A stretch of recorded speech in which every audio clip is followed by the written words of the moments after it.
Mrs. Gandhi? Here. Mr. Hyatt? Here. Mr. Lalansky? Here. Mr. Petruno? Present. Mrs. McCormack? Oh, it's broken. No, you do. No. Oh, here. Here we go. Mrs. Seward? Here. This is on. Dr. Miskowitz? Here. And Mrs. Mendez? Here.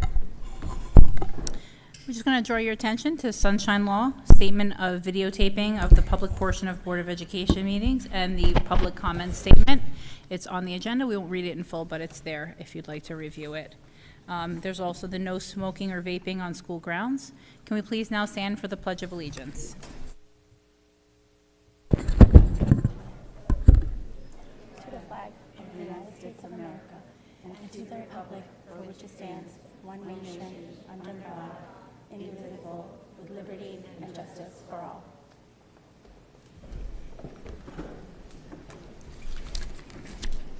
Mr. Ballone, student recognition.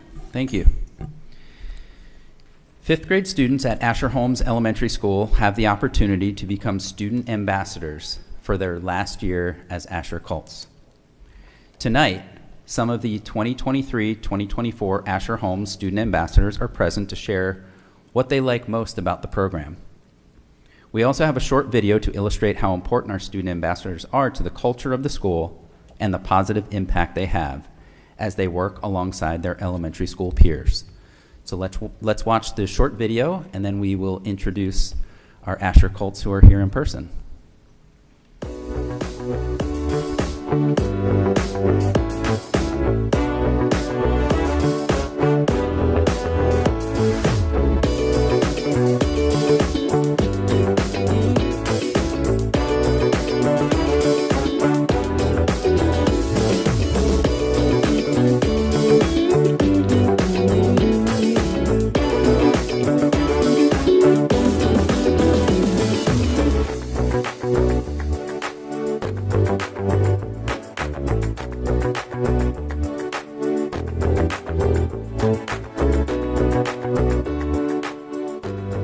Being a good citizen is very important because you want to show people that you really care. You could show being a good citizen in many different ways, such as donating to food drives, helping out with fundraisers, and just being kind to everyone in your surroundings. You could show citizenship at school by helping someone if they're really frustrated and just making them feel confident in themselves and turning it around upside down.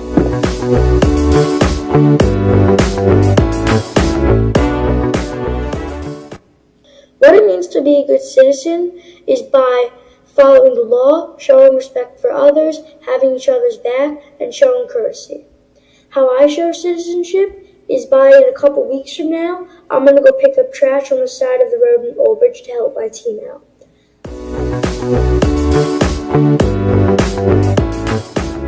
Citizenship is quite simple. I showed citizenship by donating bags of food to our school's food drive. Not only this year, but all 5 years I've been at Asher Hope.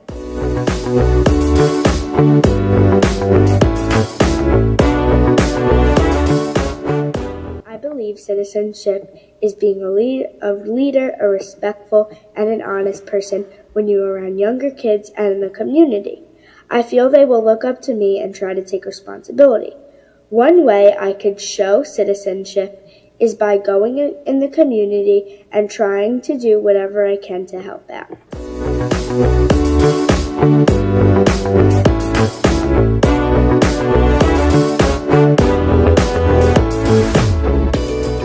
One of the ways to define kindness is to do good and help others. This is my favorite kindness quote. Sometimes it takes only one act of kindness and caring to change a person's life. That quote is by Jackie Chan. I really like this quote because even if someone starts off a day on the wrong foot and you give them a compliment, it could really change their day.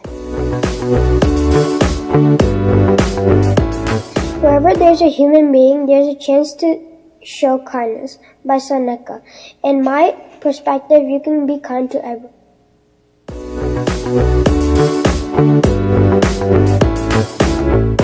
This means a lot to me.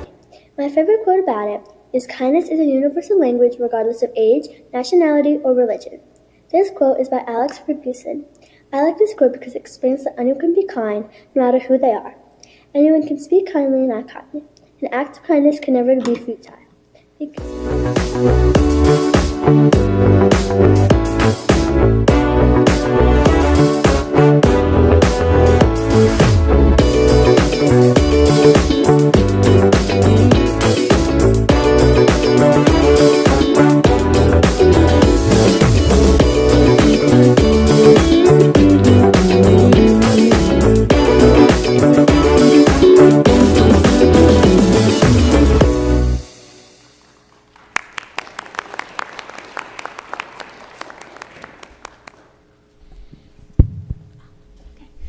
Good evening, everyone. Good evening, board members. My name is Joanne Silmy, and as I say often, I am the proud principal at Asher Holmes. And one of the reasons why I am so proud is certainly because of these students you see before you. Not only are they good humans, but they represent Asher and Marlboro in the best way possible. And before I give them the opportunity to come up and tell you why they decided they wanted to be student ambassadors and what they love best about the program, I think it's only fitting to say thank you to a couple of people to whom, without them, this program would not be possible. So, first and foremost, it is really important to thank both our assistant principal, Ms. Kalanovich, and our school counselor, Mrs. Kaleo.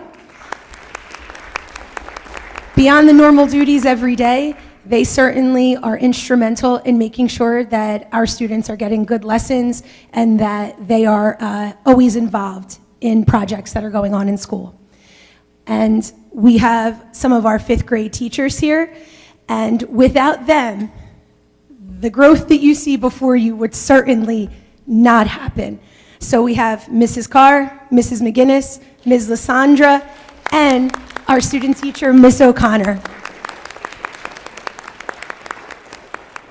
And lastly, without our parents that hear and that show up with us every single day, there is no way that I would be as happy as I am doing what I do with the treasures that you give us every day.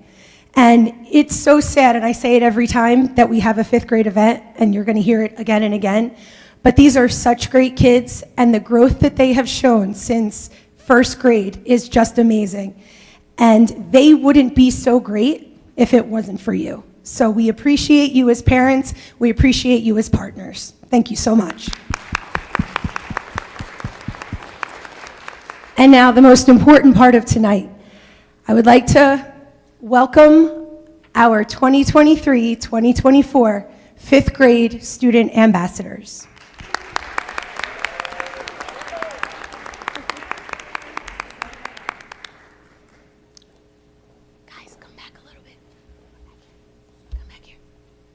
It's like a dance competition.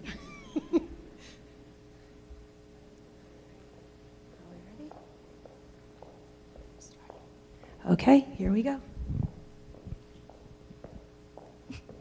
Hi, my name is Mila Pinho, and I'm in Miss Carr's homeroom class. Being a student ambassador is a privilege that I am glad to have. To continue, I wanted to be a student ambassador so that I could be a role model and share with younger kids all about things like monthly Asher Holmes Pillars. These include Responsibility Month, Kindness Month, and much more. An activity I've enjoyed is reading books to the younger classes. Many of the student ambassadors have read books to 1st, 2nd, 3rd, and 4th grade for Responsibility Month.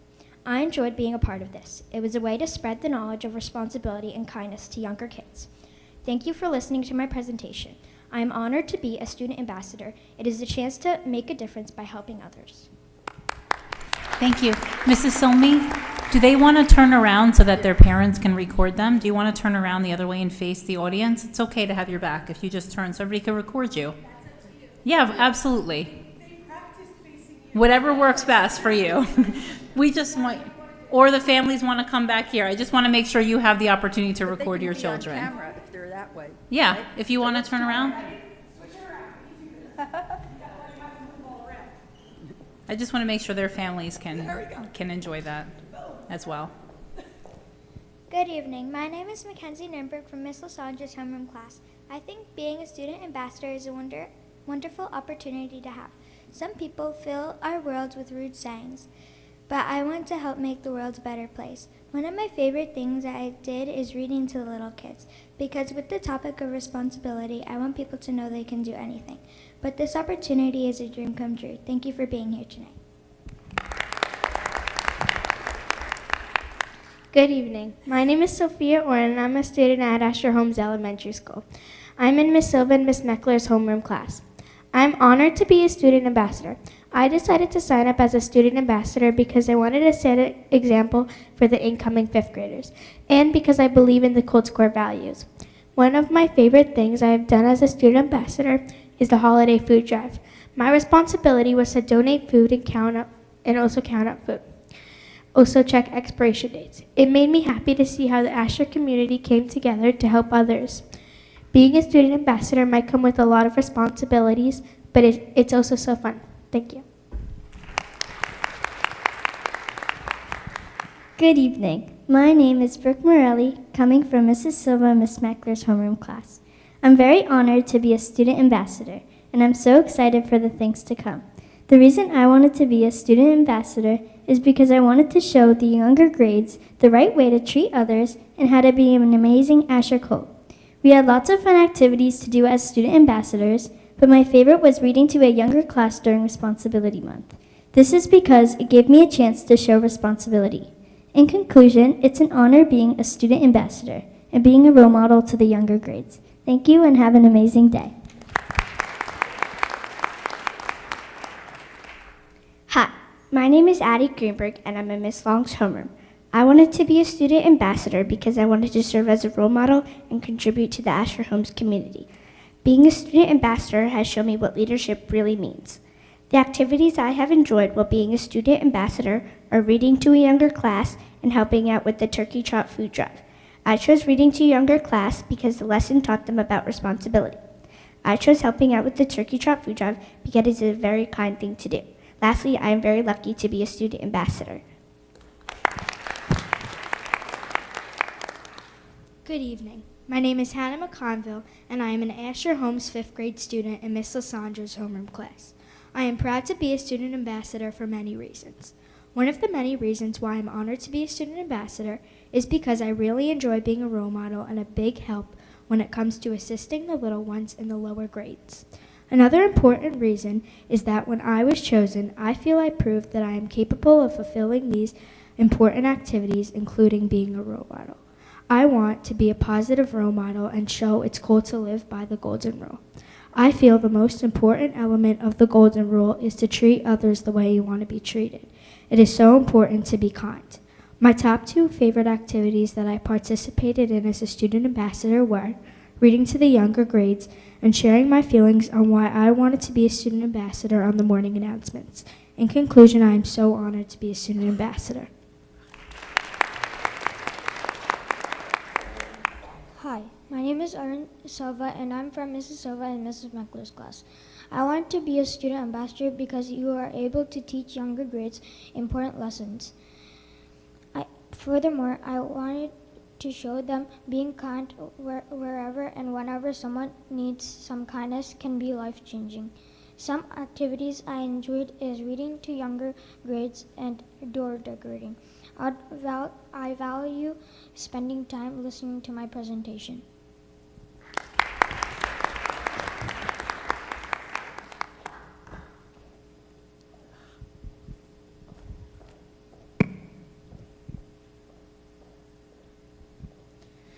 Hi, my name is Blake and I am in Mrs. Saunders' homeroom class. Being a student ambassador might come with a lot of responsibilities, but it also comes with a lot of benefits.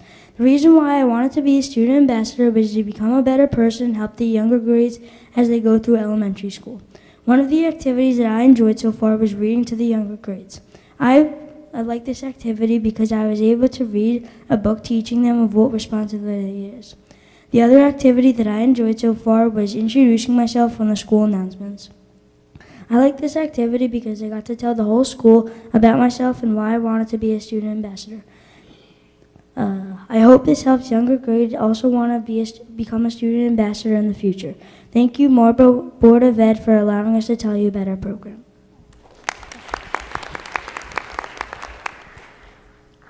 Hi, my name is Shala Brawl, and I am in Miss Carr's homeroom class. The reason I wanted to become a student ambassador is because of the fun and joy of helping out around the school. For example, counting the Children's Hospital of Pennsylvania, or CHOP, donations. One activity I enjoyed so far was organizing the Thanksgiving food donations. I really love doing this because I love organizing and I got to see how many donations we collected. Overall, I am very happy to be chosen to become one of Asher Holmes' student ambassadors, and I'm very excited for what's more to come.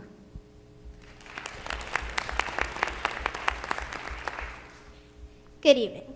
My name is Angelina Sheck, and my homeroom teachers are Miss McGinnis and Miss Hackman. There are absolutely no words to express how thrilled I am to be given this wonderful opportunity. Participating in this program along with spectacular kids has really brought me joy throughout this school year.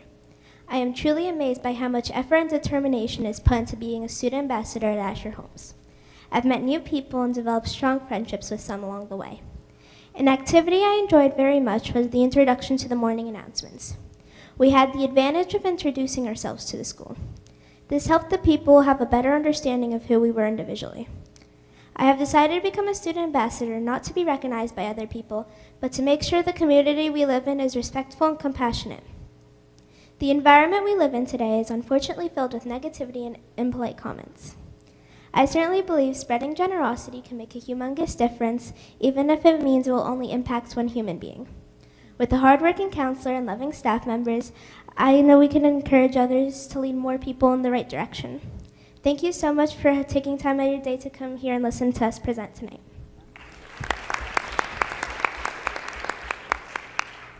Good evening. My name is Delanshi Moria, and my homeroom teachers are Mrs. McGinnis and Mrs. Hackman.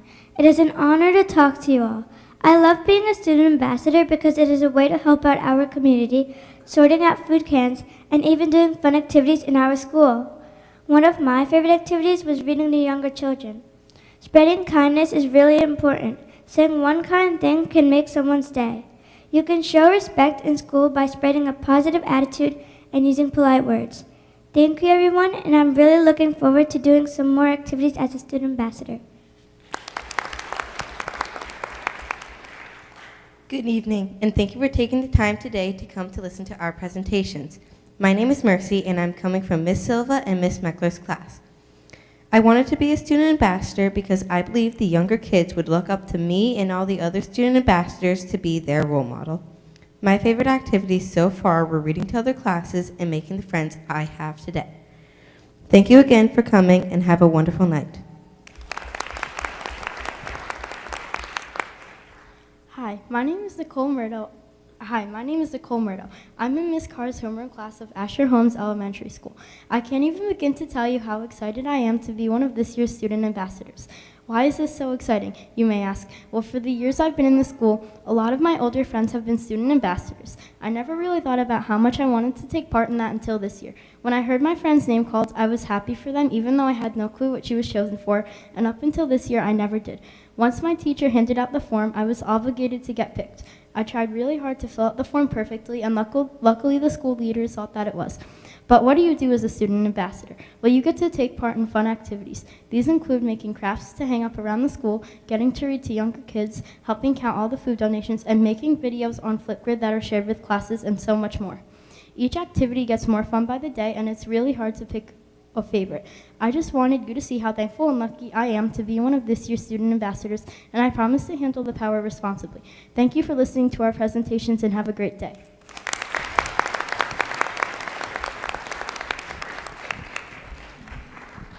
One theme that you heard was that these kids over and over are thankful to us for what they're doing. And I have to say, we should be thankful to you. You make Asher what it is. I see you every day as role models, whether it's outside at the buses, telling everyone to slow down, or whether it's in the hallway, making sure everyone's acting safely. And tonight was just another example of how you took a task. You were nervous, but you gave up 8 recesses. And if you know anything about 5th grade recess, that's a big deal. But favorite subject. But you gave up that time where you could have been running around with friends and doing other things to prepare for this.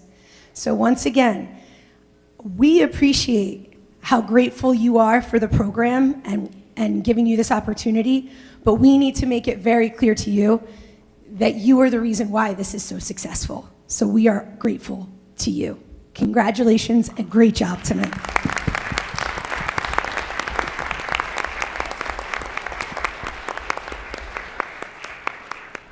Mrs. Silmy and all of the ambassadors, thank you so much for sharing that, for your devotion to the school. You said such nice things about how you help on the community, how you're role models to the younger grades, which I know how important the ambassadors are. And one of you said something that just shows that you're truly all ambassadors. You said you were so excited for your friend, and you didn't even know why, but you were just really happy for her. And that's so nice when you said that, right? It's just so nice to show support to our classmates and our friends in school. So thank you for being here, and thank you for what you do for the school, and thank you to Mrs. Silmy and the staff and the families. Thank you for being here.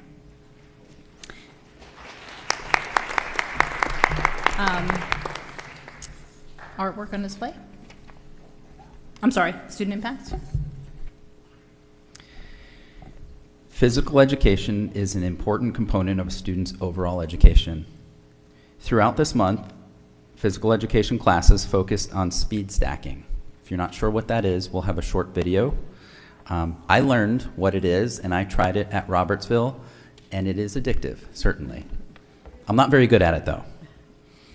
It's a district-wide competition with all of the elementary schools. The students really enjoy the competition while also practicing concentration, hand-eye coordination, and reaction time.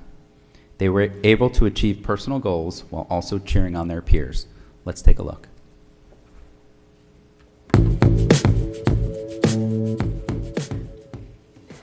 Physical education is an important component of every student's overall education. It ensures students can incorporate movement into their daily academic program and gives them the opportunity to express themselves in a different way than in the classroom.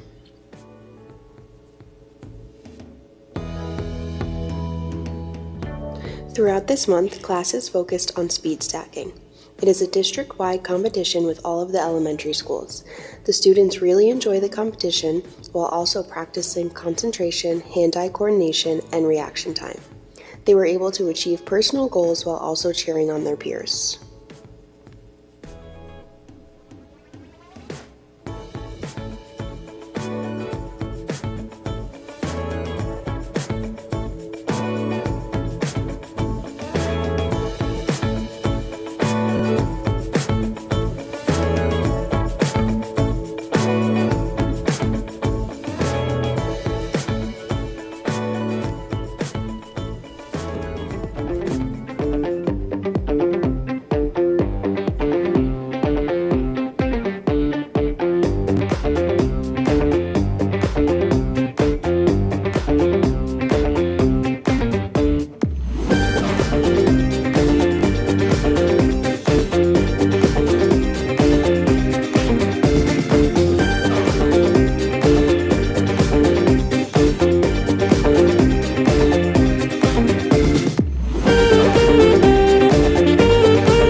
Thank you. That looked very fun. It was awesome. Artwork on display. Okay, from Marlboro Memorial Middle School. This month's featured works of art were created by students from Marlboro Memorial Middle School. 8th grade students created their very own themed color wheels by learning how to properly mix all 12 colors of the color wheel using acrylic paint. Throughout this process, we discussed primary, secondary, tertiary, and complementary colors. Students developed the ability to quickly identify specific color themes with famous works of art that we critiqued as a class. So these all are hanging in the board office, and alongside those color wheels were stunning graphite pencil drawings created by our 8th grade creative arts students. They're here for you. They were shown on the way in. These blew me away, and I just said we have to show this at the board meeting. So here they are for you. Each student chose a black and white photograph to draw using the grid technique. Students carefully measured and gridded both their original photo in a half-inch grid as well as their final drawing paper in a 1-inch grid. They learned about the varying degrees of graphite hardness of each pencil and the different types of marks each grade of graphite pencil is best suited for. They also studied and discussed many famous black and white photos, including those of artist Dorothea Lange.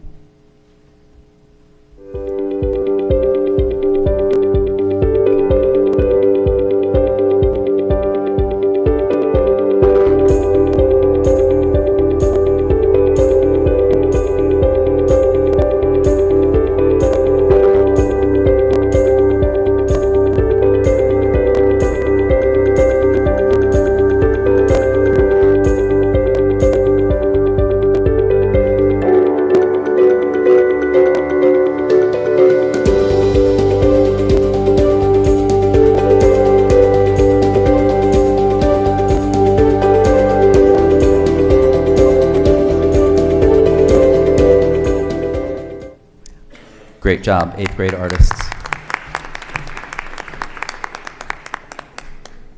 That was amazing. And champions? Champions. During the puppet production unit, the champion students had an opportunity to explore the world of puppetry. The students created hand and finger puppets, developed theater scripts, and presented a puppet show to their friends. The champion students were introduced or reintroduced to domain-specific vocabulary words such as marionette and puppeteer. The artwork displayed is snail puppets made by the champion students at Frank DeFino Central Elementary School, also at the board office. Thank you.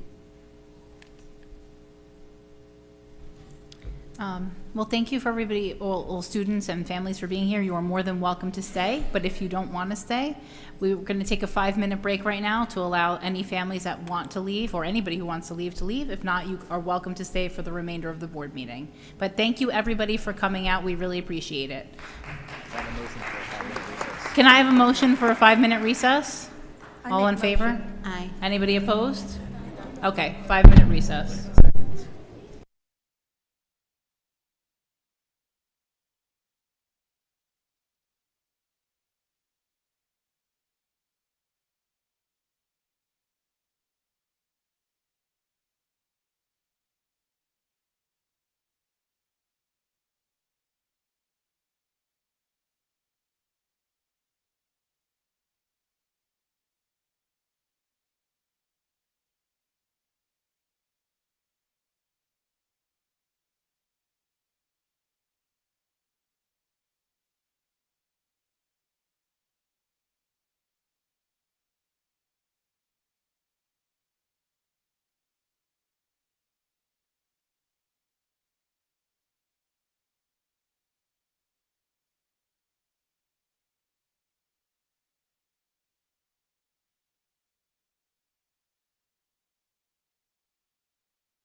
Okay, thank you so much.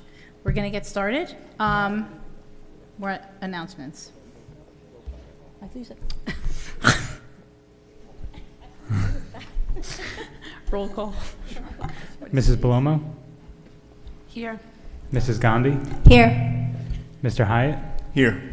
Mr. Lalansky? Here. Dr. Miskowitz? Here. Oops. Here. Mr. Petruno? Here. Mrs. McCormack? Here. Mrs. Seward? Here. And Mrs. Mendez? Here. Announcements? Do you have anything? Okay. Two things under announcements, at least that I have. First thing is Michael Lalansky and I had the pleasure of attending the Chinese New Year celebration at the Monmouth Fidelity Chinese School this weekend, and it was a really, really nice event. It was the day of the snow, but we were able to get out there, and so thank you to Mr. Chan. The children had great performances, and then after the performances, there was a luncheon that we were able to attend, and we were able to meet members of the community, and it was a really nice event. So if you can get to it next year, anybody, I encourage you to take part in it. It was beautiful. The dragon, the lion, and all of the children performing. Michael, anything you want to share? Okay. Next, we're just going to I'm going to go over, under announcements, I want to just go over again, review policy 9191. It is up for second read, and I had put together some changes that I wanted to share with all of you before public comments to make sure that you can ask your questions or give your feedback or your thoughts and hear your thoughts. So first thing is we did meet, the policy committee and Mr. Ballone met with members of the MEF on February 13th. We were able to listen to feedback. We had some discussion, obviously took some of their feedback into account, made some changes.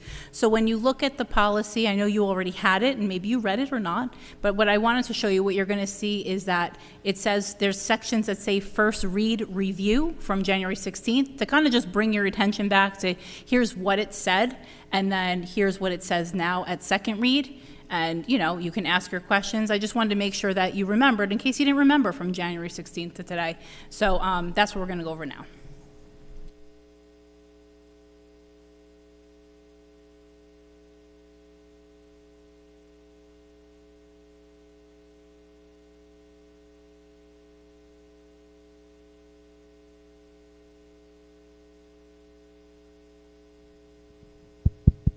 There it goes. It takes a few seconds to turn on. Okay, let me get out of your way. Okay, so the overview stayed the same. I'll get out of your way in case I'm blocking you. Not that I'm that tall, but you'll see here, that this whole overview stayed the same as last time. So just talks about how we acknowledge that it's an independent nonprofit entity. There's educational foundations. They're an important source of funding for the district. So you'll see all of that. That part didn't change. I'm not going to read all the fine print to you. But what you'll see here, and again, you had this in your agenda from January 16th, which was the first read. It's also posted on the MTPS website. If you went back in the archive data, you'll see January 16th first read attachments, and then you'll see second read for today. But I wanted to just kind of draw your attention to some of the pieces. So some of it stayed the same, right? Incorporated as a New Jersey nonprofit. This is from the first read. Provide the board secretary with different paperwork, bylaws, list of members, and names of its officers on an annual basis.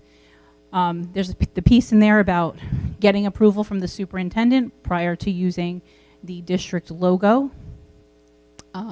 You'll see that it also has follow board policy 5830, which is people fundraising, report at a board meeting on the activities conducted by the foundation to highlight your successes, the things that have happened in the district, and annually or upon request to the board for all fundraising activities intended to benefit the district.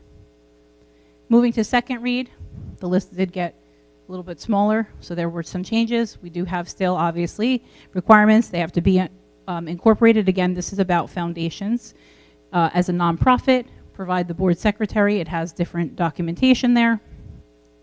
Adhere to all applicable policies and regulations. So I think before it said all policies, now it just says applicable policies and regulations of the school district. This has now, we changed the insurance piece, so if you go back, you'll see it, but you'll have provide proof of liability insurance upon request. There's still the piece about using the district logo, right, and getting the superintendent's approval, just so he has an understanding of kind of things that are going to be advertised as led by the MTPS school district. Again, shall not make representation that the activities are sponsored or endorsed by the district, obviously without written approval of Mr. Balone, right? So he understands what's going on and what has the district information. And then annually provide meeting on activities, the board meeting activities conducted by the foundation. So that's kind of the changes. You see there's some things here that were in the first read that we have skinnied down as part of the second read. Miscellaneous provisions, so under the first read, you'll see a couple of bullet points here. On the right, you'll see that the superintendent or designee should develop forms to facilitate the requirements and approvals. I know that piece has gone away. Foundation shall submit and complete forms required to effectuate this policy. You'll see some changes there. Foundation shall be inclusive of any community members who wish to become involved in foundation activities, provided they comply with foundation's bylaws. You'll see that has been removed. And the foundation shall strive to equitably distribute funds across all schools in the district, and the bullets on the left. So there's about 8 bullet points here. And here now, we made the changes to 4. So nothing in the policy should be construed as the board's assumption of responsibility for any activity conducted, right? It's not led by the board. The board relies upon these foundations to operate. The board can appoint one of its members to serve as a liaison, which we have liaisons for all things throughout the district, and the foundation shall strive to equitably distribute funds across all schools in the district. So that's the gist of the policy changes. I just put the key points. You have the policy. It was sent out on Friday to members of the community, but we'll now open it to public comments.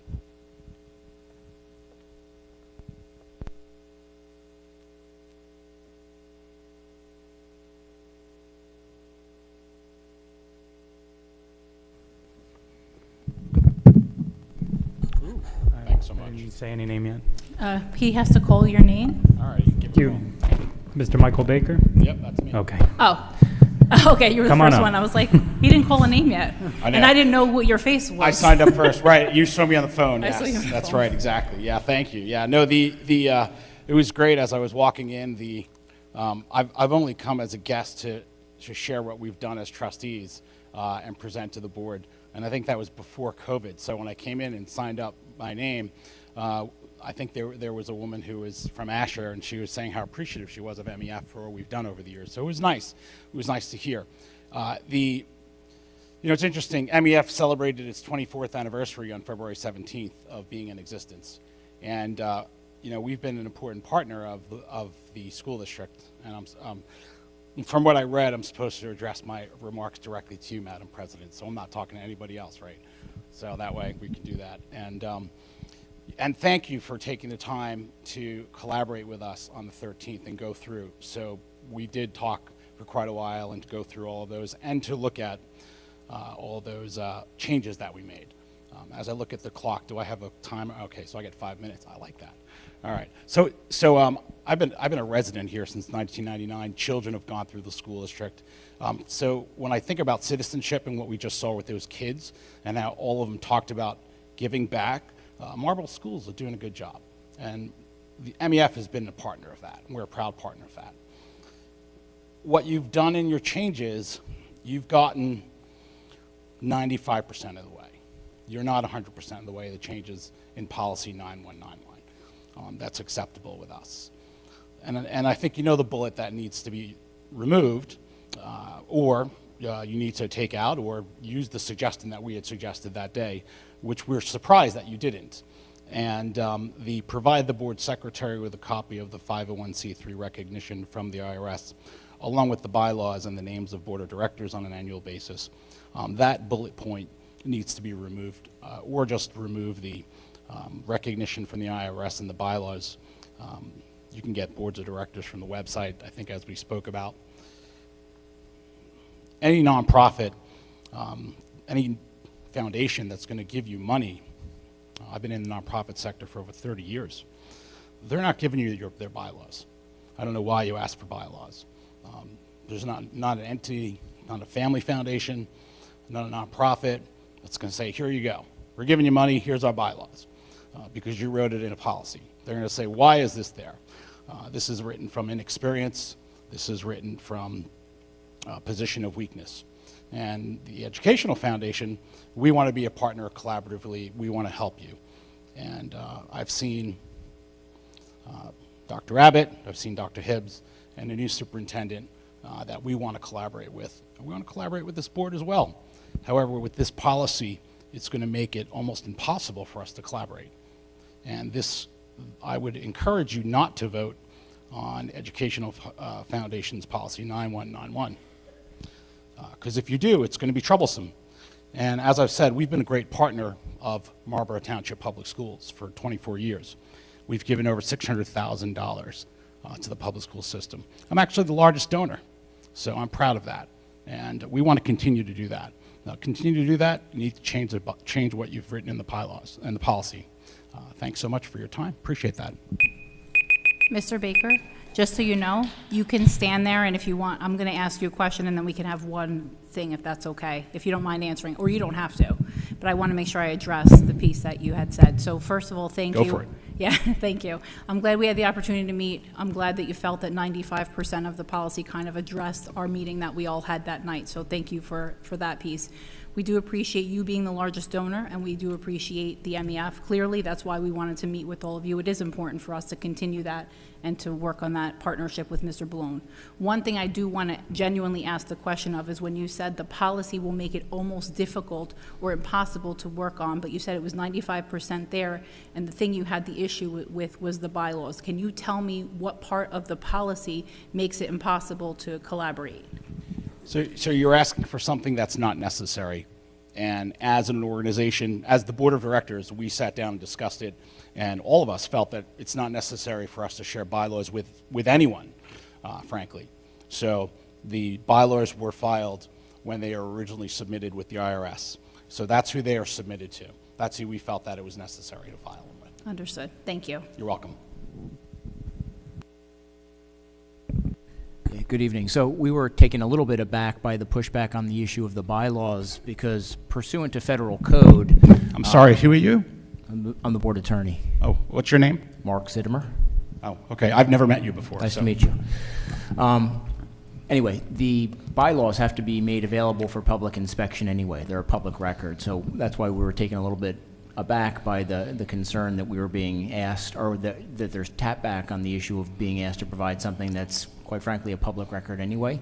So go find them in the public record. I think we had mentioned that in our meeting. We had said this has been filed in the public record. So if you want to go look for it, go for it. I mean, but the code goes one step further. It says that the 501c has to make the bylaws available for public inspection. Does not say that. It does. You're the lawyer, you know. Okay. Thank you. Thank you, Mr. Baker. You're welcome. Nice to meet you. You too. Sure. Next up, Mr. Brian Cohen.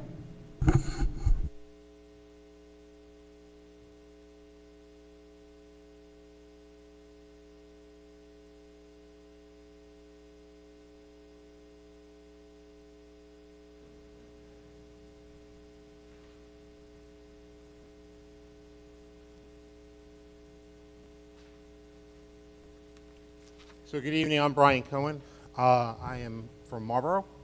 I'm a technology professional with over 30 years of experience leading technology in both government and public education. I'm also a concerned resident with kids who have gone through the Marlboro school system.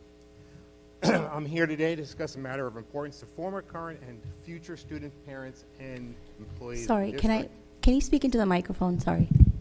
There you go. Any better? Okay.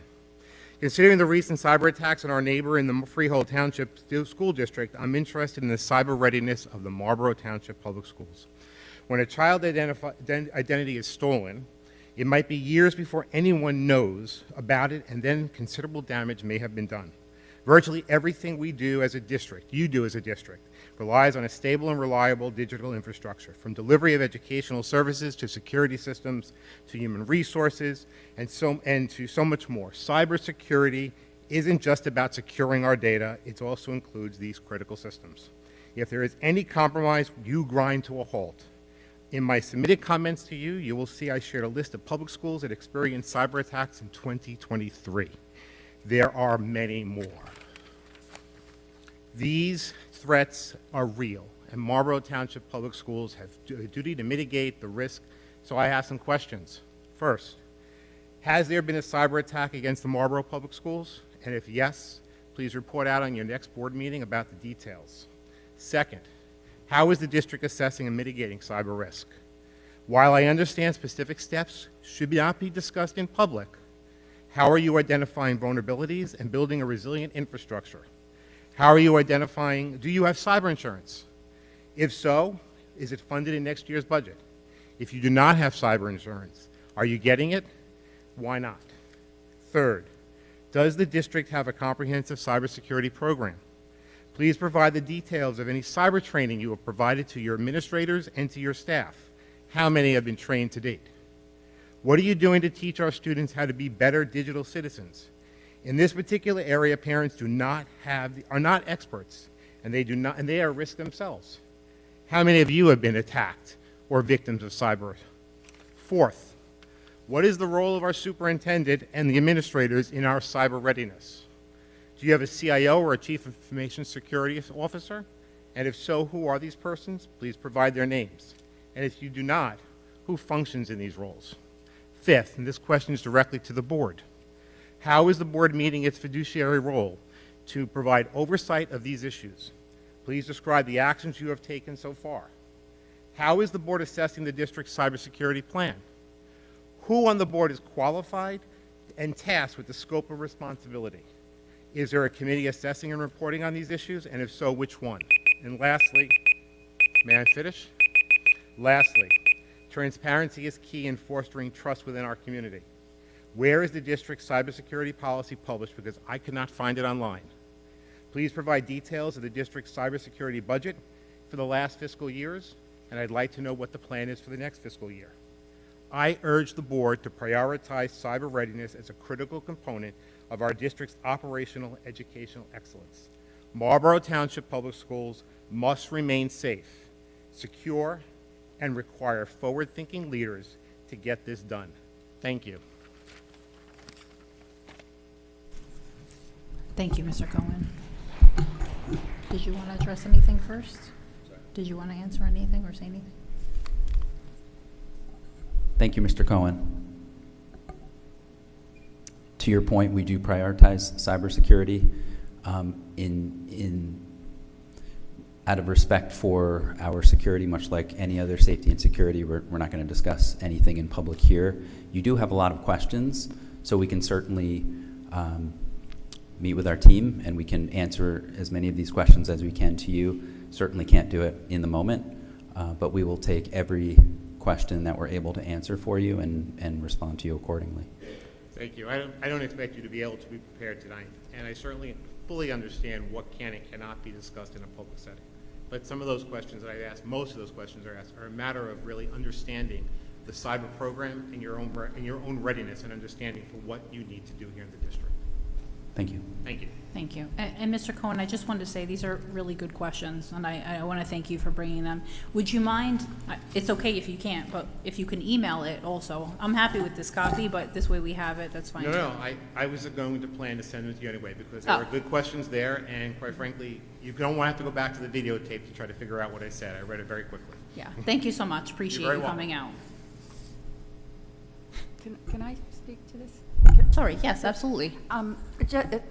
Thank you so much, Brian, for bringing this to our attention, because I just recently went online. The NJBSA has a whole webinar on this. I don't know if any of you have viewed it, but it was spectacular. And the amazing part is you did a better job talking in 3 minutes than they did in 45. So, I appreciate that, and I was going to bring it up today. So this, this was, your presentation, or your questions, I should say, are much better than what I would have brought forward, because I think I actually had spoke to Mr. Caravello about cybersecurity a couple weeks ago, but when I had not watched the webinar at that point, and it says, they tell you, the conversation starts here. And we have to do something, because we don't want to have a problem, because it's not, when you were mentioning about the, you might not find out for years, it's because the children's vulnerability, there is, nobody's checking on them. Maybe you might check on an adult, you're checking on your bank accounts, all these kind of things, but nobody's checking on children. And there's information out there that can be detrimental, down the line. So thank you so much. I'm so glad I could not have explained this the way you did, and thank you. Thank you for the copy too. I appreciate that. You're welcome. And I will just say that, look, I've got 30 years of experience doing this. I speak on this topic, and I write on this topic nationally, all right? Doesn't matter how big or how small you are, you're vulnerable, all right? Long Island, the Los Angeles Unified School District had the largest cybersecurity attack last year, all right? They have billion-dollar budgets. Yeah. We don't. Thank you. Thank you, Mr. Cohen. Appreciate it. Thank you. Can I ask a question about the Freehold incident? Because that was all over the news for like 2 weeks, but I never understood what happened. Are we able to meet with them to learn from what happened to them, or have they approached us? Just a question. Out of innocence here, I don't know. So as you know, we have great relationships with our regional districts. We haven't really heard anything. I think they're still working out some of their issues. So I'm sure if they'd be happy to share with us, we can certainly meet with them. Anybody else on the list? I have one more question, sorry.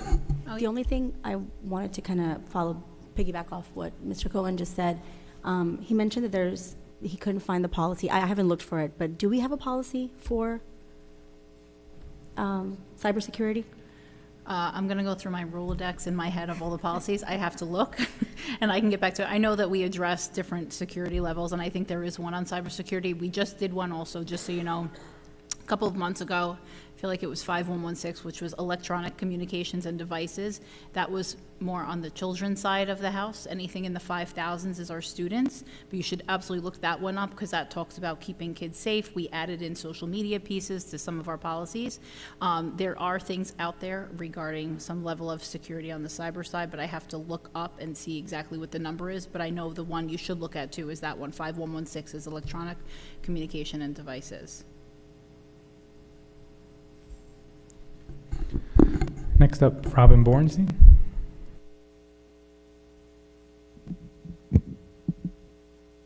Hi, good evening. Robin Bornstein. I'm here. I promise this is just not, this doesn't work for vertically challenged people, but that's okay. I'm here. Hello. Good evening. I was noticing in the agenda that ESY was up for approval for the summer for this year, and I just wanted to clarify two things. Normally, ESY does not start before July 1st, so the kids are off for July 4th. Since it starts prior to July 4th, there was nothing mentioned in here as to whether or not the kids would be off. So just wanted confirmation as to whether or not they would be in session that day, or that was going to be a day off. My other question was in regard to, it does look like there's additional time added for the kids, both in dates and in time frame for instruction, because in the past, ESY had been 4 hours, and in the agenda it says it's 4.5, which is great. I just wanted to know what the hours actually were going to be for ESY. A lot of parents where their kids are going to be attending the extended school year are scheduling appointments now, so it would definitely be very helpful if we knew what those hours were going to be, since it looks like it will be different this year than in the past. Thank you so much. Thanks, Mrs. Bornstein. Thanks for coming out. Do you want to answer, or Mary Elizabeth? Oh, yeah, absolutely.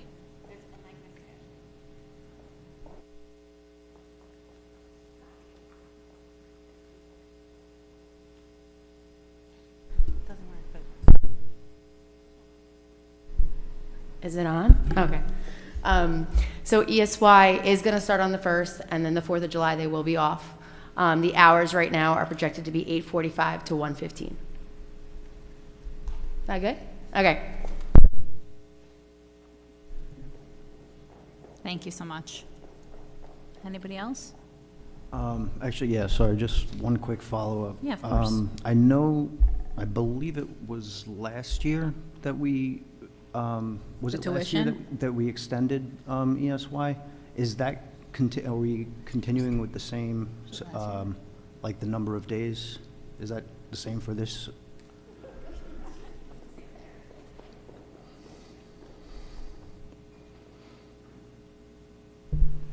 The days are not being extended, but the time was extended. So instead of having longer days, we're doing actually more minutes of instruction, but in a shorter period of time. So So then- we're not, last year there was 26 days. Right, we went This from year there's 23 to 24 26. days. Okay, so now we're going to 24. But the 24 days, number- but the minutes are actually more than the minutes they were last summer.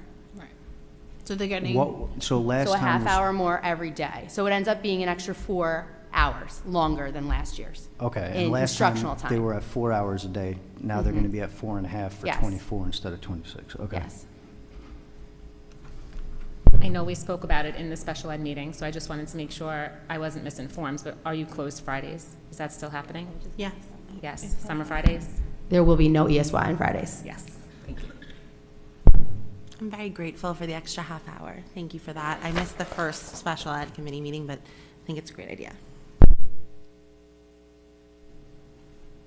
Can I speak Yeah, you have again? one. Yep. Mhm.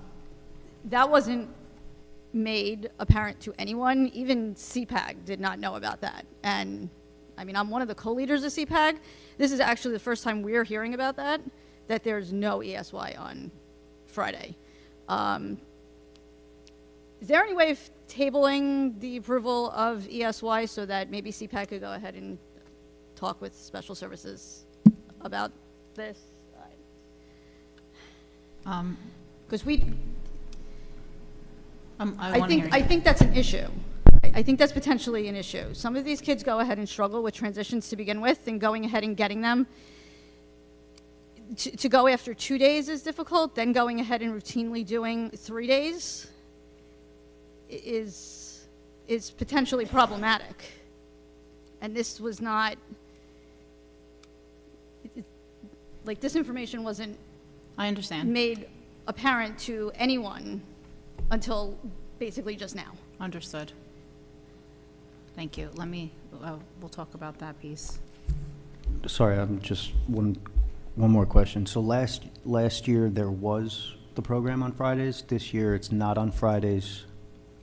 But what's the time span then? So the 24 days starts July 1st. When does it end? August 12th. August 12th. Okay. And last year it didn't start until after 4th of July. And just to be clear, they're getting more instruction than they Yes. had last year. Yes. Right? They're getting additional 4 hours.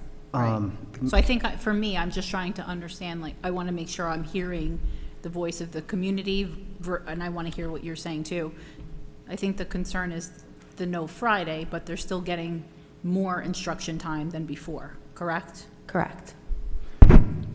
So are we able to, would we be able to approve the ESY pending the schedule being resolved, or do we have to approve everything tonight? Or is it, I'm just asking, I mean, is it better off to just table that and wait until they can convene, or can we proceed with or, you know, are you able to split the calendar with the program itself? So I think you would either approve it or not tonight. I don't think we can, we have that. Okay. We kind of have it scheduled already. And there are collective bargaining agreement considerations that were taken into place for this schedule. Ms. Tyrone, do you want to share anything else? I know, you did share this with some parties. So I apologize to CPAG. CPAG did not, I didn't have a chance to meet with CPAG, but Scope did know about the changes of the time period. I have a clarifying question for Ms. Bornstein. I heard you say that it was challenging enough that the kids would not be attending school for 2 days, right? But now it's going to be 3 days away from school, so kind of having them go back on Monday. Correct. Is that your question? Okay. Correct. I just So wanted to make that sure. extra half an hour on Monday is going to be spent dealing with picking children up from the floor potentially, because some of these kids don't transition very well. I mean, I know my child is one of them, but obviously he's not the only one. And having anything other than the weekend, and even transitioning from the weekend, is very difficult. I can't tell you the number of times that I'm getting feedback of Monday was just really a rough day, and then Tuesday is still a rough day, and we may not have a good day until Wednesday, because now we've been back in for 2 days. Having that routine, I mean, they're used to school Monday through Friday. Now they're going to go Monday to Thursday.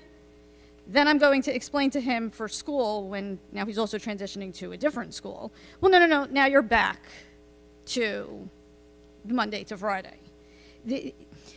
But having that 3 days, that extra half an hour on Monday is going to be picking them up from the floor and trying to redirect them back in. So, you know, it's... Yeah. No, I appreciate you sharing that, Mrs. Borenstein. There are some, to Mr. Ballone's point, there are some contractual obligations or constraints that made the decision in this case that led to this scheduling change. But the children are, I understand the position you're taking, and I respect it and appreciate it so much. I just want to reiterate the point that Mr. Ballone had made, that there were some pieces in their contract, you know, some constraints that required some changes to the schedule, and Mrs. Tyrone did extend the timing to ensure that the children did not lose the hours of instruction. But I appreciate and fully respect, you know, your position, and thank you for addressing it with us. Thank you. Appreciate it.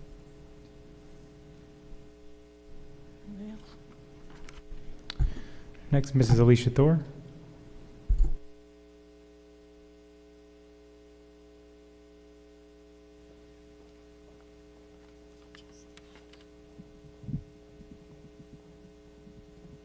Trying to adjust it. Okay. Alicia Thor, Marlboro. I'm speaking to you tonight as the treasurer of the Marlboro Educational Foundation, simply known as the MEF. I'm here to talk to you, the board, about the second reading of Policy 9191, Educational Foundations. I first want to thank the Policy Committee for meeting with the MEF last week to discuss this policy in further detail, including MEF's proposed red line changes. I thought we had a respectful and productive discussion. In looking at the policy from the first read to the second read, you can see that there are some changes based on our discussion, including bullets being completely removed and other bullets being tweaked with clearer language on the expectation of the policy. However, unfortunately, the one sticking point for both you and the MEF is the bylaws. The MEF made it clear at our meeting that we would under no circumstances provide the board with a copy of our bylaws. As we mentioned, we are not legally bound to provide this to you, and we are not sure what the benefit would be for the board to have our bylaws, or any foundation's bylaws for that matter, as they are basically internal operating procedures. When we asked you why you want our bylaws, your answer was not clear about why you want to see them or what you are hoping to find within them. What was discussed is that our 990 may provide you with some information that you may potentially be looking for. Also, as mentioned at our meeting, we asked if we do not hand over our bylaws, would we then be considered to be out of compliance with this policy? If so, would you no longer accept our funds? We are prepared to expand our mission and amend our letter of incorporation to include additional entities who will accept our funds without all of the red tape. This, of course, would be unfortunate for MTPS, both the teachers and the students, as well as for me personally, since I have young school-age children in the district who would be able to benefit from the MEF's funds. Please let us know how you plan to move forward if the second read vote passes tonight, and if the MEF is considered to be out of compliance with this policy. Thank you.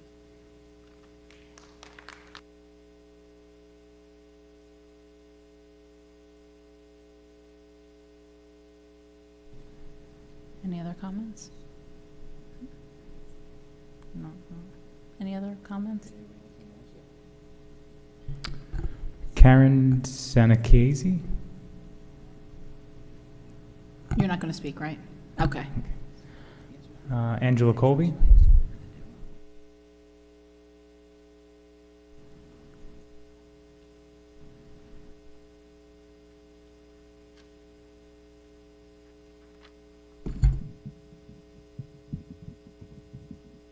Angela Colby from Marlboro.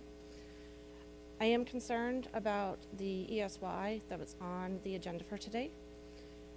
While I agree that I appreciate that scope was let known about the issues, CPAG is a state-mandated organization that is supposed to work with parents and the district to be able to work together for our special eds community.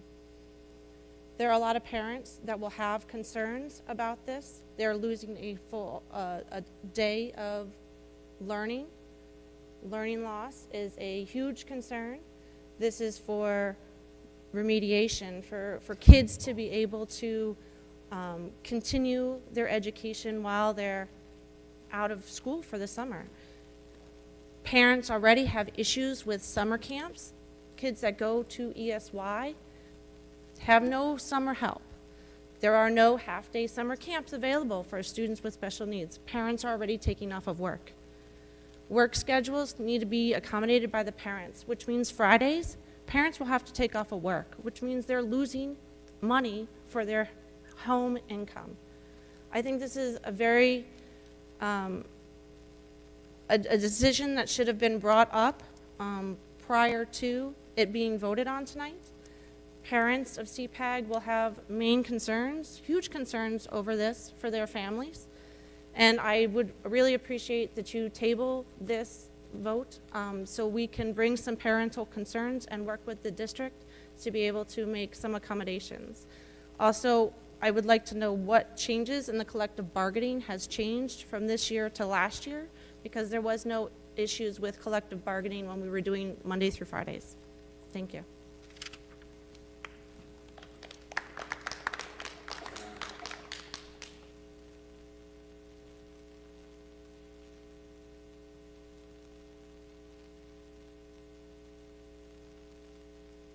Thank you, Mrs. Colby. Okay, if nobody else on my list. Yeah, can I just, I'm sorry, can I ask Ms. Colby a question?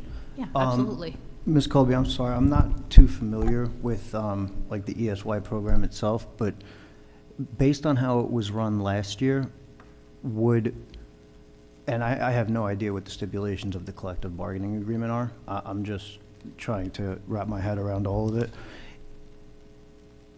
You're saying you would prefer going back to the to 4 hours, 5 days a week. If, and again, I don't know what the collective bargaining agreement says, but would 3.5 hours 5 times a week be better than 4.5 hours 4 times a week? My personal opinion is my child needs that routine. Any kind of routine that's disrupted is very hard for them to go back, go back and forth between the classes and the school day.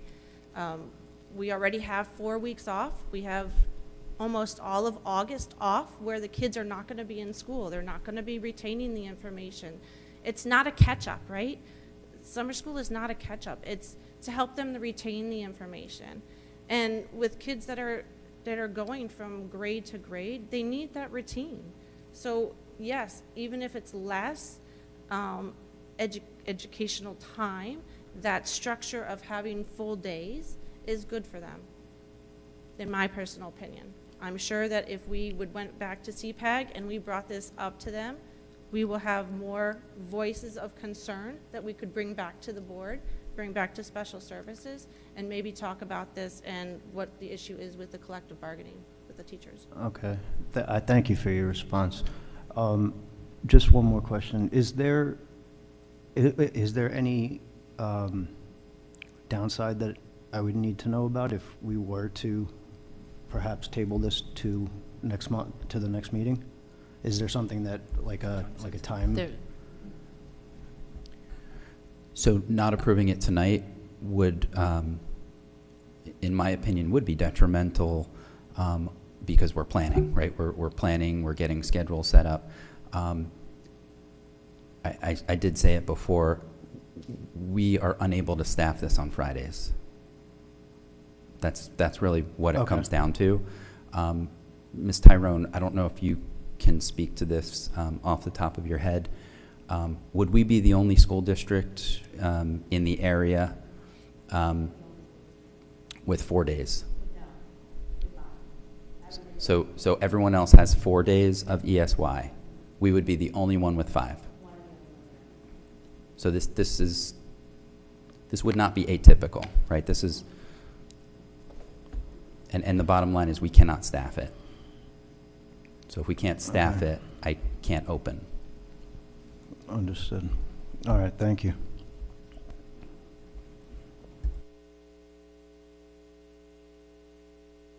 And does anybody else want to speak before? Go ahead, Ms. Fitzsimmons.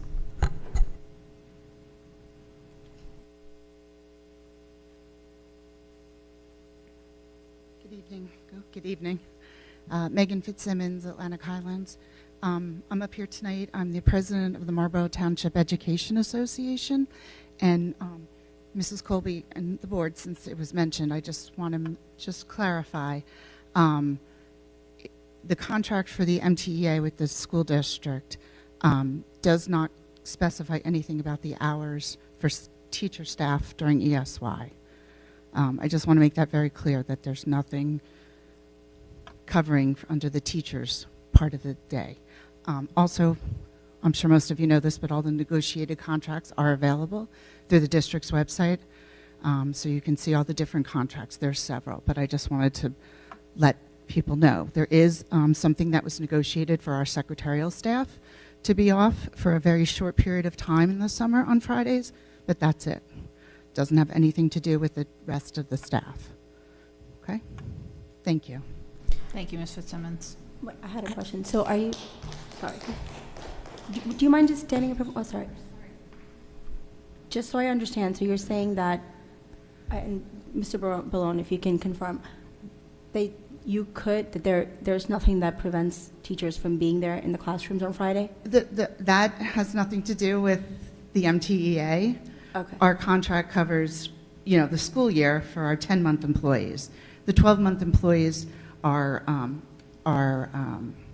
secretarial staff and the psychologists, who are 12-month psychologists.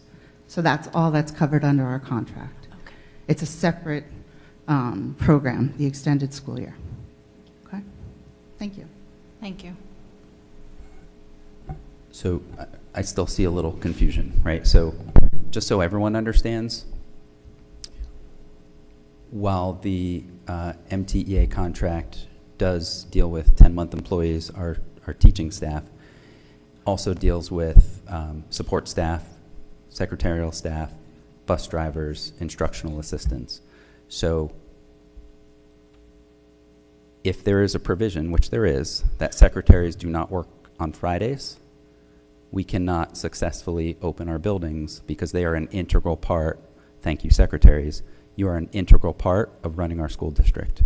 So if you're not here on Fridays, we can't safely, effectively open our schools, regardless ESY or anything else. So that's part, they are a big piece of this puzzle.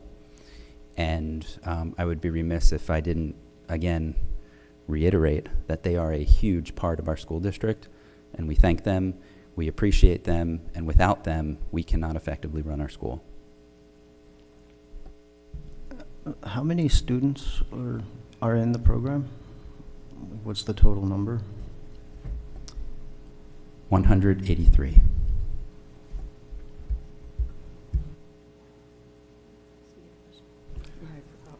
I'm gonna, if it's all right, I'd like to just make a request. And I understand that you have, planning and scheduling, so, I'm not trying, without trying to put that off too much, just knowing that, CPAG had not been made aware of it, I'm just going to make a motion if we can table this until the next meeting and this one item, and perhaps have the Special Education Committee and CPAG come together to see if, it could either be worked out or what the best option is, just to make sure that the students are getting what they need. So I'm going to put a motion forward if anybody would second it. Thank you, Aldo. Does Aldo have a second?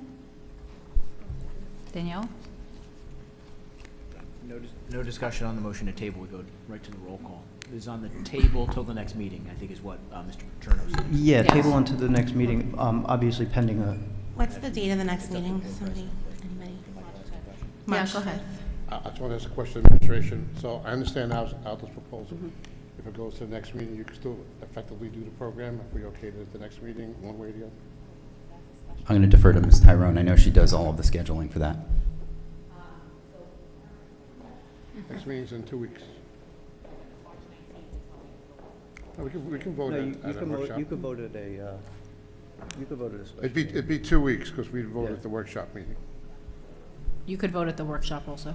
So if we delay it 2 weeks, everything gets delayed back 2 weeks. So I think there has to be the better understanding of transportation, everything gets pushed back. So by the time they get the list of the kids and my staffing, you might not get bus transportation out as quick as you want it. So like, that's kind of like the timeline. I got to get the staff, we get all the students, like we're working on projections now, but it will slow it down, so. And I just want to ask this point then, you all mentioned the contractual constraints, right? And I know Mrs. Fitzsimmons brought up some pieces, Mr. Balone brought up the secretaries needing to be there and all of that. If we move it to 2 weeks, right, is that going to change? Can you modify these contracts anyway? I just want to know that if we're postponing, which I'm all about listening to feedback, I just want to know, is there a point behind it for the 2 weeks from now? If a contract is already signed, is there even a way to modify? If there is, then we can make that decision. I just need to make an educated vote on that. There is no way to modify that contract. Without the agreement of the union. Yeah, they would have to come to us and Right, so I just want to be clear, I hear you, Aldo, I hear the motion, I'm all Yeah, for yeah. it. I just want to make sure I understand. So if we postpone it for 2 weeks when we vote, I just want to make sure we know that the union, we'd have to address it with the union would have to agree to modify the contract. And so I think that's something that we should all know I have when we're another voting. question. Sorry, quick Go ahead. question. So busing is not included in the contractual agreement, correct? It's just secretarial staff? correct. It would affect bus drivers, but yes, it's mainly the secretarial staff. Are the 183 students in one building? Yes. They would be all at the Abbott Center. So,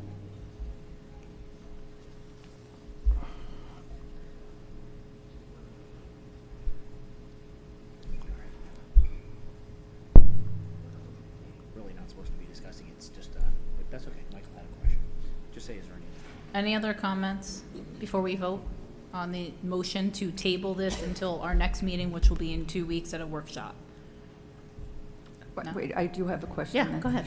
If we table it, but we can't do anything about it, is it worth tabling it? I don't understand. Well, and that's where you'll vote, That's right? where So, you'll vote. I don't think so. and just to be clear, I don't want to say there's nothing, right? What Mr. Balone did say was, if we decide to vote to table it, they're going to have to go back to the union, get approval to modify the contract, if that's the decision that we need to make. So you can vote yes or no to the motion to table it. yeah, and also, my motion is solely, I don't know if an outcome can be reached Yeah. for Fridays. I Yeah. just want to make sure that all parties have, the time to put the input in that they need to. Absolutely, I agree. Understood, absolutely. Okay, And, go ahead. Now, this year may be a problem. Can we rectify this for next year, Mrs. Tyrone, that it would be 5 days? Or is that not a possibility in the future because of the contract? I think Or- it's going to depend on the contract moving forward. So this contract, wasn't this contract just negotiated recently? Mm-hmm. Yeah. So it's not just for 1 year. So it's going to be the same for 4 years. It's a 4-year contract. Yeah.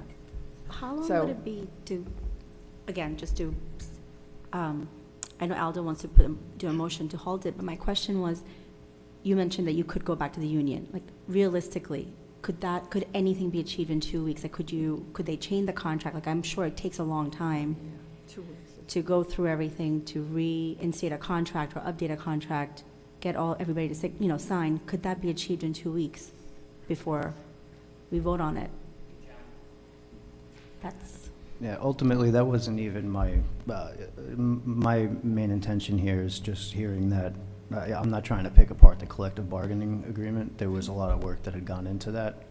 That's not what that's not my intention. My intention with the motion is just if CPAG had, didn't know that it was a 4-day week instead of a 5, then maybe they need another 2 weeks so that they can provide their input to Ms. Tyrone. It might not be able to come to any outcome that, they're hoping for, but at least they can be heard, because I didn't realize that they had not been, that their input hadn't been provided. Yeah, no, good point, Aldo, and thank you for that and bringing that up. So we're going to just take a roll call now, and a vote, I'm sorry, to yes or no to the motion to table the vote, the piece for ESY until the next meeting. Sure. Mrs. Gandhi?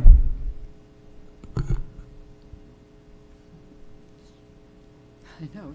This is hard. Yeah, this is hard. This is a really hard one, just because I know, I can understand, it's hard enough for kids that don't have special needs to kind of be out of a routine. But it's not gonna do Mrs. any Tyrone, good. I know you've put in a lot of time and effort into this, but I think that it's 2 weeks. Let's try to give it a shot and see if we can do something or change something. So I'm going to vote. It's not 2 weeks. It's 4 years. No, but I'm saying it's 2 weeks to kind of hold to see what else can be done. So I'll vote to say, like table it. Mr. Hyatt? Yeah, I agree. One thing we didn't discuss is if we're headed down an inevitable path here, that we can only do this for 4 days.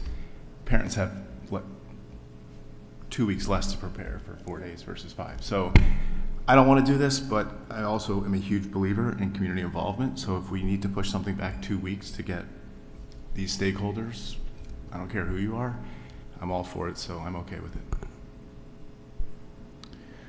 Okay, Mr. Lolansky? For my second time now on the board, I've never seen a contract being able to be negotiated or taken in 2 weeks, but I'm going to hope and pray that you can have the same program. It's just 2 weeks. That you can. I don't want to see the program be hurt by us delaying for 2 weeks, but I want CPAC to be heard. So I'll say yes, but I will hope that we'll be able to get the same program 2 weeks from now that we have now in place. Dr. Miskowitz? I agree. I say yes.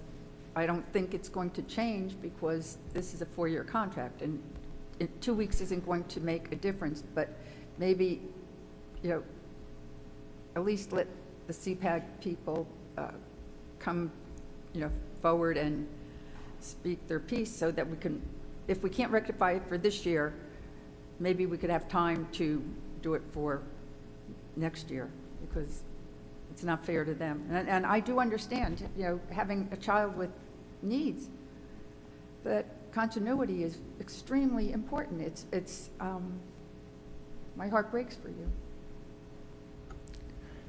Mrs. McCormack? I had no idea that CPAG was not involved in this, so yes, I vote yes to table it. Mrs. Seward? I'm actually going to abstain. I see both sides of this scenario, and since we already have the number of votes for the outcome, I'm just choosing to abstain. Mrs. Belomo? Yes, I do believe that parents know what is best for their children, and that we do owe the parents the respect to come to the table and just allow us to know how this will impact their children's learning and their summer of learning. Mr. Petruno? And I'm going to vote, I vote yes also. And just to go off what Ms. Belomo said, I agree with her. I don't know if an agreeable conclusion can be reached because of the collective bargaining unit, but at least, we'll be able to hear CPAC's concerns, and it can guide, the next collective bargaining agreement when it comes up or whatever that may be, for whoever is on the board at that time. So I'm going to vote yes for this. Okay, Mrs. Mendez? I'm going to vote yes, too. I understand that the contract may not change, but for me, it's a level of change management where the families can be involved. The CPAC team had also stated that those families had no idea, and I just want to make sure it's communicated, to Chad's point, across the community that is impacted appropriately. Whether it changes or not, I don't know, but I just want to make sure that people understand the change and that they feel okay with it before we just kind of blindside them with the change. So I'll vote yes as well. Okay, motion passes. Can we just have an open discussion on how Scope was made knowledgeable of this change, but CPAG wasn't? Because I'm on the special ed committee with Ms. Gandhi and Dr. Miskowitz, and I don't know, was it our obligation to report back to Scope or CPAG? How did one group find out and the other didn't? Can you can you turn on your microphone? I'm sorry. I'm sorry. There was not a CPAC. I actually spoke to them today because the only way you can get the information when the meeting is, they didn't have a meeting recently. They had a meeting with Scope, correct? You had a meeting with Scope? CPAC had a meeting with Scope? Is that what you told me? Yes, CPAG and Scope met together. Yes. Were you? I had a conversation with the Scope president, and that's where the information was shared. Okay, because there was no meeting, and there was no meeting about meeting about ESY. No. I meant the special education meeting. So yeah, my understanding after the special education meeting was it was going to be delivered. That information was going to be shared today. Oh. Right. Yeah. Okay. I just wanted to make sure. I'm just trying to pinpoint where the miscommunication was, because if it's not being communicated to both Scope and CPAC, then I will now take that as a member of the special education committee. I will take responsibility to report back to both if the same information isn't being shared to both. But it shouldn't groups. be. It should not be. It should be shared to both.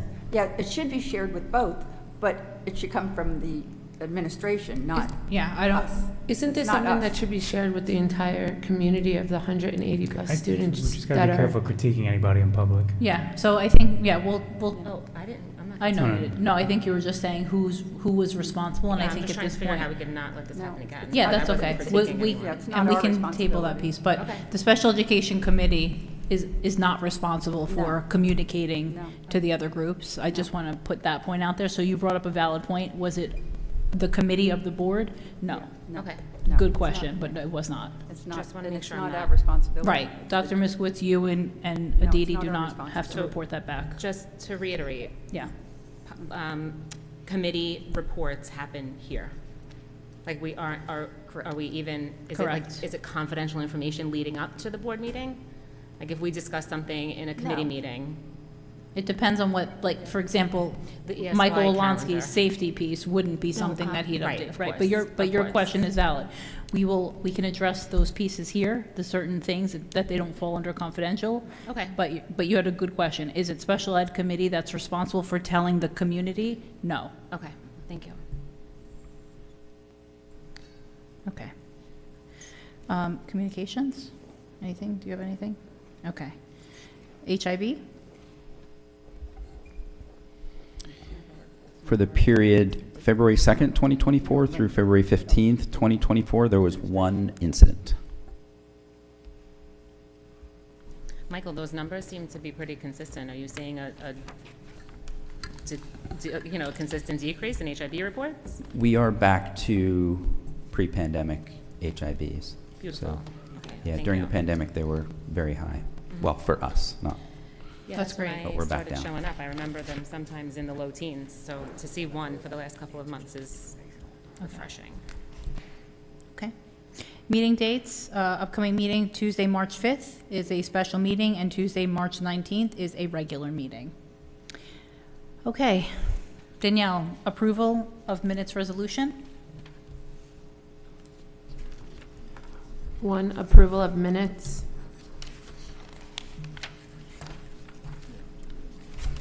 I so move, right? Yeah, I so move.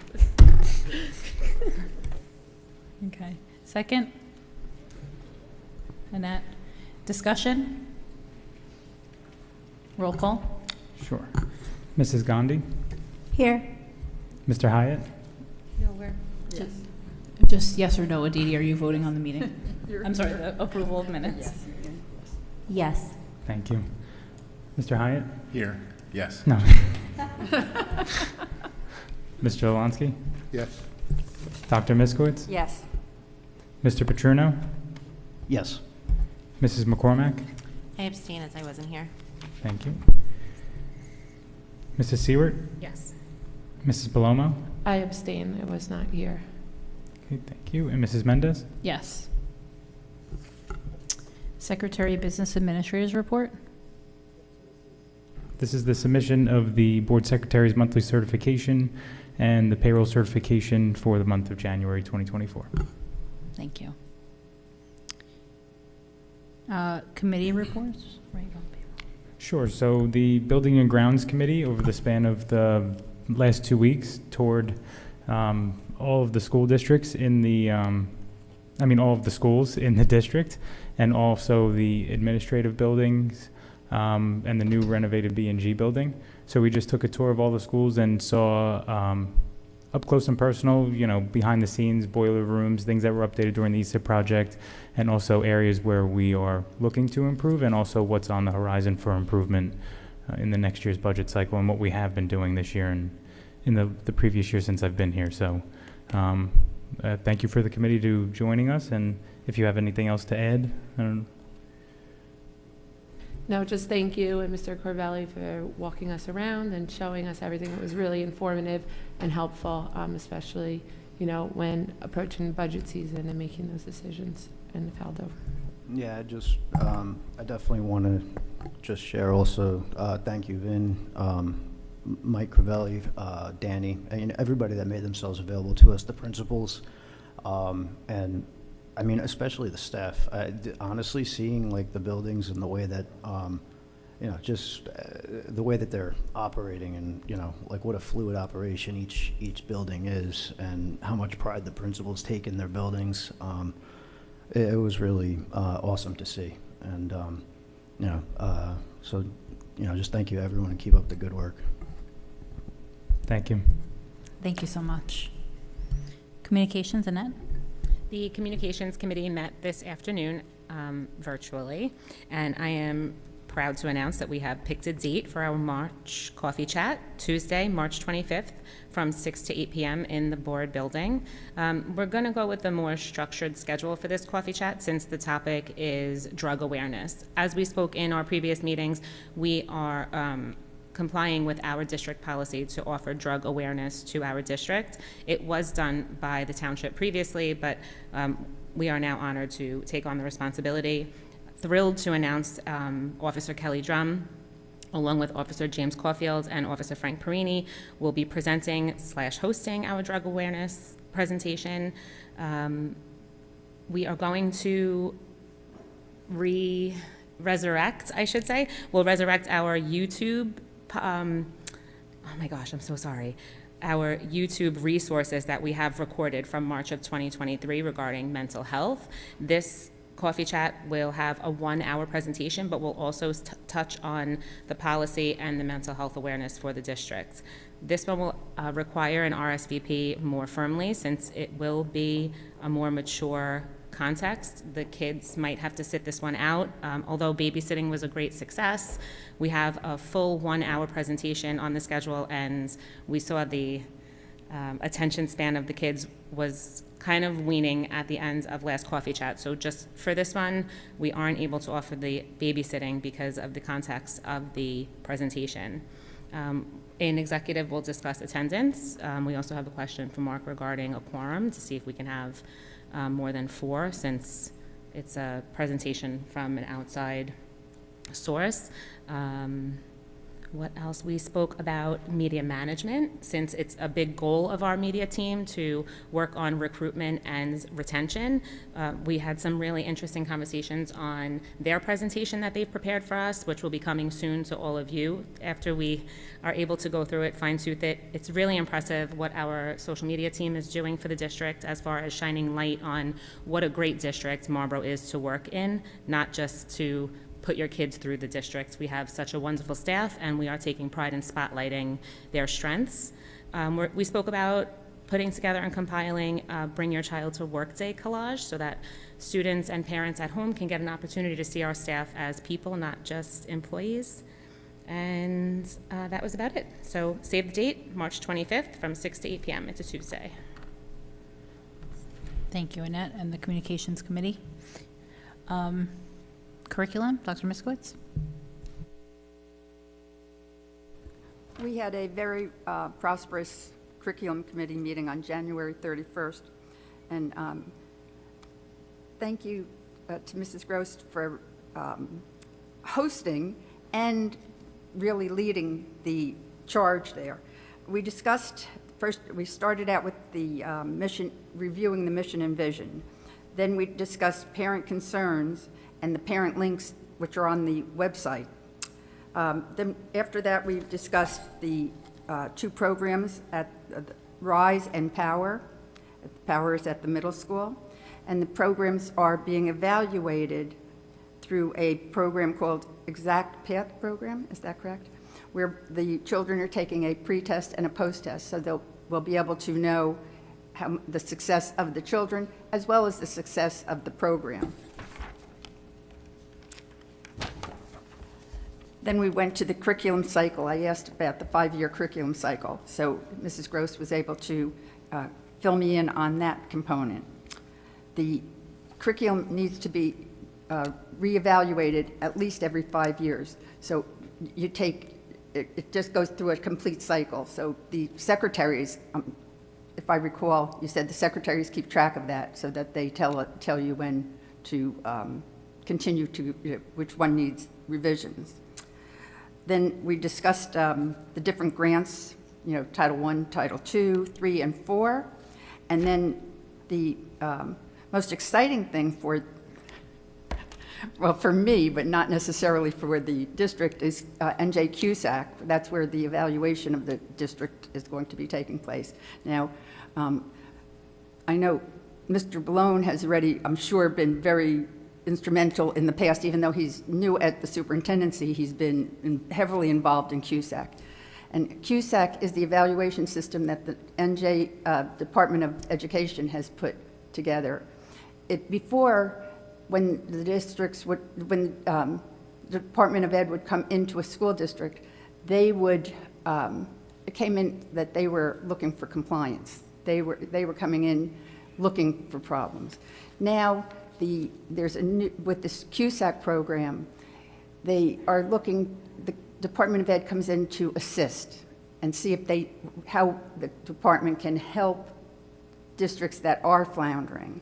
So they'll come in, it's a self-evaluation to begin with, and I'm assuming that that self-evaluation is already starting. Am I correct? Yes, you're starting to gather, yeah, because it's going to be done in 24, 25, but you can't start in 24, 25 because it's a very complex system. It includes everything from buildings and grounds to the bathrooms and the curriculum, how many minutes of phys ed you have. You have to have 150 minutes, so the teacher's schedules have to be assured that everybody has the right number of minutes for each program. They will also be looking at your curriculum cycle. So, but this gives the district the opportunity to self-evaluate and look where they feel that they may be needing to brush up on things. I suspect that Marlboro is pretty much on top of things, I would think. And, but come the next school year, the Monmouth County Superintendent's Office will be coming in, and then they will be reviewing everything with district personnel under Mr. Balone's leadership. So they'll come in and they will ask, okay, show me this, this teacher's schedule, show me this, this curriculum, and they take all pieces from each of the different sections so that they can see if you really can prove that you gave yourself 100 on each section. So I'm looking forward to a very successful year, even though it's going to be very hectic for everybody involved, so So I'm looking forward to seeing how well we're doing. Thank you.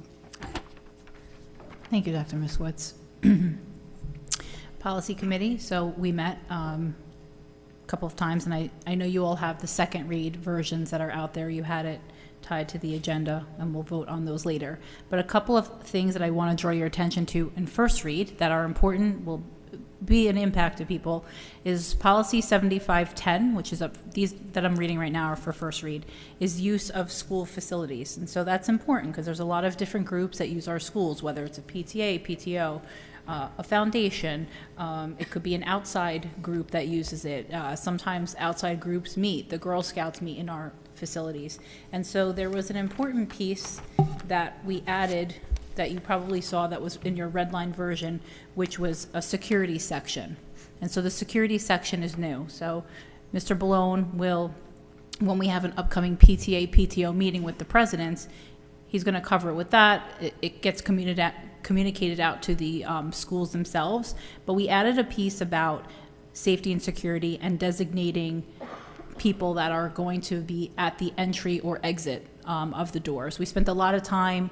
We met with Mr. Caravello. We met with Tom Slattery. We met with people to make sure that we had it right. The building use form will be updated to include that. But I just want to make sure that everybody is aware of the changes that will be made in security to keep all children safe. That is a new addition to that policy. So you should definitely take a look at it if you happen to use the schools for anything. There's another policy that we updated, which is 7230, which is gifts, grants, and donations. Just a couple of small wording changes. It just talks about how we're going to vote. That's all. There's another change to 5830, which is student fundraising, and you'll see some changes there about just internal fundraising. It kind of maps out what internal fundraising means versus external fundraising for our kids. I think that was something that was confusing to certain folks, and so we just wanted to make sure that we called your attention to that one. There's a couple of regulations that were updated, but another big policy that we changed was the smoking. It was called student smoking, or it was really called pupil smoking. It's now called student smoking, but we added vaping. Sadly, vaping, is something that happens. And so we added the vaping piece in here. We also, Mr. Balone made some updates to the signage in our schools that now says no smoking or vaping to address the issue there. So we wanted to make sure that we captured, sadly, what's going on in society today. And so you'll see that in that policy. Annette had spoken about policy 5530, which was substance abuse, and that's the one that is in that policy itself. It talks about something with community outreach. And so years ago in community outreach, they used to host these things, but our requirement is that we do something for parents. So Mr. Balone and the team does a great job educating our students on drug awareness, but we wanted to make something available to families and make sure that parents and guardians have the pieces and resources at their fingertips to help their children if sadly anybody's suffering with substance abuse. So that is part of why Annette and Mrs. Gross, the communications committee, decided to take that on, and that will be part of the coffee chat. It's actually in the policy 5530 for substance abuse. There's a regulation that's out there too. The other policy that you should look at is 5550, which is your disaffected pupil. That's your child who was doing a really good job and something happened, and all of a sudden they're falling behind, they're not doing their work, they lack motivation, and maybe there's a reason behind it. So we took a look at this one. It was really outdated. Some of them, if you see, haven't been changed since 2014. Mr. Balone met with staff and put this new RTI protocols in here, which is the district's response to intervention to find out what's happening. Why is the child falling behind? Why are they lacking motivation? So that policy has been significantly changed and updated to match today's current environment. And then there is another piece, which I think those were all of them. Yeah, so those were the big changes I wanted to draw your attention to that were up for first read.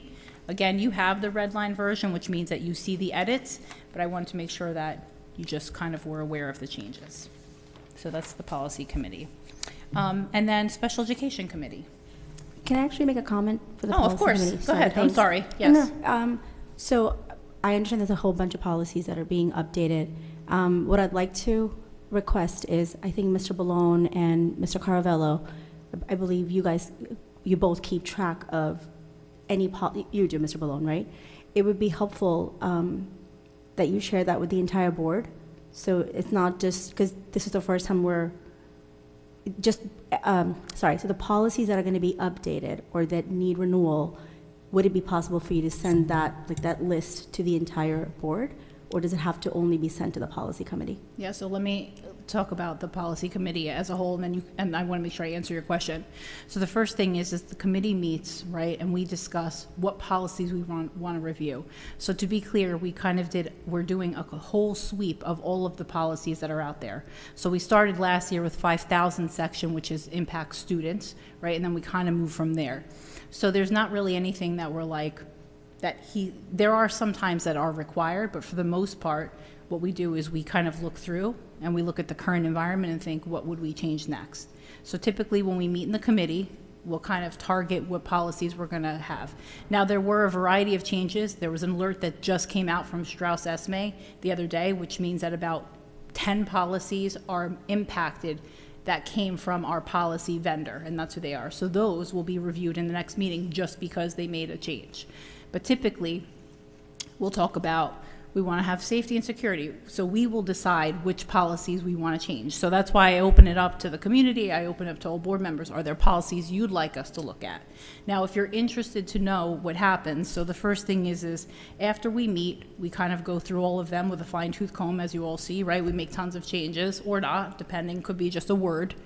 Then I redline them, which means you have the edits, and then they go out to the board on Friday before the Tuesday meeting and to the community. Mr. Ballone does maintain a copy of those, which is the same ones that everybody gets on Friday. So we sit, I take notes in the changes, I send it back to make sure the changes were captured, right? I've addressed it, that I've captured all of the things you want me to capture, and then it goes to the board. On the Friday, when the board reads it, you are all welcome to kind of ask questions. I think you all had some good questions of like what happened with whatever changes, but that's typically the structure. But he does maintain the first and second read edits. But tell me now, after I explain the process, what else you're looking for. Having that list ahead of, we as a board should receive the list of policies that are being updated, changed for, many different reasons before the community gets to see it. Because we're right now looking at that the same time the community reviews it. As a board, we were elected so that we can offer suggestions, recommendations. That's what we do as a board. And hearing about it or seeing it for the first time when the community sees it, not having any input. I mean, I understand that you're saying that we could bring forward policies that we potentially want to see change or updated, but it would be really helpful for us, especially if we have to vote on some of these, to see them way before the community sees them. So if we have questions, not saying that we can't ask them here, which we obviously will, but it's important, and I really request Mr. Ballone and you as well, Valentina, if you can share the list of policies every month or how many ever times that you meet, what policies are being updated. And again, we may not have anything to say about it, or we may have questions, but I think we as a board should see them before the community sees them.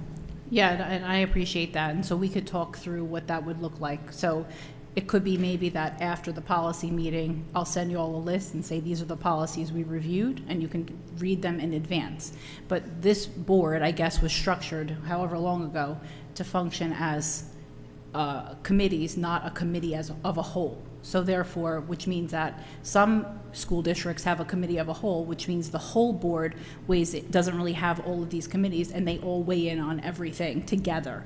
In the way this board, I guess, was structured, whatever, it has different committees, which is policy and so forth. But if you're asking me, can you just send me the list of policies that you reviewed? That I can do after the policy meeting. But the red line version sometimes are not made until the Friday morning, right? Because I'm the one who's making the edits. I'm the one who's making the changes, and sometimes there's 15, 20 policies that go out. So that's why I can't tell you I could send it to you in advance, because the best I could do is the way, but I can send you the policies we're reviewing so it's on your radar. So it's twofold, right? One is just, I don't need an updated version before you go into the policy meeting. As a board, I'd like to request that if you're discussing, which I'm sure you probably have that on the agenda prior to going into the policy meeting, a policy committee meeting, that you're going to go over 10 policies this meeting. It would be nice to be that it's shared with the whole board. And then after the policy meeting occurs, having meeting minutes, and not just bullet points, but it's important for us to know as board members, why was the policy updated? Did the committee think through everything, and I'm sure you did, but understanding the rationale behind some newly created policies, some that are already in existence. So I feel like that is something that I really want to bring in front of everybody now and say that that is something that we're requesting. So we understand coming into these meetings, when we're voting, we know everything that went into it. Mm-hmm. And then we can make an educated vote, I guess. So, Did we just establish, though, that the committee's report here at the board meeting? Why is it just the policy updates? Didn't we just establish that the special ed update comes tonight, the communication update comes tonight? Why is the policy standing out? Well, in addition to that, though, they also come, if I'm not mistaken, Valentina, the policy revisions are shared with the board members in the green notes, is that correct? Because I know my first year on the board, I actually wasn't on the policy committee, but I had brought up a question to our then superintendent about perhaps receiving the green notes a little earlier, but he had explained, which at that time, I don't think I had a full grasp of, like how fluid, everything was going into the green notes until that Friday afternoon.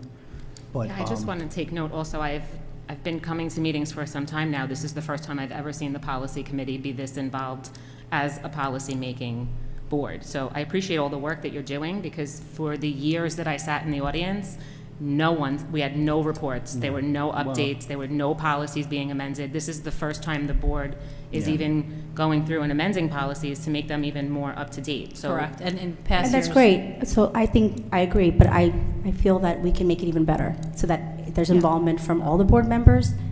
I We just want can't- to go back to, though, it's not a committee of the whole. That's So a I just want to say that. So there's a committee. We can but I'm with you. We can absolutely discuss that. I have to obviously take it back to the committee as well and get their feedback. I think, though, for now, we can talk through it, but the red line version of these changes is the change. So if there's a particular thing, sometimes, for example, when it has student smoking and vaping, you see the change says vaping, right? So I don't need to provide an update. Why I did update the community why we added the word vaping, but I want to be clear, though, you do get the changes, and if you all have questions regarding a particular policy, you may not need to know why I added the word vaping, or not me, the committee. And so I think that we can absolutely have the discussion. I need to take it back to the committee, but I think you have a good point. But I just want to know if at any time, which I always say, you all can ask any questions of the committee, and we'd be happy to answer, but I also give a pretty robust update in the public. Yeah, I actually do agree, Valentina. And I, again, had asked a very similar question, for my first and second year. And actually, last year, when Randy was the president, he had actually explained that was the process of the first read, second read. Like the first read is technically, for us to hear it, and if we have any discussion on it, to discuss, and then that's why it goes for first, second, so that everybody has an opportunity to discuss it. Oh, that's Yeah, true, too. I don't agree with what Randy did, or it doesn't matter that I agree with Aditi, we can go forward, but I gotta tell you, I look at all these policies, I print them out, I highlight them, and I sit here and I try to understand, why was this change made? Why was it not made? Why is this redlined? Some of the stuff, you're Yeah. absolutely right, we'll get it. Everyone understands what vaping is, I get that. But just having some detail behind that, we updated this policy because it's a requirement by X, Y, and Z, or because we feel X, Y, and Z. I don't think that's a lot of effort. Well, there's I also- agree with Annette in that, none of the other committees do that, but policies dictate how we operate, right? Regulations dictate how the district operates. So in many ways, they hold a lot more weight. I'm not trying to be difficult. We're not trying to ask for a lot here. Or we can have separate meetings and sit down and do this. I just feel like having that supplied with the policies, because every time I look at a policy, I have to email, and how many emails do you get from me? Asking, what is this about? Can we sit down and talk about this? I But think we isn't could that the just avoid purpose a of lot first read, so we could discuss it in public? Yeah, and the 'Cause I don't see the conversation should be emails. had in public. That the policy conversation, and that's a great point, Chad, that you made. Policy conversations should be had in public. So I'm happy to, but I do want to say, I appreciate that, and we will take your comments. Let me bring it back to the committee Okay. to discuss that. I hear you. You get the red line for now, but let me take it back to the committee and come back with an answer. Go ahead. The only committee that we vote on is policy. All the other things are informational. Well, I just want to be clear, though, Curriculum. not always, right? Sometimes, I understand, like special education, you could say, maybe Mrs. Tyrone addressed it in the special education committee, and maybe a vote has to come out. So I And don't we want vote on a blanket curriculum. statement But that it's that's only policy. rare. And we are a policy making board. That's our main thing that we do. I'm sorry, ma'am, I have to disagree. I mean, don't- we have that's okay, let's financial just- and business matters, we I would have just let her finish her curriculum thought. matters. No, we have- No, go ahead. No, that's vote on all that's not these a every committee. meeting. That's not a committee. Yeah, that's fine. So continue your thought. So, I understand. I'm in agreement with what Chad just said, and Aditi, that we need to be more involved. I think the whole board should be more involved. There's four members of the policy committee. You know that going in, there's going to be 4 yeses to a vote. Not Because you're always. right. I just want to be clear, though, we're still, just to delineate, this board has a policy committee that was established, I don't even know when. We are not a committee of a whole. So I understand your point. You have every right to understand the policies. That's why you get the red line version. If you'd like me to look at the process, which Aditi had addressed, I'm happy to take the comments and bring it back. But as of today, we're not a committee of the whole for policies. But you all can, when you get them on Friday, you have every right to send an email, like Chad has done, and I have responded to the best of my ability in a timely fashion, to say, he asked some questions like, what was the change? What were the things that came out of it? And I tried to provide the response to the best of my ability. But I appreciate that piece that I will take back to the committee. But now, we have, the people that are not involved, we have to make a decision to vote yes or no on something that we're just getting additional information on today. So when you, let me ask this. So when you're looking at 7510, which is addition of security, was there a question or you understood? No. There's no security, right? I don't want to say Right. no. Let me backtrack. Correct. Did you understand that wasn't written in the policy? So that's the Correct. addition, right? Correct. Then there was substance abuse. I think that was pretty straightforward, right? So if there was something in here that is not, you don't feel comfortable voting on, then by all means you should abstain or vote no, right? But I just want to make it clear that they're pretty clear, which by the way is, and I'm not, whatever was done in the past was done in the past, but typically they were written when they could by the superintendent in years past, when they made the decision to write them, and then it was just presented to the board to review. Different process. Go ahead. I'll speak to years ago, because many of the policies are dated 2014, right? So back in 2014, when I was on the board, we all had a board member, Bonnie Sue Rosenwald, amazing with policies, as good as you are with policies, right? We have a good competition to put 2 together. But worked with Dr. Gasworth, Assistant Superintendent, did the same thing, A to Z through all the policies, because they haven't been done for a while. So every so many years, the boards cycle through their policies, and they go through A to Z, they go through their policies. We're doing it again now. Any board that didn't do it before, that's not a mistake, it's not a problem. Just, it's a cycle. And it's time again, because 2014 to now, it's almost 10 years since the policies were looked from A to Z. And that's why we're going through A to Z. And so what I'm gathering is you are going through just about all the policies now. Yeah, I'm trying to, because to your point, Dr. Miskowitz, there are CUSAC, right? And part of policies fall under CUSAC. Correct. And so for me, and for this policy committee, it's really important that we take a look. A lot of these policies have not been changed since 2014. There are even some that are mandated that were never updated. And when I say mandated, I actually mean by New Jersey state code and law, right? So some of those have never been changed. So when I go through them and I look to see that they haven't been modified since 2014, that's important. So what we're doing now for our CUSAC scoring is to make sure that we have covered every policy from A to Z. And that is what's important to us. It's a big undertaking, as you see. I make all of the edits myself, obviously with the policy committee, but at night, I'm modifying these policies to make sure it aligns with every word that these folks have said. Whether it's 1, 2 o'clock in the morning, it is important to me that we capture the change. And so that's why I'm saying, if you want to address the way it goes, but as of today, it's not a committee of the whole, but you get them on Friday, you're more than welcome. I encourage you to ask your questions, whether it's in public, email me, however you want to do it. Well, can we get the policies, just the policy section, not the whole agenda, the policy section prior to that Friday? I'm going to say to you that I will try my best, but I am the one who's making the changes. And I appreciate and that. Mr. You're And doing I'm a not, lot and of I'm, work. I listen, know I'm not that. saying anything, but Mr. Balone, sometimes when he has to attach them in the green notes, the other ones, I had to send him at 11 o'clock in the afternoon on Friday, because remember, I'm still maintaining a life, work, and everything else. So when I'm changing, if you look at the 10 policies or whatever it might be, I'm not saying I'm happy to do it, but sometimes it's not until the last minute, right? And that's because there's a lot to change. But whatever, let me take it to the committee, Dr. Miskowitz, but as of now, they do come out on Fridays to the board members, and you can always ask questions in advance. Will we have the opportunity to add, not just question, but add our own comments to adjust, to revise? Is that a possibility?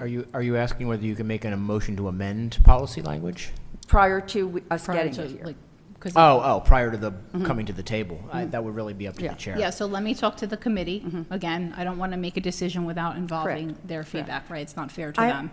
I want to say a few things. Yeah. So policy 0155 allows us to convene informational sessions for the entire board. These sessions would afford us the opportunity to gain a deeper understanding of the rationale behind policy changes and facilitate meaningful collaboration among all board members. I understand that we haven't been operating like that, but I would like for us, and I don't think it should be a policy committee decision, but it should be a decision of the board as a whole. I also want to point out that there are boards within the state of New Jersey, which I believe, Valentina, you also mentioned, Wharton Bureau Board of Education, Garwood Board of Education, Ramsey Board of Education, Watchung Hills Regional Board of Education. These boards all prioritize inclusive decision-making involving the entire board rather than operating within a silo of just a few members. This approach not only fosters transparency and accountability, but it also ensures that diverse perspectives are considered, leading to more robust and effective policies for the benefit of all stakeholders. So I understand that we're really big on transparency. And I think that it's really critical that that begins with the board itself. And I'm hearing that, yes, you'll take it back to the committee, but I really see no reason why we can't exercise 0155, where it says that we could operate as a board of a whole, because we are very interested in understanding what policies are being updated, why new policies are being created, and that's really, truly why we're here.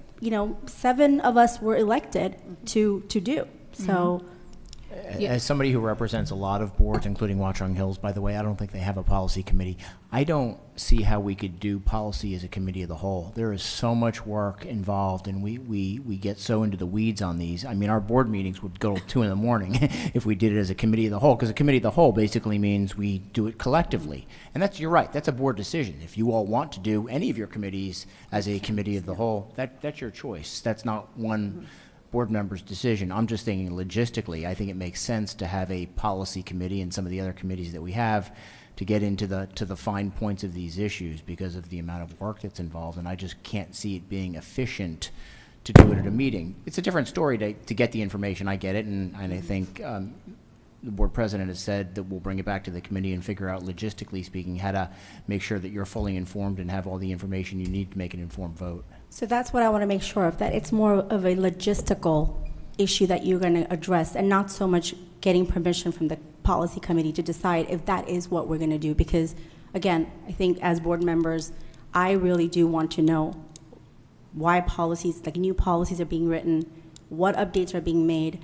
So if it's just a logistical piece that you have to figure out how you get that information to us before the public gets it, that's acceptable. But I don't want it to be shut down that we're not sure if we're going to do that, and then that's something that the policy committee is going to decide. Yeah, and I want to just put this out there. At least for me, if you know anything about me, I never shut anything down. I'm always open, and you know that, to feedback and growth and doing better tomorrow than I did today. But one thing I just want to be clear on for everybody is that all board members at the first read, you asked, you want to provide your feedback, absolutely should be providing feedback at the first read. Example is when I put out the suicide awareness policy, Mrs. Piernick in the first read had a ton of feedback for me. So I listened to her in the public meeting. I spoke with her after hours. I asked her to send me her feedback. And I took her feedback into account when we made the changes to the meeting. So first read is the absolute opportunity. Plus, when you get them in the green notes, right, you can always, when they're up for first read and you get them in the green notes, by all means, send me your feedback, right? Or say it in public. You are more than welcome. So no one is shutting that down, because that is the opportunity for people to provide it. You do want some information in advance. I have to look at it from a logistics standpoint, to be honest with you, when I can get it to you in advance. But you have first read to opine, to think about it, to ask your questions, give me tons of feedback. I welcome it every single time. Second read, you can still ask questions, but that's when you place the vote. But you can vote no, you can abstain, you can vote yes. Okay. Okay. But great conversation. Thank you all. Okay, 2024-2025 budget.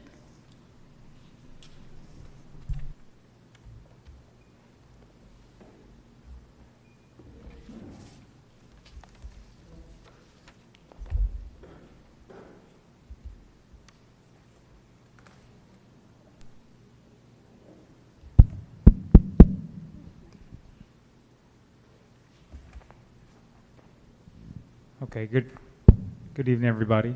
So this is the fourth presentation for the 24-25 budget discussion. So there's two discussions on the agenda for tonight. I'm going to wrap those into one presentation so we can go over everything collectively.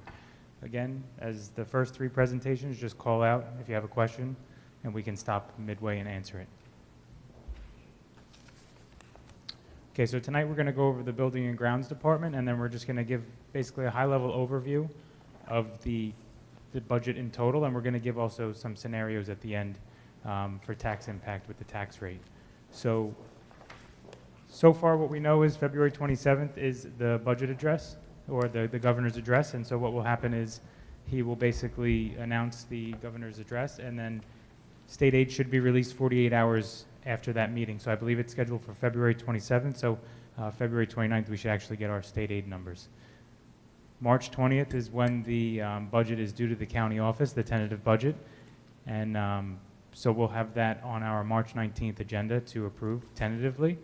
The March 5th workshop will also be an opportunity to discuss the budget. Tonight you guys should have all got your budget binders, so give those a look, and then what we do normally is you reach out individually and we can set up meetings in my office whenever you're free, and then we can go over anything that you may want to discuss in detail, as it's categorized by department and by line item. So anything that that glares at you, send me an email. You can always schedule an appointment if the time permits, and we can go over anything. And then the final budget approval will be sometime in April. So basically, after the county approves our tentative budget, we would put it back on for final adoption. So this is just a detailed look at the facility projects that we have upcoming for the 24-25 school year that we're budgeting. The total project cost is $2.6 million. Now this is not in your operating budget. This is coming strictly from reserves. So your capital reserve amount that's being budgeted is $1.1 million, and your maintenance reserve amount being budgeted is $1.5 million. This is a way just to successfully navigate and not really put any stress on the operating budget, because there really is not a lot of wiggle room to incorporate some of these projects. So we rely on our reserves to really assist us in trying to finish long-term projects or long-term issues that might be arising, and we just try to get ahead of them. So one of the first big projects is the Marlboro Elementary HVAC project. So that actually is being 40% funded through the ROD grant we had approved. You'll actually see some of those motions on the agenda tonight for the ROD grant agreement. The asphalt and concrete repairs, the district-wide, we're budgeting $516,000. Now, we did take a look at some of that in our B&G committee walkthroughs, just some areas of concern and where we are going to address and where we're going to try to also squeeze into that budget, because it is quite tight to address everything, so sometimes it goes by priority. The fire sprinkler system, we're still going ahead and budgeting that. We're actually going to get an external inspection as well on them, just to see if there's anything else that could be done other than that $250,000 mark. So if there's anything that could be done that's more cost efficient, we would adjust that number, but as of right now, we want to keep that in there and address that. The replacement of the generator at the Early Learning Center is also budgeted to be replaced, and that is an estimate we received from our architect and engineer based on today's pricing for that size of a unit. The courtyard, so we're basically redoing the courtyard at the Memorial Middle School here. We're also looking at alternatives, whether it be stamped concrete or pavers, whatever is more cost efficient. Your exterior doors project at Dugan, so this had to be put off last year because the prices came in way too high for what we actually budgeted, so we knew we had to budget more. So this is the last phase of the actual door project, and then all the doors would actually be updated most recently, I believe within the last 7 to 8 years, without some loose end doors that we may have to go back and replace, such as storage or closet supply doors. Mini gym floor remediation at middle, so we are looking into doing a remediation of the rubberized floors at the middle school. So we're going to start with one of the auxiliary gyms, and then each year do another gym. So you have 2 auxiliary gyms and then the actual main gym that's all rubberized. So we would actually start remediate and replacing those. You have miscellaneous improvements at Asher and Defino, whether it be rooftop units or other equipment that needs to be done. I believe Defino is actually the partition wall in the gym that needs to be replaced. The PA system at Memorial. The drainage repair, so we're actually seeing a big problem with drainage at the baseball field at the old middle school, so we are actually going to try to address that. Again, through the asphalt and concrete repair, they do handle our drainage issues as well, so we'll try to package that in there. District-wide painting is always something that's revolving. Your masonry and your brickwork at middle school is really a focal point of where we're going to want to focus all of that work. We usually budget for that every year, and then you see the total project cost. So this is just an overview line by line of your building and grounds budget. So you can see utilities have actually decreased as in accordance with what we've actually been monitoring with our energy usage. Per the ESIP project, we actually have been able to see a reduction where we've been able to budget less year over year to try to offset that payment. As you can see, the second line is your ESIP payment. So that was all of the work that we had done during COVID, during 2020. That was your energy savings improvement plan, where all the program where all that work was done, whether it be boilers, water heaters, which we actually saw in our walkthroughs, all the work that they actually did, LED lighting, and there's just a slew of things. I believe that list is still on our website. So basically, we have to budget for that payment every year. It's almost a loan that's built into your operating budget, and the savings of that program should offset the cost of the actual loan. Your contracted services are down. Your custodial, you'll see your contracted custodial costs are up. That's mainly because Pritchard is set to expire, and we actually have to go out to bid. So we're basically budgeting in accordance with what we've been seeing the trend to be with the bids coming in for that service. Your equipment is down, your supplies are down, your safety, your testing, and all miscellaneous things that are needed in that department are up, and we'll get into detail on the next slides of what some of that stuff is. And then your projects, what we talked about in the prior slide. So actually, you can see the total B&G budget looks like it's up. If you take into account the $1.6 million of the actual reserves that's being put into that department, the total operating budget in itself is actually down by about $94,000. So again, your utilities that decrease, we do look at this every year. We try to basically just forecast what the actual utility rates are going to be for energy. We also renegotiated our district internet and phone services through Category 1 E-rates, so you actually saw a decrease in that where we're actually able to secure a better contract with us, I believe with LightPath. Your ESIP payment increase, that's based off of the amortization schedule.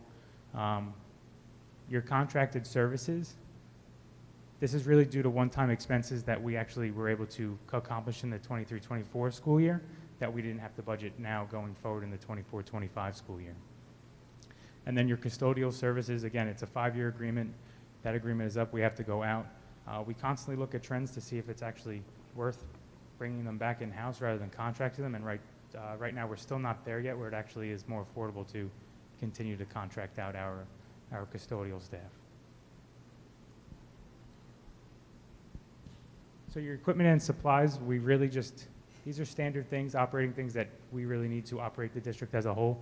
We review these line by line based off of need, and basically just to see if there was anything that was left over from the prior year. So if there's anything that we really did not need, or maybe there was an available balance that was large enough to where we figured we could slash that line item, we did basically working with the B&G director to make sure that that was something that we could possibly do, just to try to trim where it was not needed.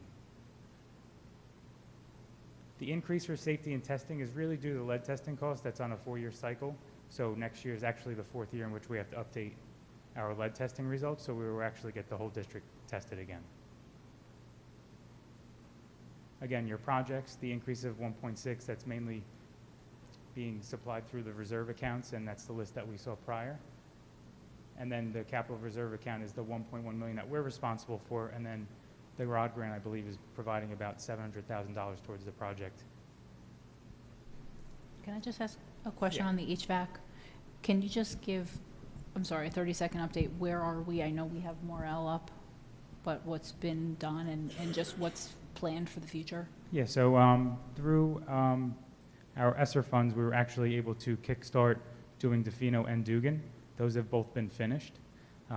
Memorial is, of course, air-conditioned. Abbott is as well. Middle is also, but some of the units are fairly old, so we've actually been on basically a replacement plan where we budget to do about 5 to 10 units or sometimes more just to start replacing the parts, just to try to get them refurbished and basically back to life when it comes to operating in an efficient manner. So we try to just continue that cycle so we don't fall behind, because that would be a fairly large school to do anything when it came to a replacement. So we just try to preserve there. But that's air conditioned as well. The only 2 schools that do not have it right now are Robertsville and Asher. Morels doesn't have it yet, but it's slated to be on the agenda. Now, we have been talking with our architect engineer, so it's going to start in the summer, but that doesn't mean it's going to be finished, because the lead times for things are still pretty long. I believe they said that you may not be able to get the actual units in from the supplier until maybe end of August, and sometimes that's not a lot of time for them to really do the work in first shift. They might have to work second shift, whether it be after school hours or possibly wait until long-term breaks or next summer. But we are going to kickstart it. We are going to fund the project and start it, go out to bid just to lock in a contractor, but I can't guarantee that it'll actually be up and running in September. So I just wanted to put that out there now. Is it working? Okay. The 1.1 from Capital Reserve, is that in addition to the 7 from the ROD grant, or is that including the 7? So that's our local fair share. So that's 1.1 plus the 7 that we Yes. got from the ROD grant. Thank you. Yeah, the total estimated project's about 1.7 or 1.8, yeah. I know.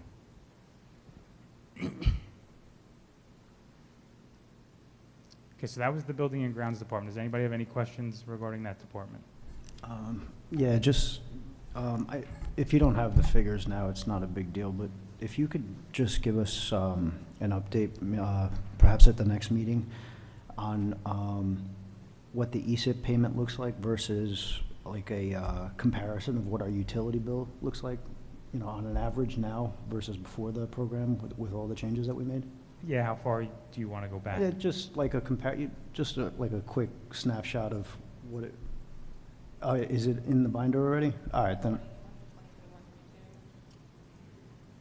Yeah, I can actually, so it's an amortization schedule, the payment schedule. Yeah. So basically it goes by, it's a 20-year payment schedule, and each year it's broken out how much each payment is, but you're looking to see like the cost savings analysis? Yeah, just to see, like, because I know that just when we did all the walkthroughs, I mean, just the, like, thousands of LED bulbs that got replaced through that program.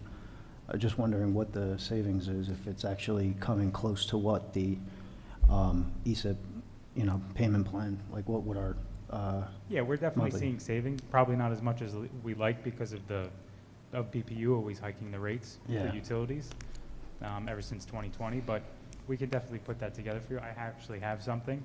I would just have to make it look more readable. It looks like almost Albert Einstein's whiteboard. Yeah, nothing, not too in-depth, just like a broad view if you have it. Yeah, not a And problem. if you don't have it tonight, it's fine. Thanks. No problem.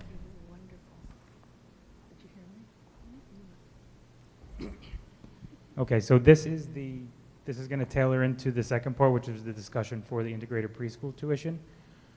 So these are the comparisons of the other preschool tuitions that we could find, similar to last year. So you have Yellow Duck at $11,000, and these are the 24-25 rates going into July 1. Ivy League's $11,660. The Marlboro Jewish Center is $8,000. Step Ahead is $8,020. Little Leapers is $8,100. Colts Neck Public Schools is $12,410. That, again, tuition's not been fully approved on, but that's what we've been told. Freehold Township Schools is at $8,500. So just some background information.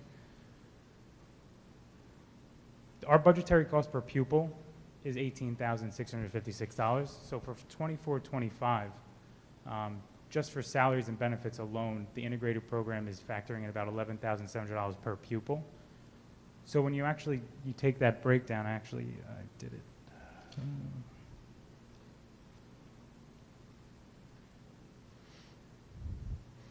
Yeah, so this next year's program, we actually had to cut by 10 spots. So it's actually going to 30 spots. And that was basically just to reinvent the program and provide more instruction. And so what needs to happen is we need to raise the tuition rate to just basically offset, the loss of 10 students in revenue. So last year was $7,400. We're actually proposing to go to $8,000. And even with the $8,000 increase, we're still operating at a loss of $110,000 when you look at just the $11,700 per pupil amount cost. So that's why we were proposing to go from $7,400 to $8,000. Just because we're operating at this program at a vast loss already, we were just trying to bridge the gap a little bit, knowing that we were losing 10 spots. Penny, I have a question. Sorry to interrupt you. So we started at 80 students in this program when it was half 40. day. When it was half day. Then we Okay. went to 40 children in this program. It's a full day. Now we're dropping down to 30. There's 2 pre-K teachers. So what are we having, 15 kids in a class plus the integrated students? No. Sorry.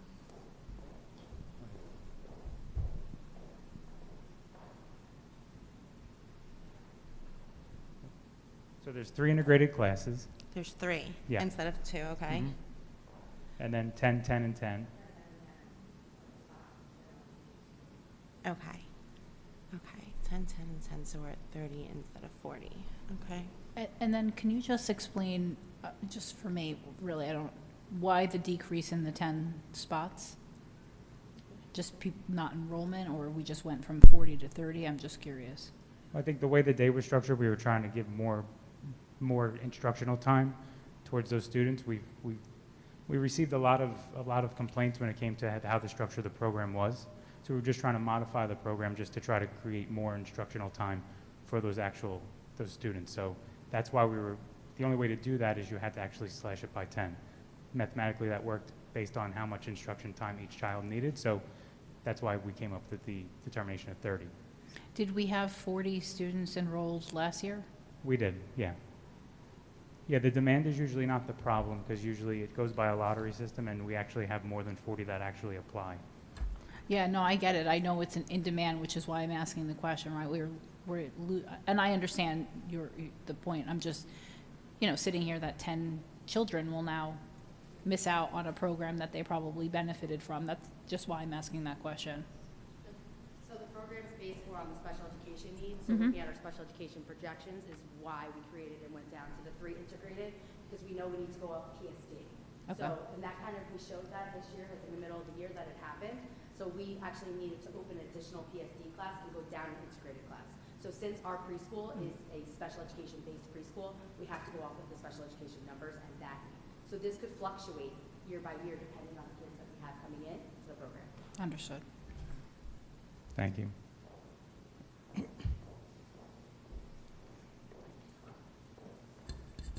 don't want to breathe. Does anybody else have any more questions? Okay. The bottom line is the bottom line. You're recommending to go to $7,400 to $8,000. Yes, because when we get into the next slide, we're actually I'm building that into my revenues with the $8,000 tuition mark. We just wanted to discuss this one more time because it does have to go on the agenda for approval. So we just wanted to bring it up one more time because on the next agenda, it probably will be on there for you to approve the tuition rates. But it actually is going to open up. You'll see something going out where I believe the lottery system is going to open up, and it's just basically going to say that it's estimated at 8,000 until it's board approved. So people are going to start applying. And you may have this piece, but I know then we spent last time modifying the payment plan so that parents weren't hit so hard in the beginning, right? Yeah, I believe it used to be 2, and now it's 4. Yeah. Okay, thank you.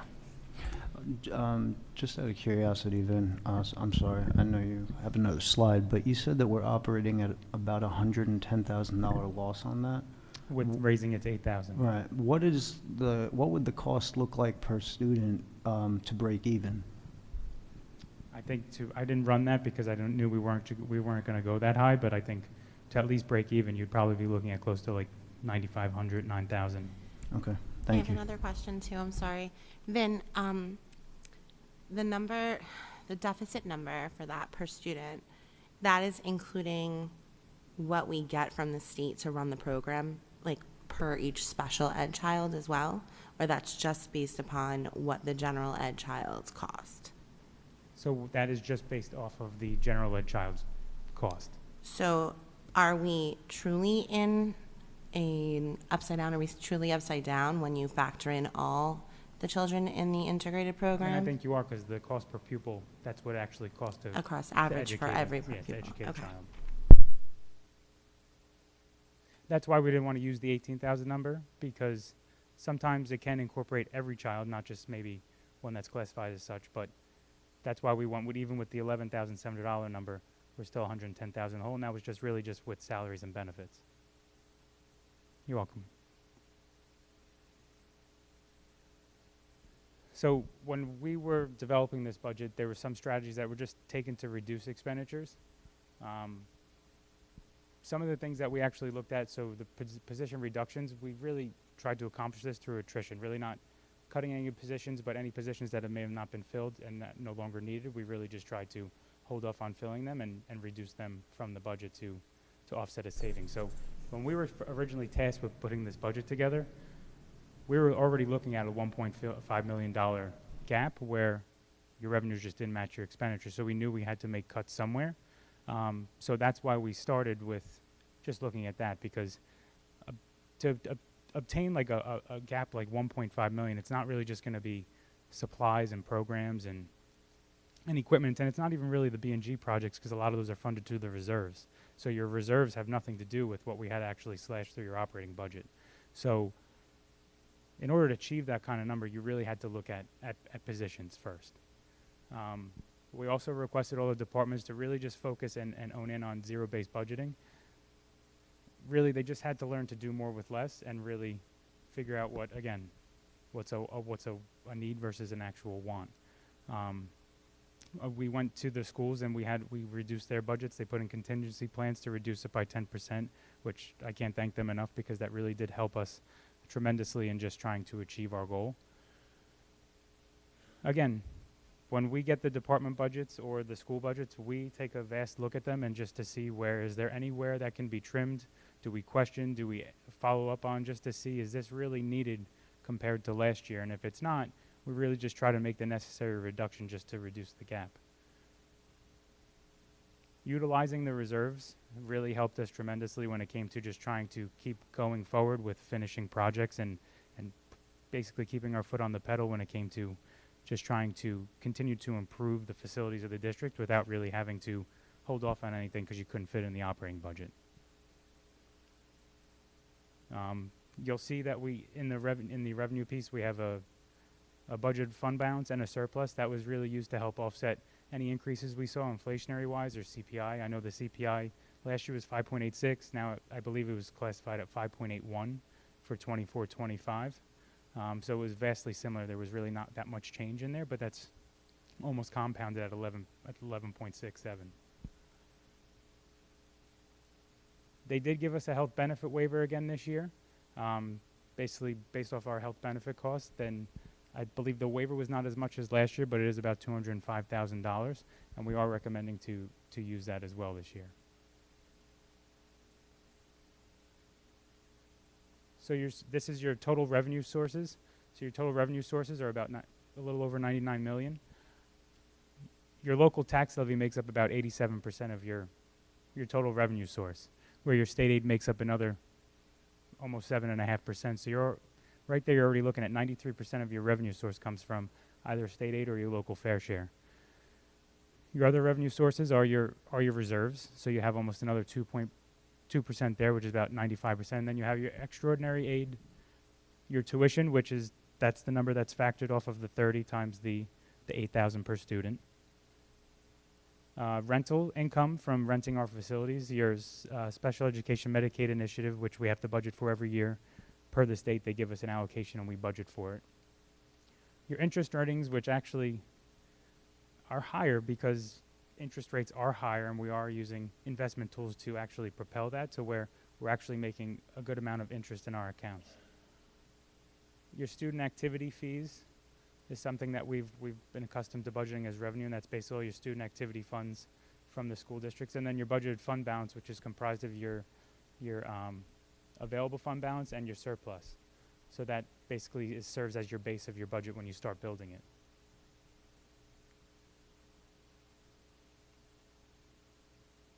So here's your expenditure side. Vinny, I'm sorry. Yeah. On the other slide, you had an important footnote there based on how we get state aid, right? That's just an important piece because I don't know if everybody can read that. Just talking through how we're classified, right? A through J, J being, it says. Yeah, basically it goes by socioeconomic status. I believe I talked about that in the prior meeting, but it goes from A through J, with J being the most affluent. Marlboro is considered an I district, so those indicators are used to basically calculate the taxpayer's ability to pay tax and basically determine if you're below adequacy or above adequacy. We are determined to be above adequacy, and in the eyes of the state, that means that you should actually put more on the local fair share than the state actually should put in the pot. So what happens there is that's when they tell you that they're slashing your aid, and that's how really S2 was developed, because they were really looking into those socioeconomic statuses, and basically it also factors into your enrollment if it goes down, if it goes up. So if you're actually an I or a J and your enrollment starts to go down, you actually might get hammered a little bit more than if your enrollment stayed flat or went up, because that still has a factor in your state aid. But we are considered an I, and they always deem us above adequacy, and they always say that we need to go basically to the local fair share to get our funds, and that's how they've been continually reducing our state aid. Right. We are on the last two of the S2 cuts, so that should bottom out and even out, and it should stay flat, but I did hear that they're going to start to try to revise the formula again, just to possibly make changes, because it really is not fair that we should be I did penalized hear that just too. because we are a more affluent community than other communities where our enrollment is still flat and we still continue to lose aid. Right, and pretty much the gist of it is that the state wants us to go to the local taxpayer while they cut the funding, just to be clear, right? It boils down to that, is what you're saying in that bottom note. Yeah, and they allow us to only go up to the 2% cap, which is your tax levy cap, and then you have your bank cap and any waivers that they may offset, but that doesn't ever cover anything that we may have to face, whether it be salary increases, contractual increases, CPI increases, because that's well over the 2% that we're allowed. So it becomes a difficult challenge. Hey, Vin, just because I always point it out, I just got to point it out again for us to be transparent. Local tax levy includes $1 million in bank cap. That's not money we have sitting in the bank. That's money we will go out to the taxpayers for that we can because it's banked. Yeah, so thank you for reminding me that. So that local tax levy amount includes the $1 million waiver that we left over from last year, which now goes into the form of bank caps, and that also includes the $205,000 waiver that we're getting for health benefits. In order to use these waivers, you have to go to the full 2%. They won't allow you to use these waivers unless you go to the full 2%. But it is not just like money in a savings account waiting for us. This is actually money that we need to go above the 2% to raise from the taxpayer.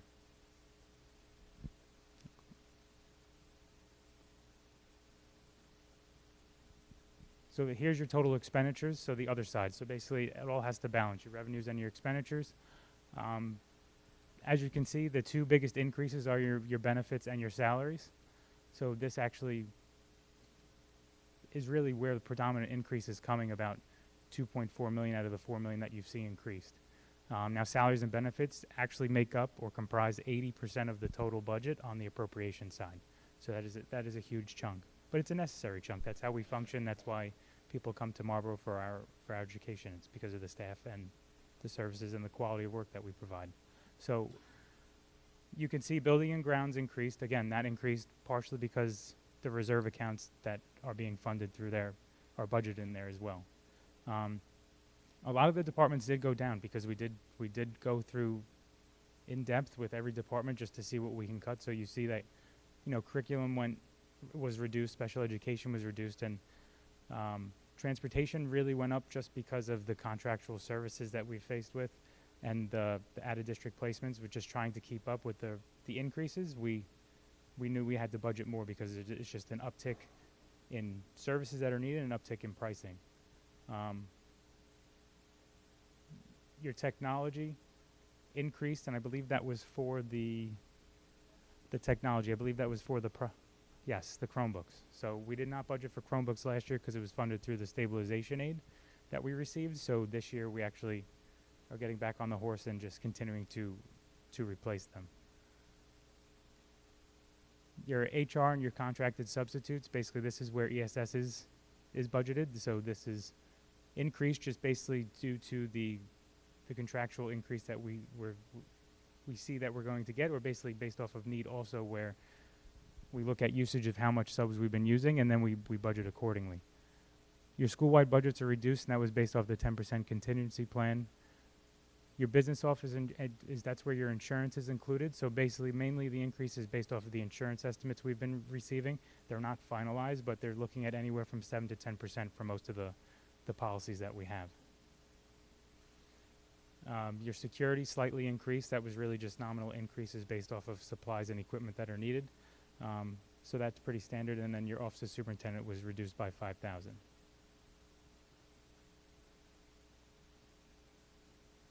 So here's the analysis of the tax impact. So basically we get the ratables and the assessed valuations across the street. We put that together based off of what we're going to be asking for. And so you can see on the left side, 24-25 budget at the 2% cap. In the middle is your 24-25 budget at 2% cap plus the $1 million in bank cap that we had left over. And then the last one on the right is plus the 2% cap and the new health benefit waiver of $205,000. So you can see the property tax, the tax rate is 1.14 for the left, 1.15 for the middle, and 1.16 for the right. And then you can see basically the cost to the taxpayer based on the assessed valuation of the home, for anywhere from $300,000 to $700,000. Now just keep in mind the average assessed home in Marlboro in 2023 was about $500,000. That was per the Division of Taxation. So we are proposing to go all the way to the right, just mainly because we had to trim $1.5 million out of this budget without even considering not using this. So if we were to not use this, you're actually looking at more reductions and more cuts that we would have to make by the time we present our tentative budget. We've really dug in deep to look at everything that we could possibly reduce. If we decide to not go with that, which I don't recommend, I think you would have to in order to not really sacrifice class sizes or any types of integral programs or anything that we're trying to do here. I think you have to go with the right, because if we don't, then you're going to be looking at severe reductions that we're going to have to make in a short period of time. And I know I've been trying to talk about this for the last couple of meetings just to try to basically get my point across, and I don't know how to put that nicely, but that's where we're at, and that's where I'm recommending we go, because I think if we don't, based off of the increases and just everything that we've been seeing and just trying to keep a balanced budget and trying to keep an efficient budget while doing everything we're supposed to be doing, I don't see how we don't go to the right. I think if we choose anything less, we're going to have to make other reductions that may not be beneficial for this district. Then if we go to the right, what or the second column, what does the 2% number change to? Like, what's the total percent? For Like, you go 2% cap plus the million plus the 205. What percent is that? Is it 3? Is it 3.1? Is it total? Oh,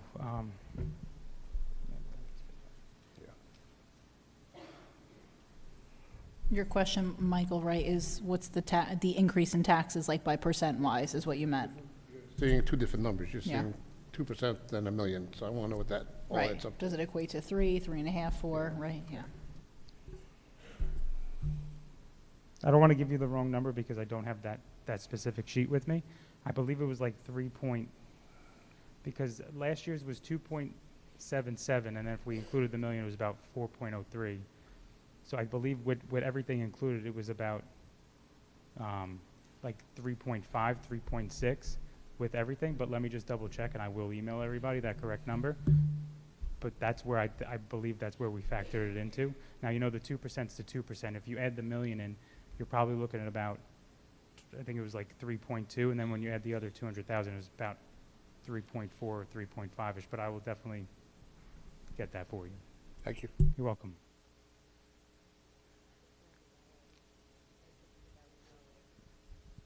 Vinny, if you're looking at the 199 on a $600,000 house, is that not 3%? Like how, where are we coming up with that number is all I'm asking. No, so basically, like so how you get the 2% based off of the total local tax levy that you're applying for, you're applying the 2%. Mr. Olonsky just wants to know what's the actual over the 2% with using the million and the 200,000. So not the bottom half, just really the titles, what that percentage would be. Meaning that I think at the end of all of it, right, what's the increase going to be to the taxpayer? Is it 2? Is it 3? Is it 4? And Well, I know that's you're- the actual increase to I the know taxpayer per the evaluation. Yeah. Yeah. And based off of the ratables, that would actually be your tax rate per the assessed valuation, but I will get you those numbers. You're welcome. Okay, and that is it for me. Like every presentation, there's my email if you would like to email me any questions, and then Mr. Crivelli's on there also for building and grounds. Thank you so much, as always. Okay. Annette, financial and business operations matters. The superintendent of schools submits the following resolutions for approval. 1, transfers. 2, list of bills. 3, secretary monthly reconciliation reports. 4, travel. 5, harassment, intimidation, bullying, HIB report. 6, home instruction. 7, amended resolution approval of ESEA allocations for the 23-24 school year. 8, approval of agreement, United Therapy Solutions. 9, acceptance of Rod Grant FEC from the New Jersey Department of Education. 10, authorization of execution and delivery of grant agreement. 11, approval of delegation of authority for supervision of school facilities projects. 12, NJSDA and NJDOE $104,559 emergent and capital maintenance needs. 13, donation. 14, donation from scope. 15, donations from scope. 16, amended resolution, out-of-district placements for the 23-24 school year. 17, approval of professional services agreement with Center State Engineering. 18, state contract purchases. I so move. Thank you. Is there a second? Aldo? Any discussion? Okay, roll call. Okay, so before we take a roll call, we just have a couple of corrections. So on page 12, for number 14, donation from scope. So just basically some of the schools and some of the amounts are changing because some of them were incorrect. So the total amount, the $2,467.21, would actually be changing to $2,544.88. And then grant number 24-001, the school is actually Robertsville. Grant number 24007, the school is actually Abbott, and the amount should be $792.65. And then the last change is the grant number 24008. The school's name should actually be Dugan. That's my mistake. I apologize.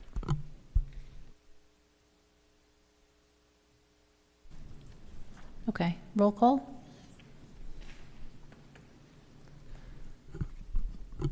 Mrs. McCormack? Yes.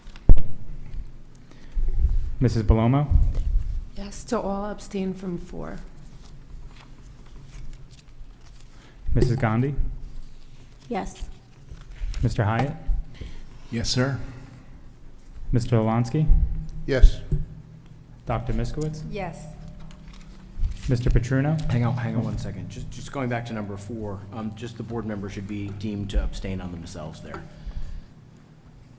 Dr. Miskowitz, you have on 4, you're traveling to the Women's Leadership Conference. So that's what I Mr. have to- Zettermer is stating. okay. So you would abstain from 4. From, Just on yourself. that's Just all. on yourself. This is travel for the leadership conference. okay, where are we though? So that I- Just go back to number 4. Page It says 8. travel. I don't know the page, Yeah, I'm I sorry. saw the thing It's 8 and before, 9. but I didn't. I Page don't 8, know. number Page 8 4. and 9. 9.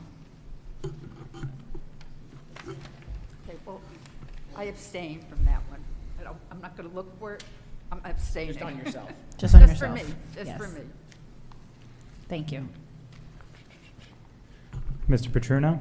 Yes. Mrs. Seward? Yes to all, except I abstain for myself on number 4. Okay, thank you. And Mrs. Mendez? Yes to all, but I'm abstaining from myself for number 4. Okay, thank you. Curriculum is tabled, right? So we're just going to move past curriculum matters, which was the ESY 2024 Extended Year School Program, since we approved that motion to wait for 2 weeks.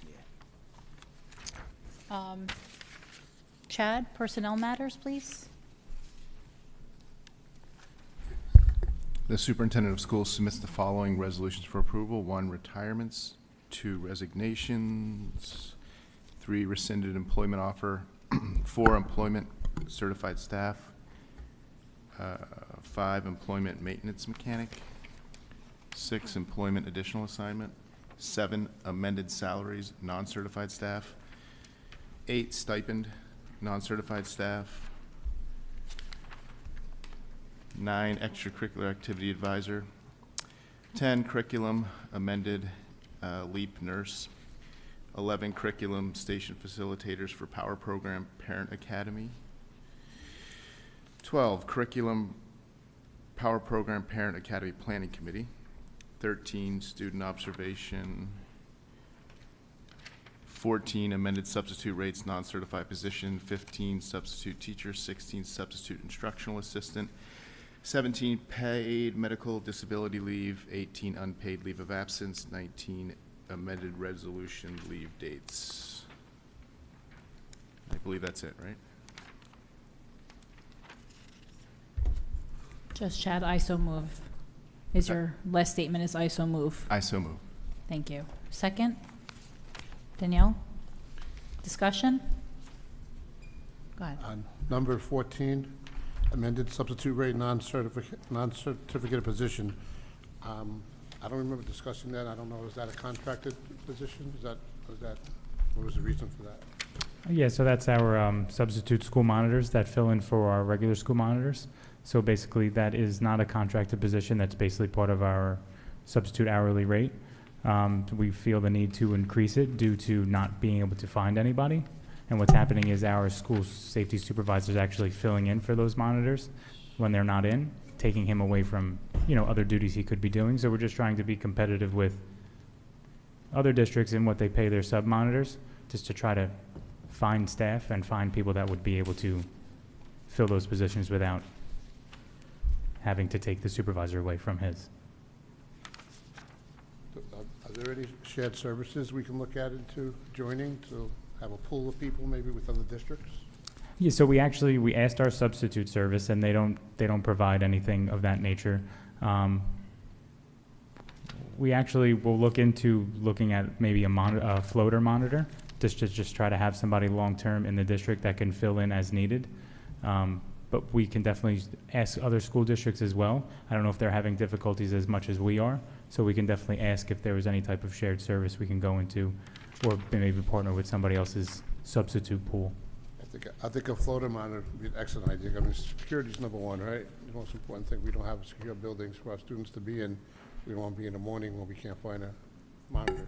So we have an extra person, even for times when maybe there's something big going on one of the buildings during the day. You might want 2 monitors there in that particular building that day. So it's probably not a good idea. Probably be a good idea to discuss. Yeah, absolutely.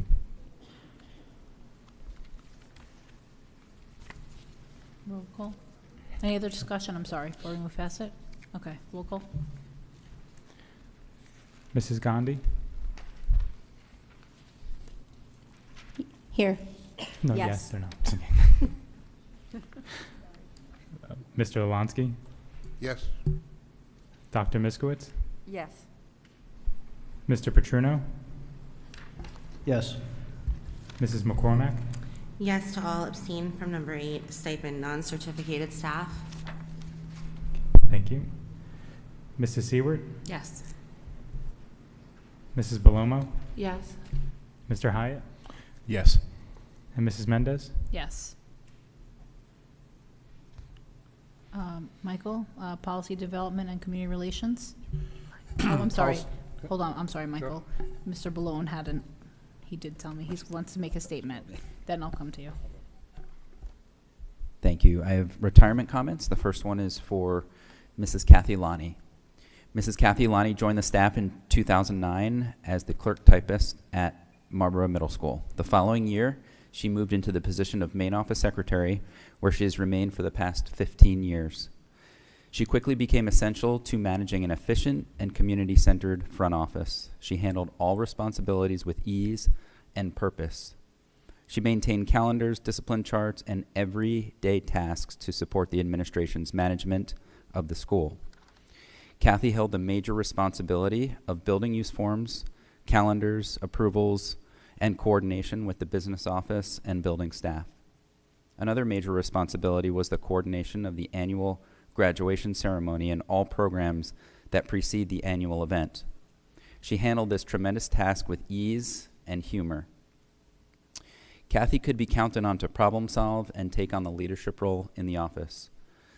It is amazing how she quickly got to know the students and many parents by name each year. Her kindness was felt by everyone she came in contact with. As she begins her retirement, Kathy's plans include celebrating the upcoming wedding of her daughter Kim and her fiance Tom, and spending lots of time with her husband Mike and her son Michael and daughter-in-law Michelle. Congratulations to Kathy and the entire family.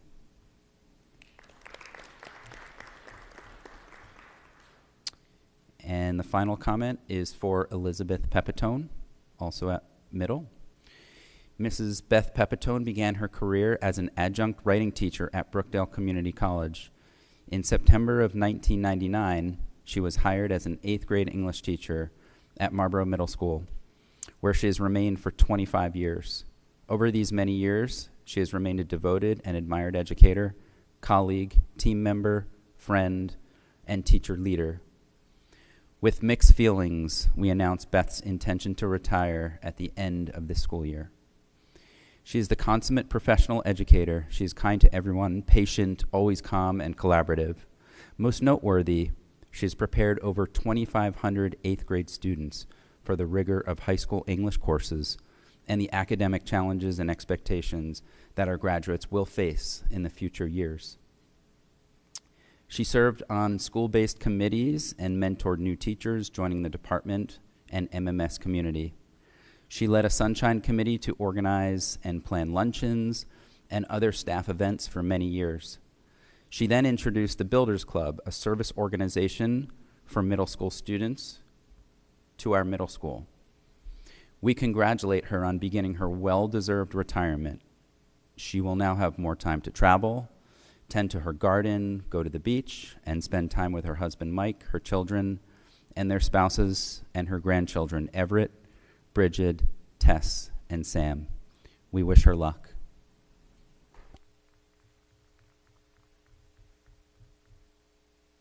Thank you for that. Michael? Policy Development and Community Relations Matters. The Superintendent of Schools submits the following resolutions for approval. 1, amended 2023-2024 school year calendar. 2, amended 2024-2025 school year calendar. 3, second readings, policies 5611, 5613, 8220, 8421, 9150, and 9191. First readings. 4, policy numbers 5530, 5533, 5550, 5830, 7230, 7510, 9500.1. I so move. Do we have a second? I'm sorry, you can. We're going to get to discussion. Just one second. So do we have a second? Ashley? Okay, discussion.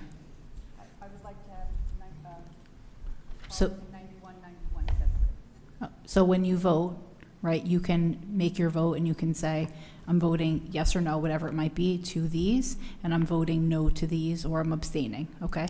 I have something. I actually reached out to Mr. Balloon, and we had an awesome, very informative meeting last week regarding the 24-25 calendar. I personally, I know that he had explained over the last 2 meetings briefly about the construction of the calendar and what it takes to build it, but I still was not 100% sold on possibly tapping into spring break in 24-25. And Mr. Balone, thank you so much for taking the time with me. But would you mind giving a little bit more of a deep dive regarding the 24-25, how you get to it, why everything, not everything, but a synopsis, please. Thank you. Sure. Thank you for your time in the conversation as well. So I think I explained in a prior meeting, the construction of any school calendar is very challenging, right? And it becomes even more challenging when we have such a diverse community, which is that's why it makes Marlboro a great place to be, because we have such diversity in this town, and we really try to honor as many different religions as possible, right, within reason. So we know over the past few years, in addition to the typical holidays that had been observed, we had the addition of Lunar New Year, Diwali, and Eid. So with that said, some years, some of those holidays fall during the week, like next year, all of them do, and sometimes they don't, and sometimes they fall on the weekend, so it doesn't necessarily affect our school calendar in the way that we had to design the calendar for next year. So all of those holidays do fall during the week, and we still want to honor them. So in some way, shape, or form, we are honoring them. We also have what I would call a perfect storm. The last day of school is Friday, June 20th. So it doesn't give us any wiggle room to go into the next week if we want to honor our special ed population, which we also want to do as well. So we have our ESY program that was discussed, generally would start that first week in July. So we do recognize that our special ed students benefit, as well as the staff, from a week off of school. And by the time the school ends, we like to give them a little breather before ESY starts. So ending school on June 20th, which is a Friday, doesn't really allow us to do that. So what we've done is we've built in contingency emergency closure days, right? We all know them as snow days, but they're really technically emergency closure days. So they could be used for any emergency. 9 times out of 10 it's snow, but it could be other things as well, like power loss or hurricanes, like we experienced in 2012, I think it was, with Hurricane Sandy. Or Superstorm Sandy, I should say. So the other thing that is taken into consideration is we share this calendar across the region, so the Freehold Regional among the pre-K through 8s, as well as Freehold Regional. Not to say we are in perfect lockstep, but we try to be somewhat together. in the days that we are taking and using. We also know as a community, we, as Mr. Lalansky pointed out before, we take safety and security at the highest level. So 6 of our 8 schools are polling stations during the elections, right? Both in November and in June, the June primaries. So this board has taken the stance and the decision to not have students in our buildings when strangers are in our buildings voting. So with that said, we actually did appeal to the Board of Elections twice on 2 different occasions in an attempt to remove voting out of our buildings for that reason, and we were not successful. I actually recently had a parent reach out to me who said she would like to take on that charge, and I commended her for that. So I gave her all of the information and contacts that we dealt with. So we'll see what happens there. I always welcome any parents who would like to join that charge. If you're out there listening and you would like to join her, let me know and I'll connect you. But we did not find success doing that. So that also provides a constraint into the number of student days that we can build into this calendar. So we have 3 contingency days, I will call them, for emergency closures, which is generally what we typically have anyway on any given year. Now, when you have an anomaly like Superstorm Sandy, spring break is always on the table, right? So spring break is always on the table to start chipping away at. We hope we don't have to do that. And with those 3 contingency days built in, I can't guarantee anything 100%, right? But I'm hoping we don't have to touch spring break. But again, it's always on the table in the event that we need to do that, which was the case in 2012. Does that answer your question? It does. So if this passes, this would be the 3rd day we are adding to the 24-25 calendar, the 3rd contingency day before hitting spring break. Correct. Thank you. Thank you for your time. You're welcome. Thank you for that. Any other discussion? I do. All right, sorry, but as a community elected board member, I feel compelled to address several pressing concerns regarding policy 9191 as it approaches a second reading. Firstly, it's alarming that the process leading up to this point lacked collaboration with the MEF, as evidenced by Mrs. Solacci's comment expressing their surprise and concern over the creation of this policy after 24 years of involvement in our community, schools, and children's education. Assurances from the board were given during the January 16th meeting that there was no rush for a second reading until further discussions with the MEF. However, we find ourselves once again at this juncture. I'm particularly troubled by the lack of transparency regarding updates and information sharing with the board as a whole. I mentioned that earlier. During January 16th meeting, Mr. Zittermer's commitment to share citations with Mr. Marone seems to have been overlooked. I'm not sure if that was shared. I did not see it, so board members have not received crucial updates following the policy committee meeting with the MEF. Proceeding to second reading without providing this essential information directly contradicts the transparency that our board emphasizes. If there's lack of transparency within the board, how can we expect the community to trust us? Before we proceed to vote on policy 9191, I believe it's crucial to gain clarity on the steps taken to reach this point.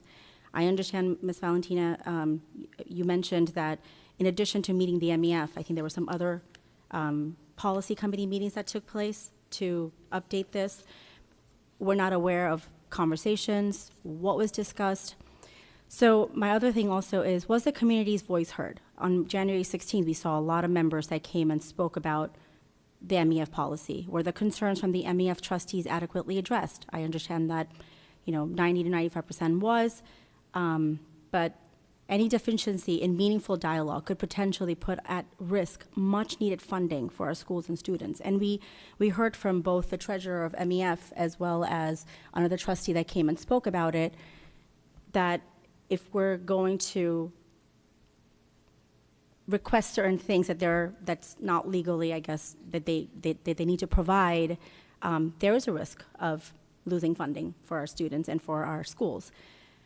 Sorry, just give me. So I feel like given these glaring deficiencies in the process, I strongly advocate for delaying the vote until the issues I have raised are addressed.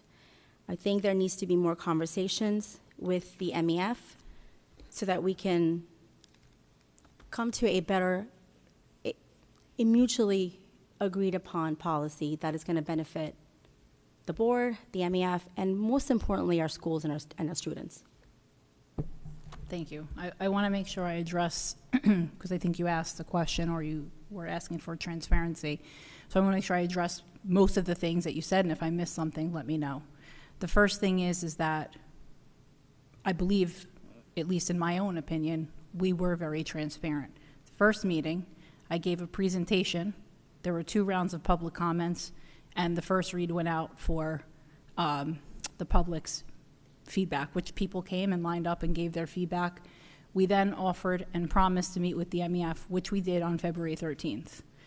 As you saw in the presentation I put together the second time, I showed the changes from first read to second read, further implementing the transparency of the policy changes. So I don't think that people don't feel that they didn't know. They may not agree with it, but people may not know. You then asked the question, which I emailed to all of you on Monday or Sunday, I can't remember which day it was, what happened in between the first read and the second read? You, Dr. Miskowitz and Chad emailed me. Valid question.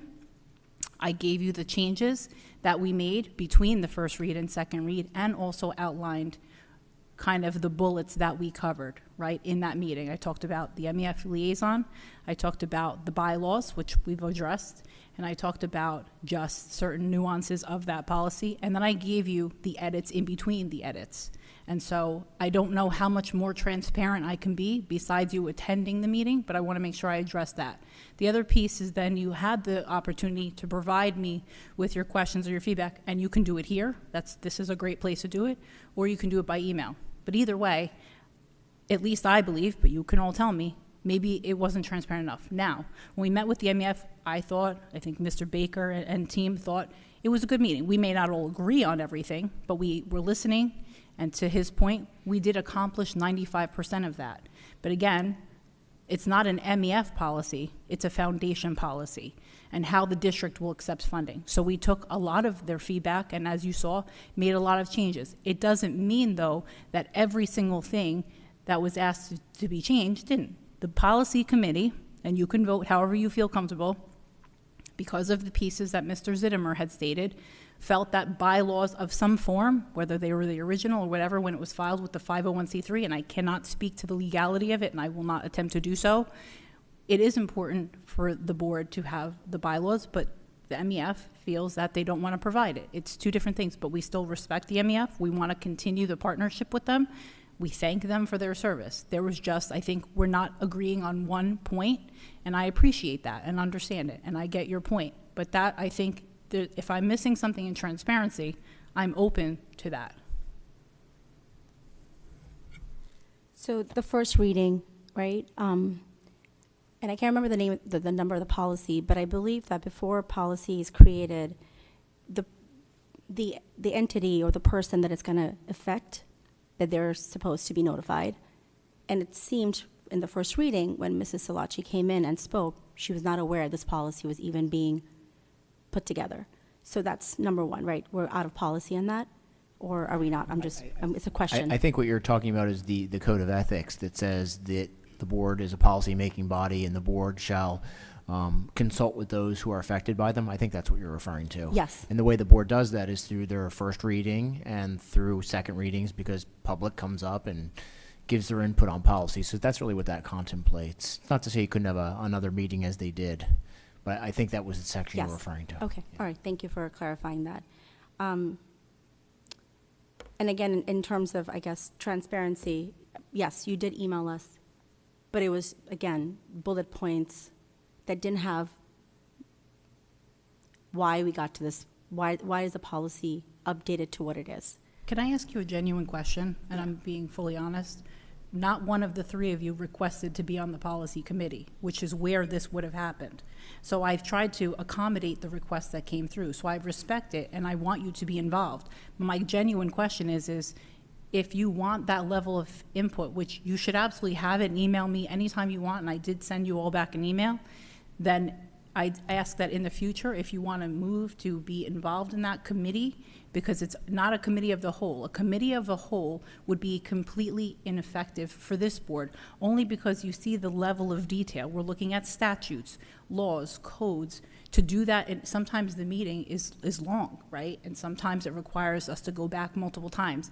To do that in this setting would not do the district any good. But I want you to give your feedback, and I want you to feel like you're getting enough information.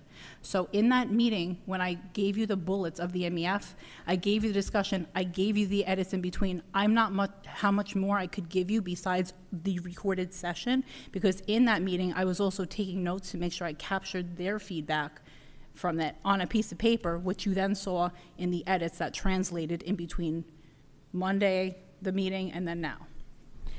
Yeah, let me just, so I sent that email, so can I answer that question? Of course.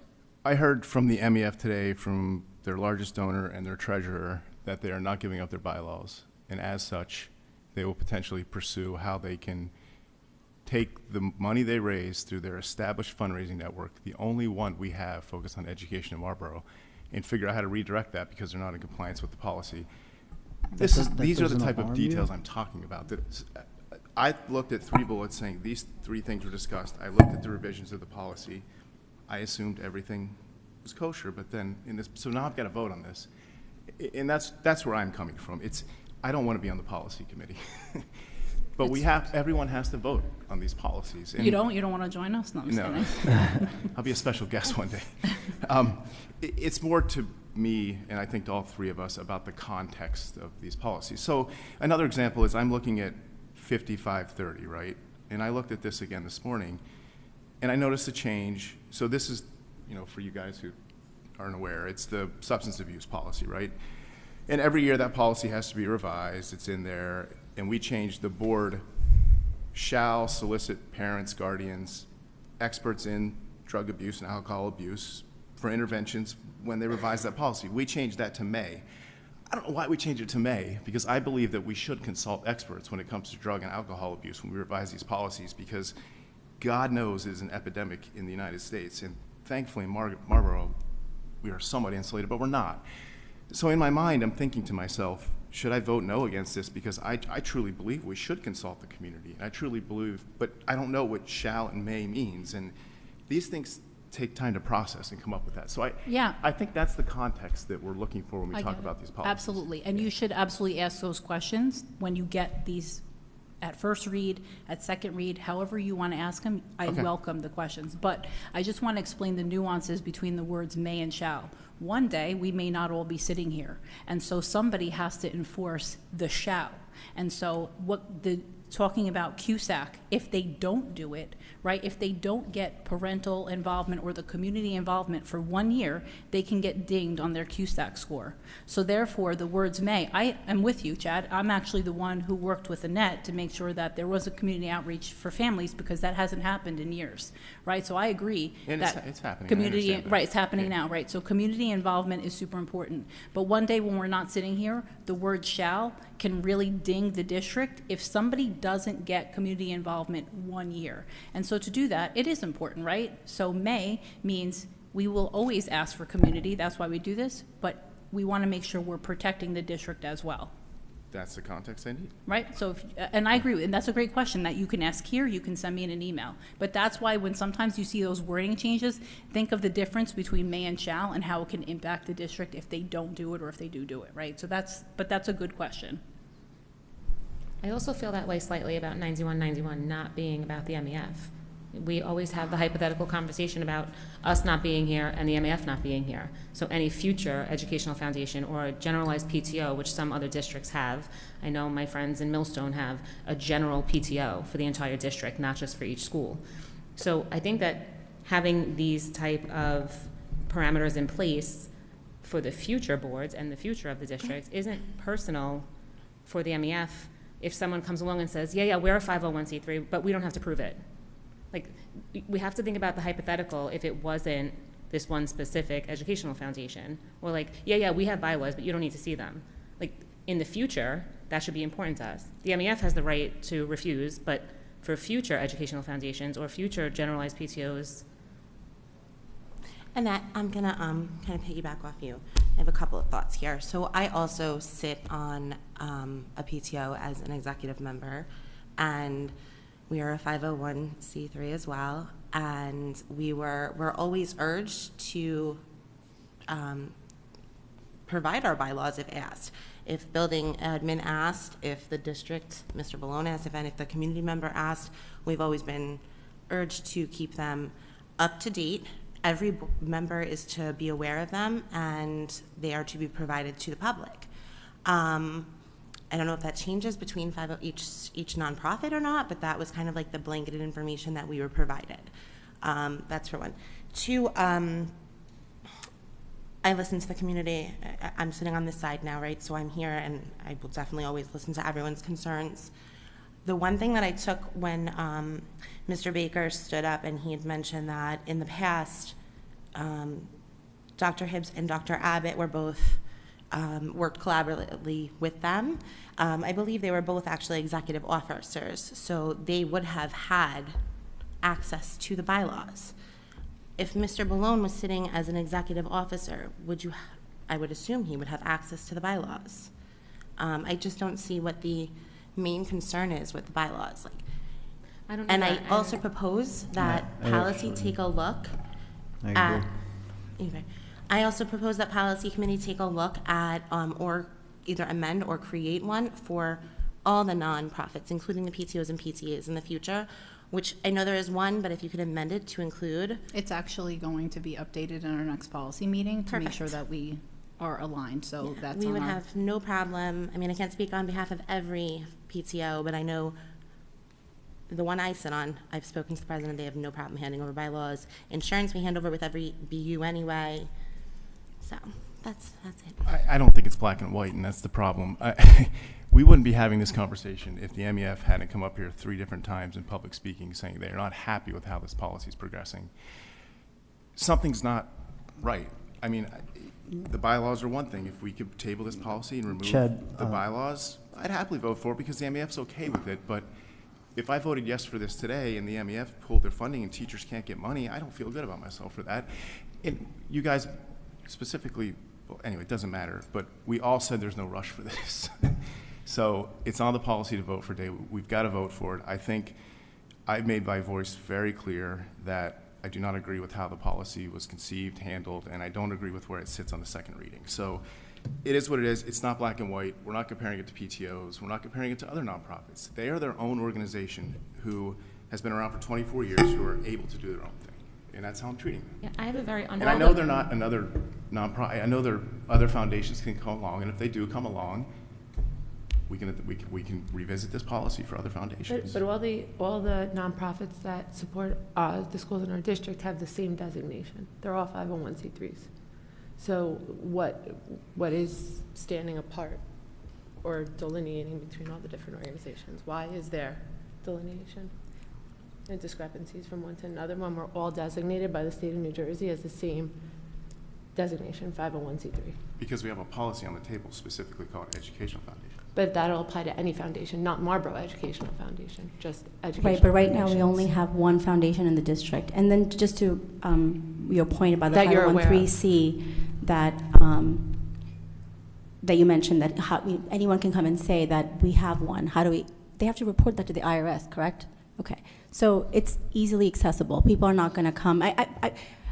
It's not that easily accessible, though. It takes months for you to acquire bylaws from the federal standpoint. It's not just like a help desk that you call and then No, I'm not talking about the bylaws. I'm talking about confirming that they truly are a 501c policy. That's what I'm referring to. Like, people are not going to come and say, I have that if they don't, because you could find that out fairly easily. Number 2, to what Mrs. McCormick just said about the PTOs and stuff. Again, it's not, is it written in the PTO policy that they have to give their bylaws. I think it's more of a, if you ask for it and if they want to give it, they will. And I think that's exactly what it should be for the MEF as well. And then about the Hibbs, Dr. Hibbs being on the executive committee or the trustee, is that correct? I would love for someone from the MEF to come up and clear that up. Before we call them up, we can't call them up. We're in the middle of discussion. Sorry, I apologize. That's okay, we can't call them up. I have seen Dr. Eric Hibbs' name listed as the executive officer. I have a photo. Ex officio. Yeah, and I just want to say, we can continue the discussion. I think it's good discussion. I just want to say, you're right, they can come up and speak at the second round of public comments. But I just want to continue the discussion, so then we can take a vote. We still have executive session where we can discuss all of this further, but yes, you have to vote, so go ahead. My only biggest concern, like I said, is I don't want to risk, because of that 1 point, that we lose, potentially lose the funding for our schools, for our teachers. I mean, we know we need it with all the S2 cuts and all of that stuff, like whatever's coming down the pipeline, we need to be aware of that. It's, maybe if you don't put it on the policy and you ask for it, it may be a different situation. But that, and then also I wanted to go back to what I said. I know, Mr. Zettermer, you were going to provide the citations for Mr. Marone. I want to find out if that was actually shared with him. So generally, I don't email with community members. I'm the board attorney. I was going to actually provide him with a citation tonight at the meeting, but it seems like he's left. The question was, I believe, what authority do we have to ask for this information? And I was going to give him the citation 18A 11-1D, which generally, it's a statute that gives boards of education very, very broad authority. It says to perform all acts and do all things necessary for the operation of the district. And so I believe it's within our purview to say to a group that's basically many months ago said they were going to fold their tent, please don't do that. Perhaps there's other folks that may want to take over the reins so that we don't have to go through the entire process of starting all over again. So that's what I was going to give him tonight.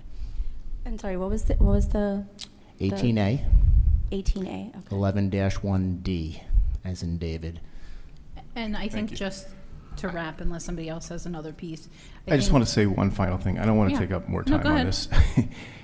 I want to say again, this isn't black and white. MEF has been up here 3 separate times, 4 or 5, 6 different people. They feel like this policy is a detriment to them. It's being pushed forward or down or whatever you want to call it. They've been around for 24 years. Teachers like them. Principals love them. My kids have benefited from their programs. As a board member sitting here, and how they feel that we've treated them through this policy is sort of where I'm coming from, because these policies are not always black and white, guys. We've got to do what's right for our community and the members and all those things. So that's the final thing I want to say, and we can move to a vote. I'll have one, I promise, last comment.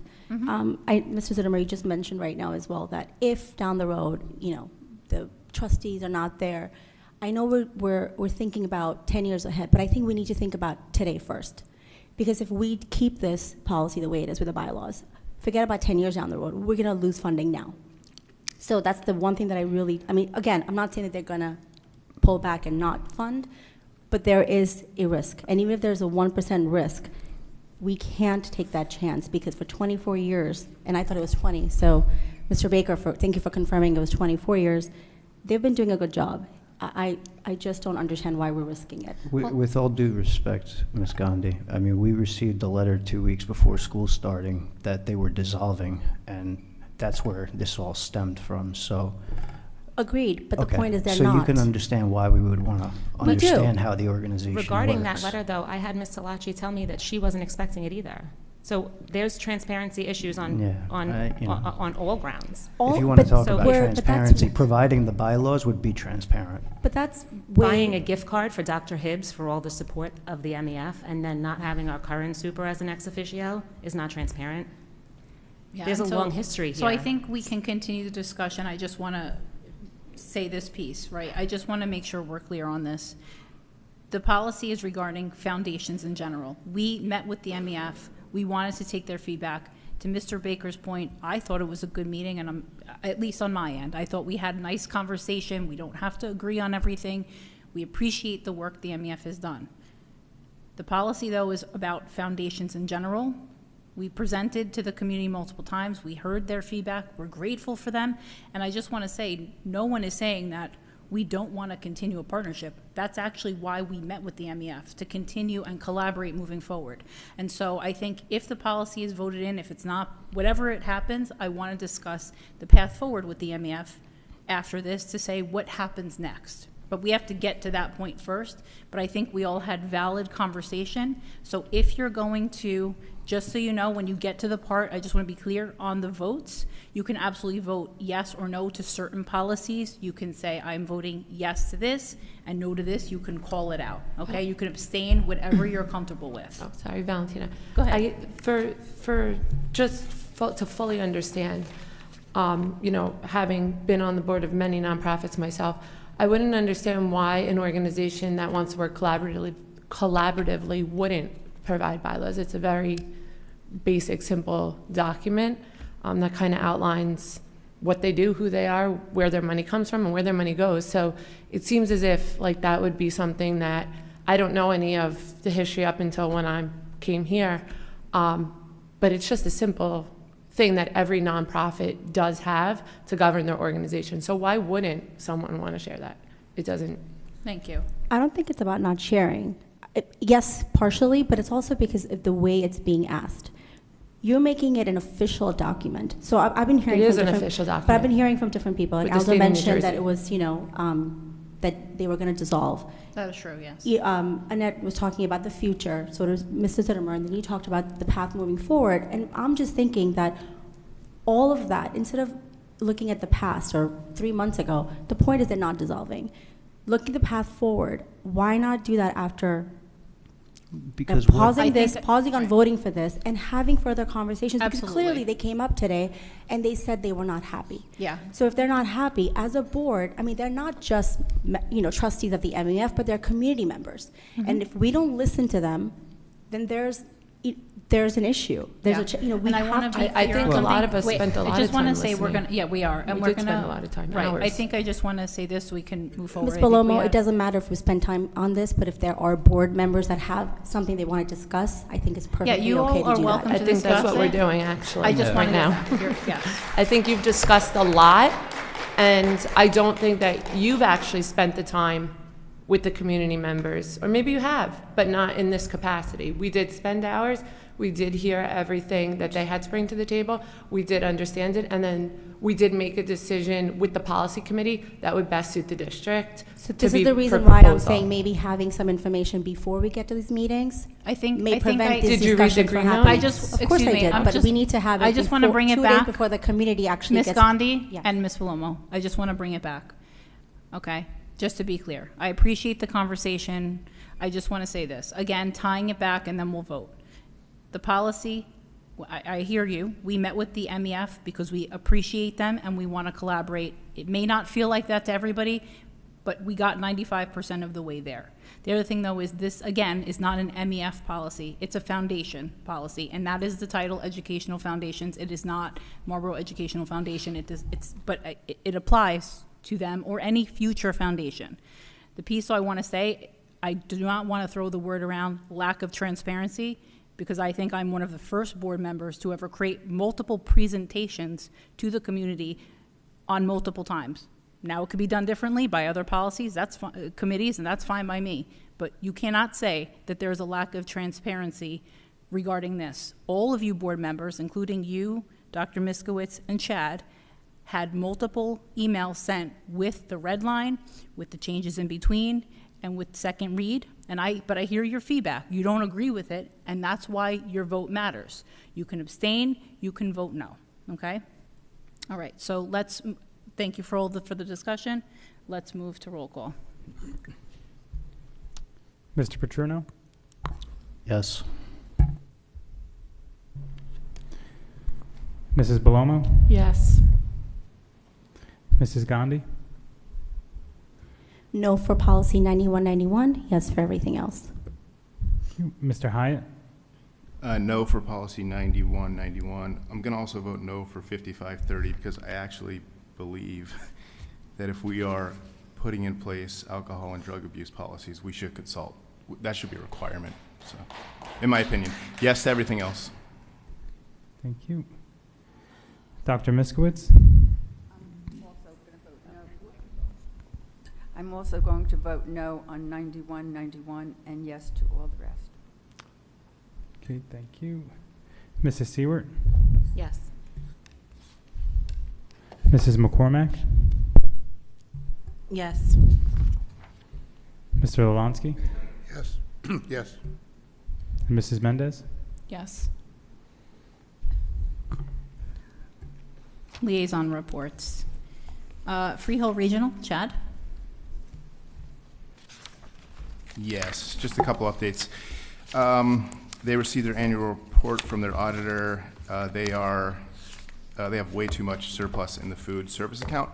So by law, they're required by state, they're going to spend that money on food service equipment such as dishwashers, ovens, upgrades of that nature. That's the boring stuff. The exciting stuff, they'll be putting on Chicago March 22nd and 23rd, and I believe they put that on for a few years now, if I'm not mistaken. So that'll be cool. New Jersey graduation proficiency exams will be given March 11th through 14th. There's a college fair, so if you've got kids going to college soon, March 21st at Manalapan High. I'm going to make my daughter go to that. And then finally, they just continue with their accreditation process. I don't think I'll give any more updates on that. It's not happening till the end of the year at this point, but it's important. Thanks so much. MEF, Annette? The MEF would just like to remind everyone that the Wizards basketball game is being held on Thursday, May 30th, and that they're working on more fundraiser ideas, so they'll keep us posted as they develop. Thank you. Marlboro Township, Michael? Okay, Township. Due to snow-covered roads and curbs, brush collection is suspended by order of OEM until further notice. Brush already curbside may stay in place, but no additional brush should be added. The new schedule, when determined, will be released via email, official social media, and the town website. The Teen Advisory Committee will have a meeting on February 22nd at 7:30. If you have a Marlboro teen looking for ways to give back and earn community service hours, visit the website and register to join this committee. The pet licensing portal is now open. If you have a dog or cat, they are required by state and local law to be licensed each year. Information is also on the town website. If you live in Marlboro, own your own home, and your total gross household income is within limits, you're not required to live in affordable housing, you may be eligible for up to $20,000 in repairs for items such as heating, electrical, roofs, plumbing, weatherization, and more. For income limits, and to see if you would apply to that, contact information, see the website, news section under Home Improvement Program. From the Alliance. The Alliance continues to collaborate with middle school staff in support of peer-to-peer, RAD, and conflict management programs. There is a high school assembly planned for June, more to follow. Marlboro Senior Community and Robertsville school staff have Reading to Robertsville and Senior Pen Pal programs coming up. Thank you. Monmouth County School Boards? Chad? I'm sorry, Aldo? Yeah, Not you, Chad. so I was in touch with Mr. Tehan at the Monmouth County School Boards. He said that the next meeting is going to be on March 12th, and so I'll attend that and then report out. Awesome, thank you. NJSBA, Danielle?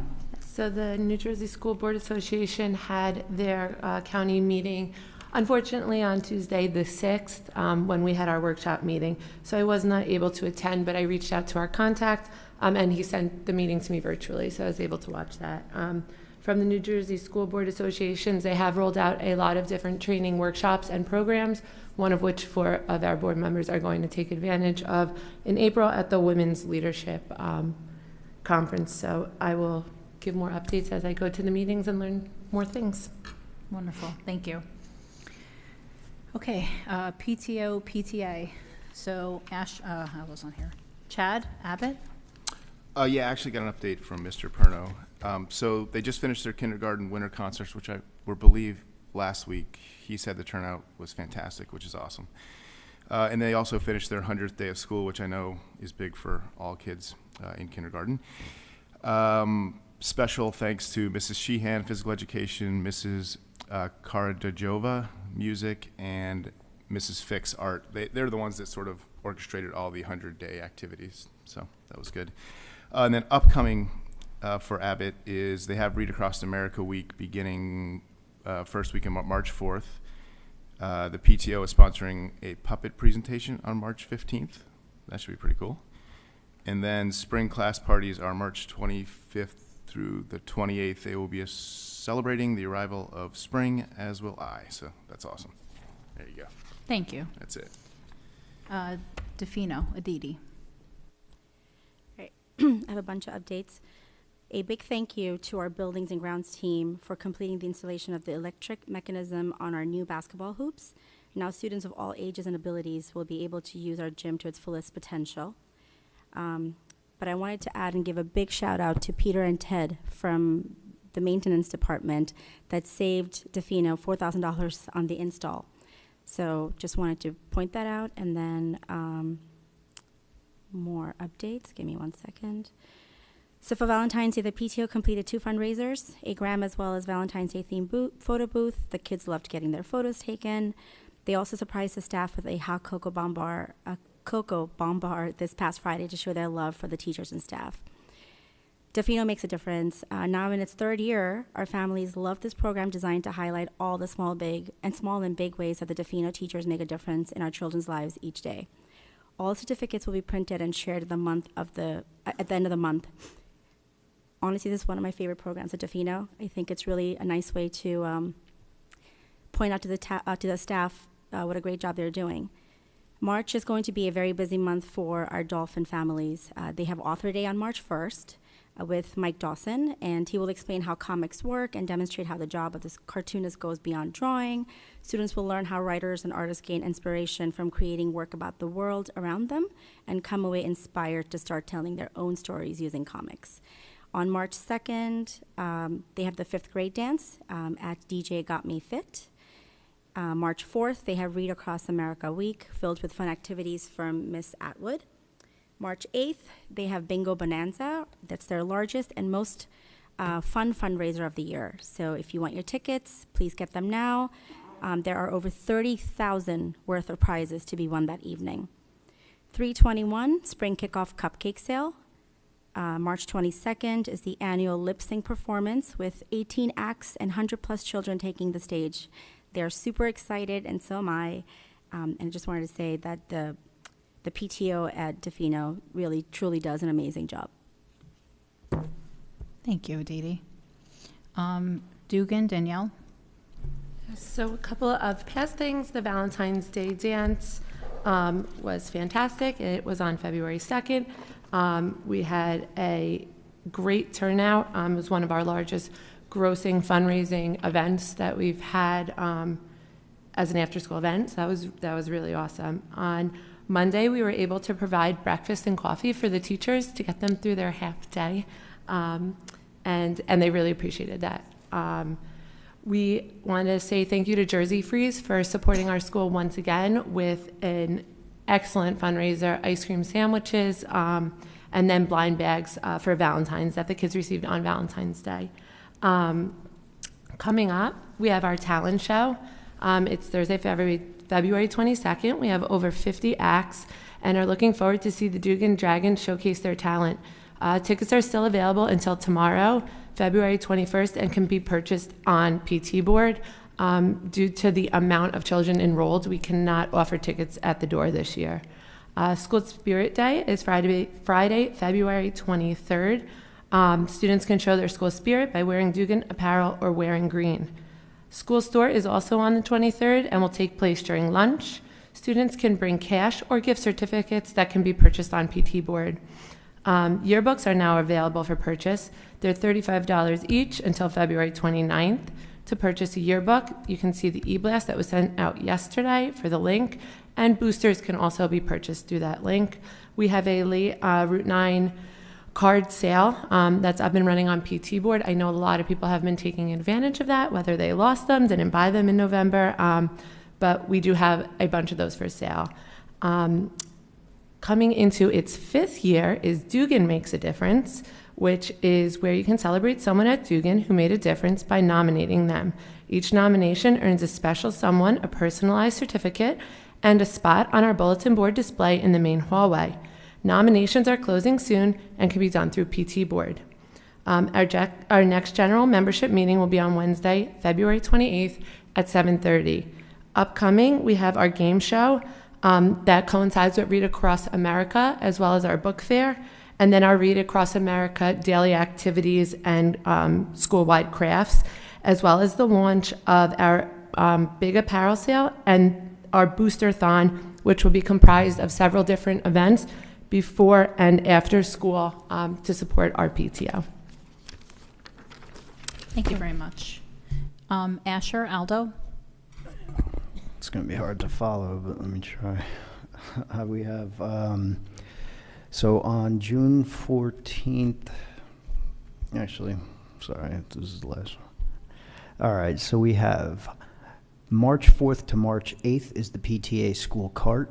March 6th is the Authors Day with Mike Dawson, Read Across America school event. Then March 11th to the 15th is the PTA Spring Book Fair. On the 20th is Spring Pictures. The 22nd is PTA Parent Bingo Night. And on the 27th is the Science Fair for grades 3, 4, and 5. Also, just a reminder that Asher has been gearing up to celebrate its 50th birthday. Daily, there are fun announcements and throwbacks to celebrate 50 years of excellence. Check your email for monthly Spirit Day announcements and information regarding the biggest birthday bash coming in late May. Get ready for food trucks, inflatables, music, and more, all to celebrate Asher's 50th birthday. Happy 50th. Marel, Dr. Miskowitz? Marlboro Elementary School is going to be having their PTO school store on March 1st and 15th. On the 3rd and the 4th of March, they will be having an assembly called Star Lab for grade 3. March 8th is Spirit Day. March 26th is a field trip to Count Basie Theater for grade 1. March 28th is Lead You Cultural Diversity Assembly for grades 2, 3, 4, and 5. And every Thursday throughout March, they're having reading buddies for kindergarten and grade 1. And I found out that it's more advantageous to go to the bus stop and you find out everything that's going on at the school and how wonderful the Valentine's Day dance was. So I recommend, instead of talking to a principal, talk to the kids. You're going to get a lot more information. All the dirt comes out there. The dirt. Thank you. Memorial. So a couple of cool things. On February 10th, Memorial's math team placed 5th overall in the Middlesex Union and Monmouth County's chapter competition of the Math Count series. The students worked great together against the 23 other schools in the region. After an intense and grueling speed round, one of the Memorial students placed 3rd overall in the individual competition and will be moving on to the state competition hosted at Monmouth University in March. Congratulations to Mrs. Galvin and the entire math team.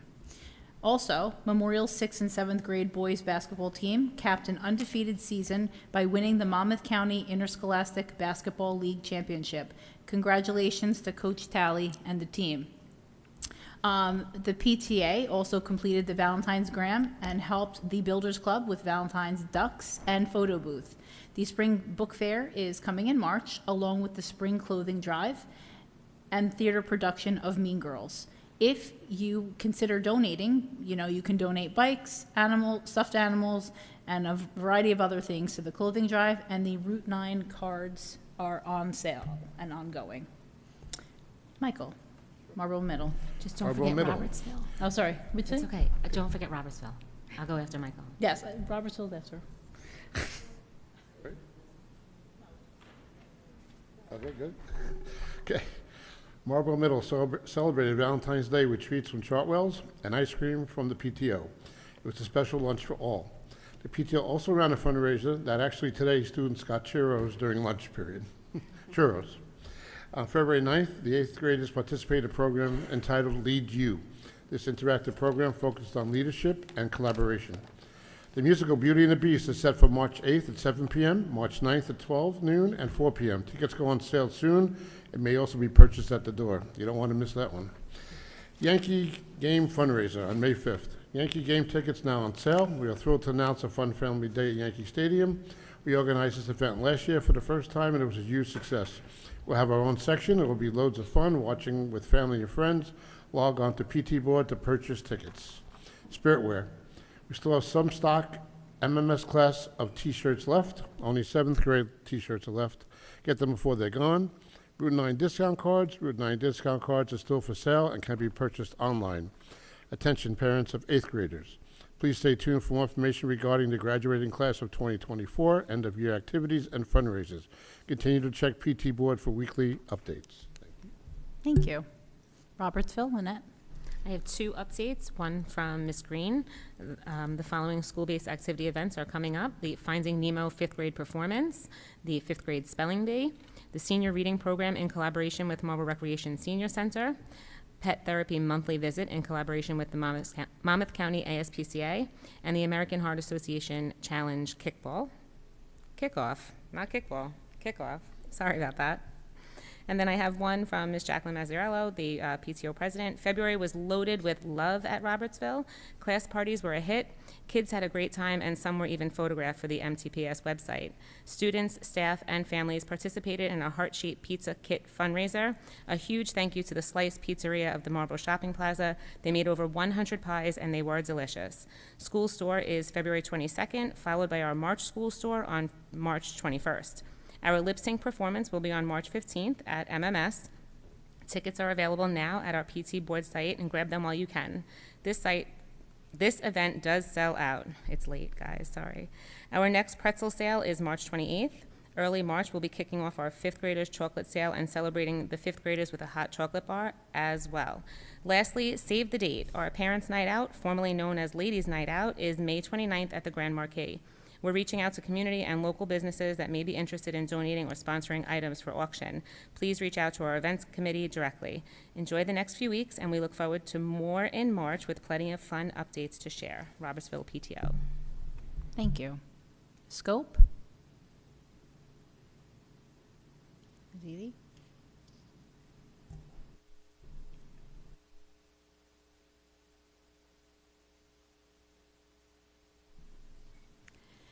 Scope is delighted to announce the disbursement of over $4,000 in grants allocated to bolster support for special services students and teachers.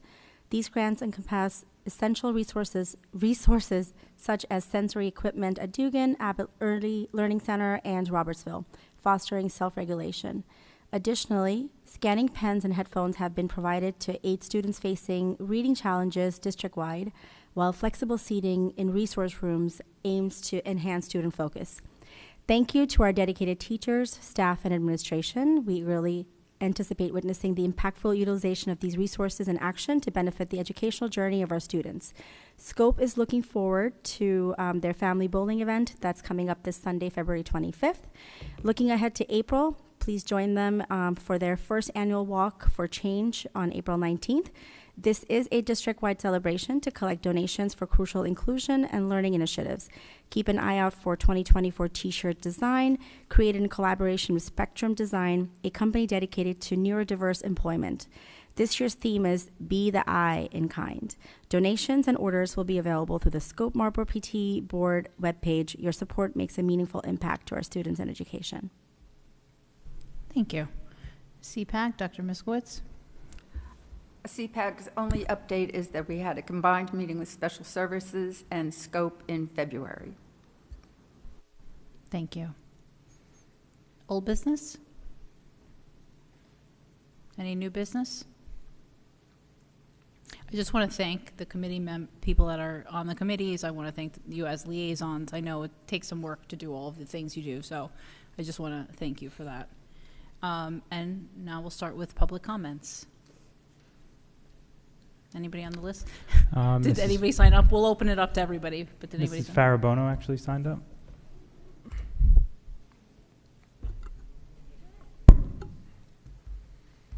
Good evening, Madam President, Mr. Balloon, members of the board, Farabono, Nashua Drive, Marlboro. My father used to have an expression, you don't cut off your nose to spite your face. And I understand policy 9191 is not an MEF policy. It's a foundation policy. Our district has benefited over the past couple of decades from money and funds received from the Marlboro Education Foundation. Our children will no longer get to experience being macho, where my actions can help others.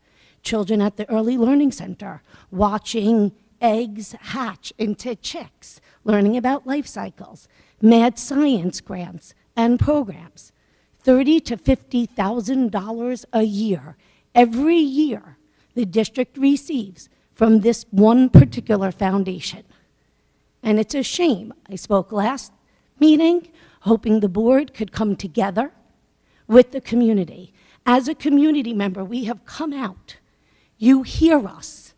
We are speaking and working with this one particular foundation or all foundations so we don't lose that funding.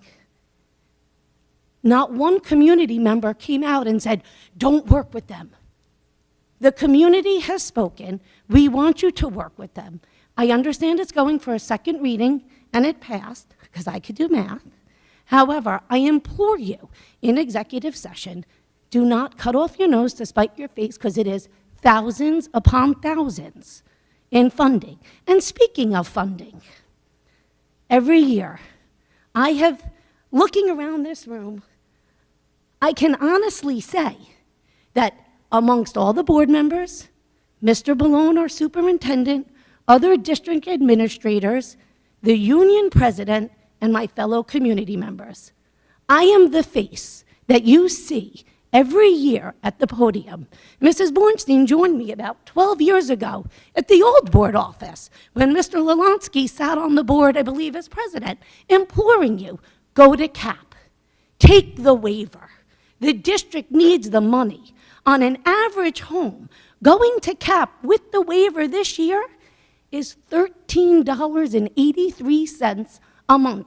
And Mr. Caravello, thank you, because every year I ask, how much is the dollar amount? And this year you put up a tax analysis slide so we could see on a $500,000 home, $166 for the year to go to CAP with the medical waiver.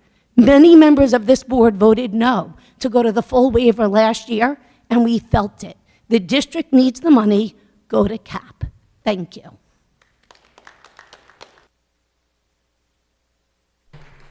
Thank you, Mrs. Bono. I have no one else on my list if anybody would like to speak. Mr. Pollock, I think you wanted to speak. Hey, how are you? Adam Pollock, St. Lawrence Way, Marlboro. Specifically to 9191, I remember speaking to Mr. Lalansky after the last board meeting, and he said that you would take your time on that policy. So it was surprising that right away in the next meeting we're talking about this again. I think especially because of how passionate everybody is about it. It's strange to me, especially because there's no problem that anyone's talking about or pushing for a solution. It's just kind of a change in the policy. So that was confusing to me.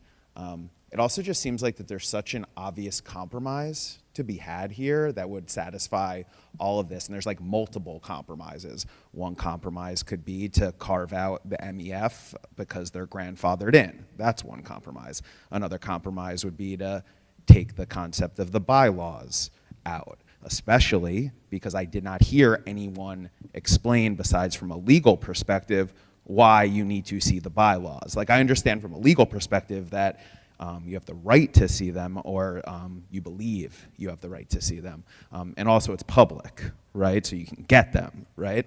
So it just doesn't seem, it just doesn't, there's something else going on, because there's an obvious compromise to be had, and especially because there's so many passionate people coming up here and saying that this specific concept around the bylaws is troublesome. The fact that there's not, the board isn't looking to compromise on that, especially when the MEF is the only foundation that the town has. So it's confusing. So I'd like, I guess you don't have to respond, but I'd like to understand further why we're pushing it so quickly, number one, and then number two, why we're not thinking about a compromise that could involve a carve-out or potentially removing the bylaws, things like that. Thank you.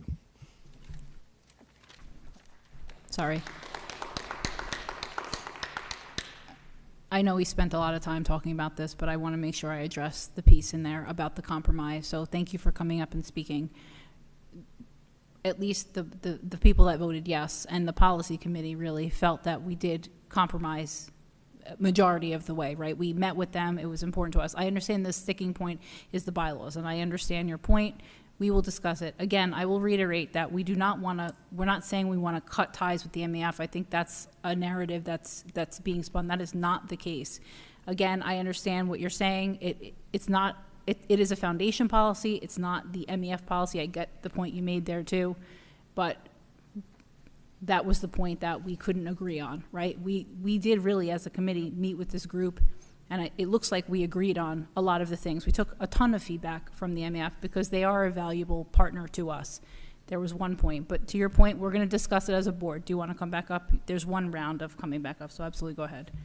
But like what you just said, that's like kind of the key point, right? You got 95% there, and 95% is really good, but when you're doing compromise or negotiation, there's usually like one thing that's like a sticking point that like people can't get past, right? So then like cooler heads prevail, you agree, you understand that this is the only foundation that we have, they're the only people from a foundation perspective giving money, so because of that, we try to let things calm down, cooler heads prevail, and we come up with a compromise that would make sense for everybody, especially knowing that these are the people that are currently funding things to support, and they're the only foundation. They said pretty explicitly that if we don't change this thing about the bylaws, that the money for the funding is at risk. So the fact that's why a compromise needs to happen. Thank you. Anybody else? Mrs. Cohen?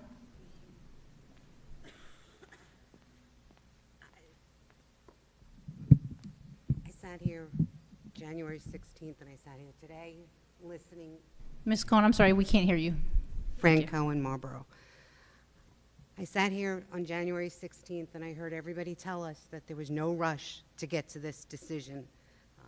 Came here today, and we heard a compromise, removing a vote from the table because CPAG had not been consulted on an issue that impacted those stakeholders. And here we are again talking about 9191, 4 weeks after the initial vote and a request to table that for the same reason, not having a conversation with stakeholders. That's my first concern. As a community member, the budget presentation was troubling. We have some really serious issues, and yet within an hour of that budget presentation, this board voted to shoot itself in their feet and risk $30,000 to $50,000 in donations this district needs. And why? We heard from Mr. Zittimer, these bylaws are available publicly. Why would you take a stand on an issue of bylaws that you can get publicly? Because why? It doesn't make any sense. It makes no sense why this was the hill that this board chose to die on. It's a poor decision from a business perspective. It's a poor decision from a community perspective. It's a poor decision, period. These are people you've worked with successfully for 24 years. It makes zero sense to turn around and take a position that is so contrary to Marlboro Township Public Schools' best interests and MEF's best interests. There are no alternatives. There is no other foundation. There is no other 501c3 that this particular policy applies to. Not PTOs, not PTAs. Ex officio, that means that is a figurehead on their board of trustees. Dr. Hibbs didn't have a vote. Dr. Abbott didn't have a vote. Mr. Ballone doesn't have that status. I don't know why. But if he did, he wouldn't have a vote either. What are we doing here, folks? You need to educate our children. You need to oversee this administration, this school district. You have no right to oversee MEF. They're giving you something. Take the benefit and stop the power struggle. It's not necessary. Oh, sorry. What did you say? I'm sorry. Did you have a comment? Just wanted to point out for newer board members and maybe members of the community that don't realize this may look like a power struggle, but I just want to bring your attention to the fact that Robin Wolf was board president from 2018, 2019, and 2020, and she was also on the board of trustees for the MEF. Jen Salacci was on the board for 20, 21, and 22, and was also a trustee for the MEF. So maybe it's just more of getting a better understanding instead of taking it personal. Excuse? I think that she's just going to finish her thought, and then Ms. Cohen, you can absolutely speak. I just don't know why the heels in the mud on not producing bylaws is not being addressed instead of us asking, is it the questions out of the problem or the answers? I think from my perspective, my biggest problem with this entire conversation, this is clearly a power struggle.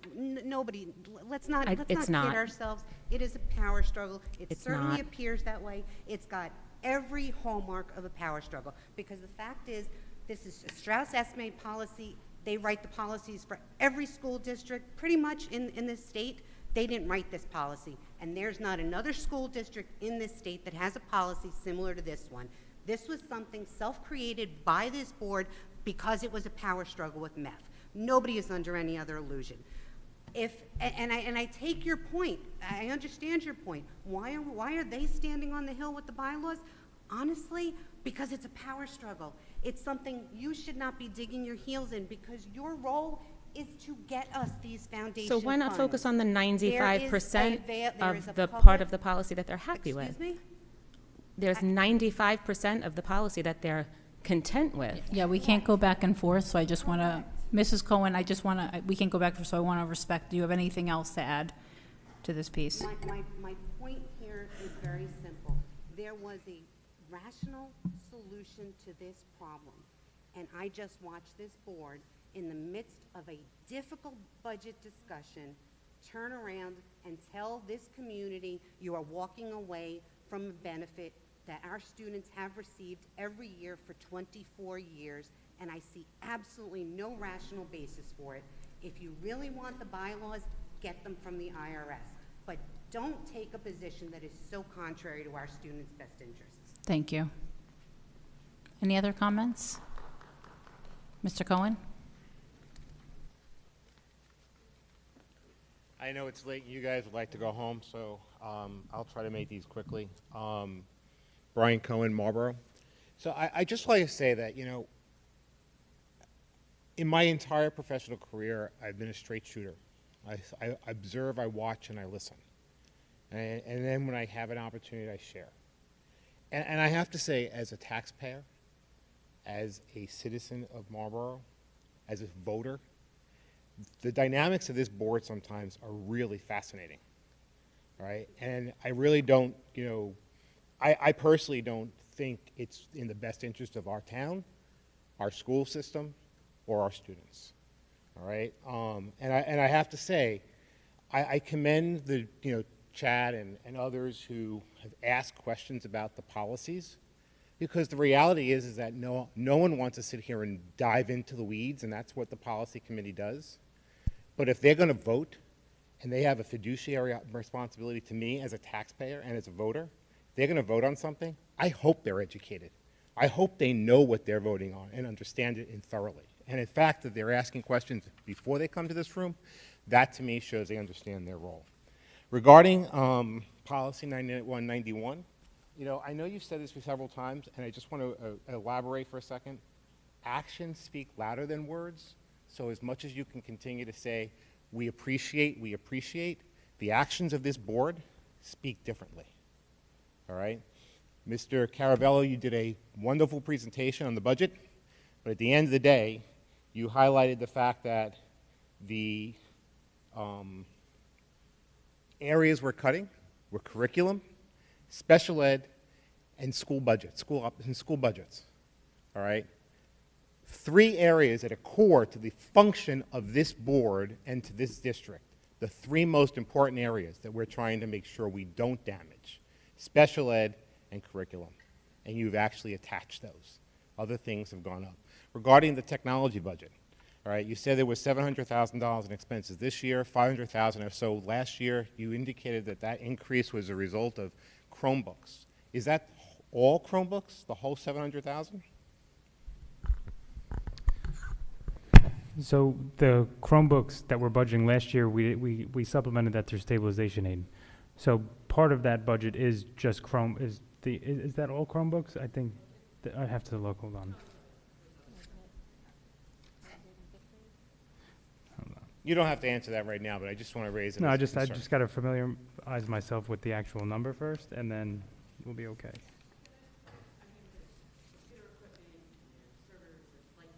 Okay, well, I Yeah, so appreciate that. that's entirely not Chromebooks. There's other things in there like virtual server upgrades and firmware upgrades.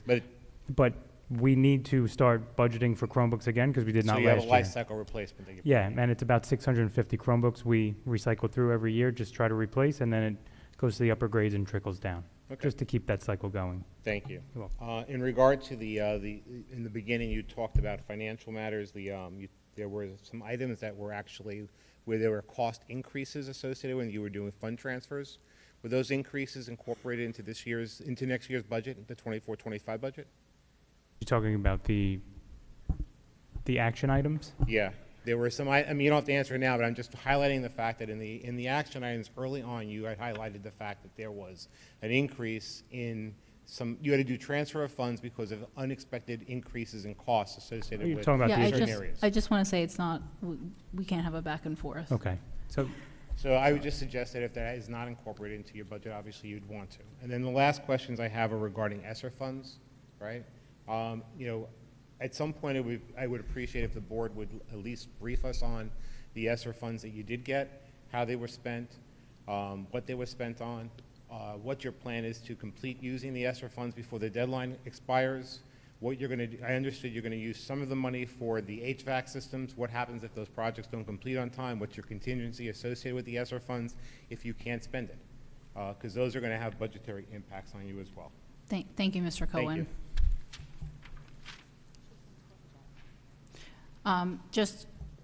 I know we're not going to go back and forth. I just want to say two things about you're 1,000% correct, and I actually agreed with you and made the statement. All board members, not just the ones who brought up their pieces, should absolutely ask a million questions. They should feel like they understand, which is why I mentioned the timeline and the events and all of that. I know we spent a ton of time. I'm in agreement with you. People should be educated on what they're voting on.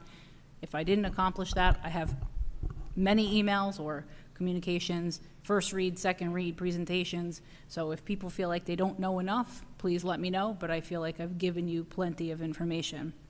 And the other thing is that you mentioned our actions speak louder than words. I believe, at least for me, in my perception, that our actions were collaborative. I genuinely appreciate the MEF and what they've done, hence why it was important for us to meet with them. Your perception might be you feel that we didn't do enough. I hear you, but we did get at least to a place where we thought we agreed. There's one point they don't agree with, we don't agree with, and there comes a point when a decision has to be made. Does not mean we do not want to partner with the MEF. We're not cutting ties. Now, that statement that was made, that ties are cut, was stated tonight, not by us. We don't want to cut ties. We want to collaborate. We want to have a nice path forward.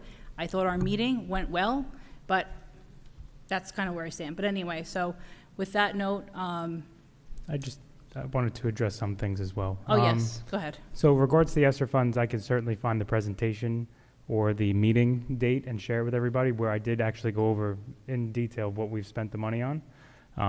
We don't have much left. It actually expires September 30th, 2024.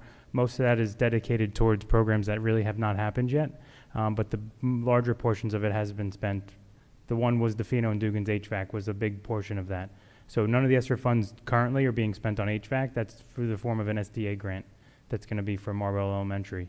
The transfers that you're referring to, so those are just reallocations for unanticipated expenditures that come up. Some of them may be that we just don't know how high the estimate's going to be until it actually comes forth to us, so we have to make a transfer. Other things are just reallocations due to needs at that specific time. So what we do when we budget is we actually look at if there was a need. So, for example, if there was a need in a line that was more of a need than what was actually spent in a different line, we'll actually look at that when we budget and change it appropriately. So we'll actually take the money from one line and start budgeting more heavily in another line just because that's where the need lies and that's where it's going to continue to lie going forward.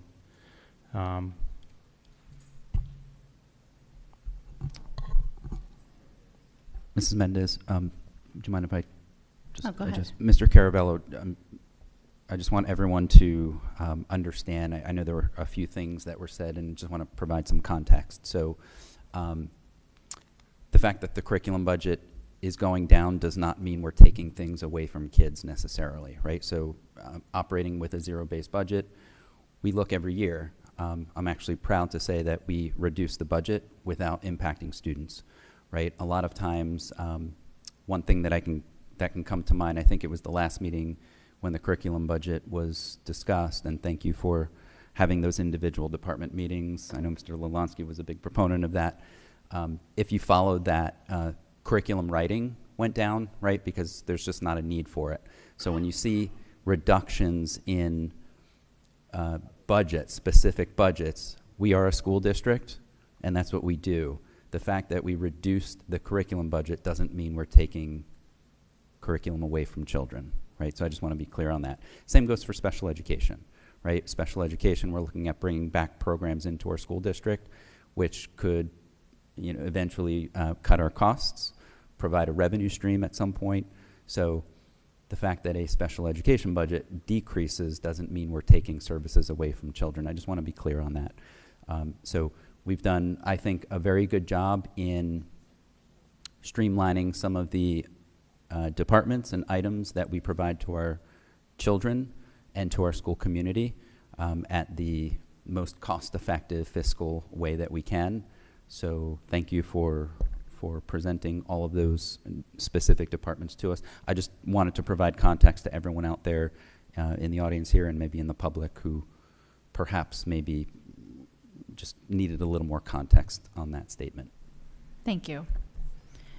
On that note, we have the executive session resolution. I'd like to make a motion for the executive session. Oh, I'm sorry. We need to vote to close public comments. Okay. I thought we had, but can I have a motion to close? Can I have a motion to close public comments?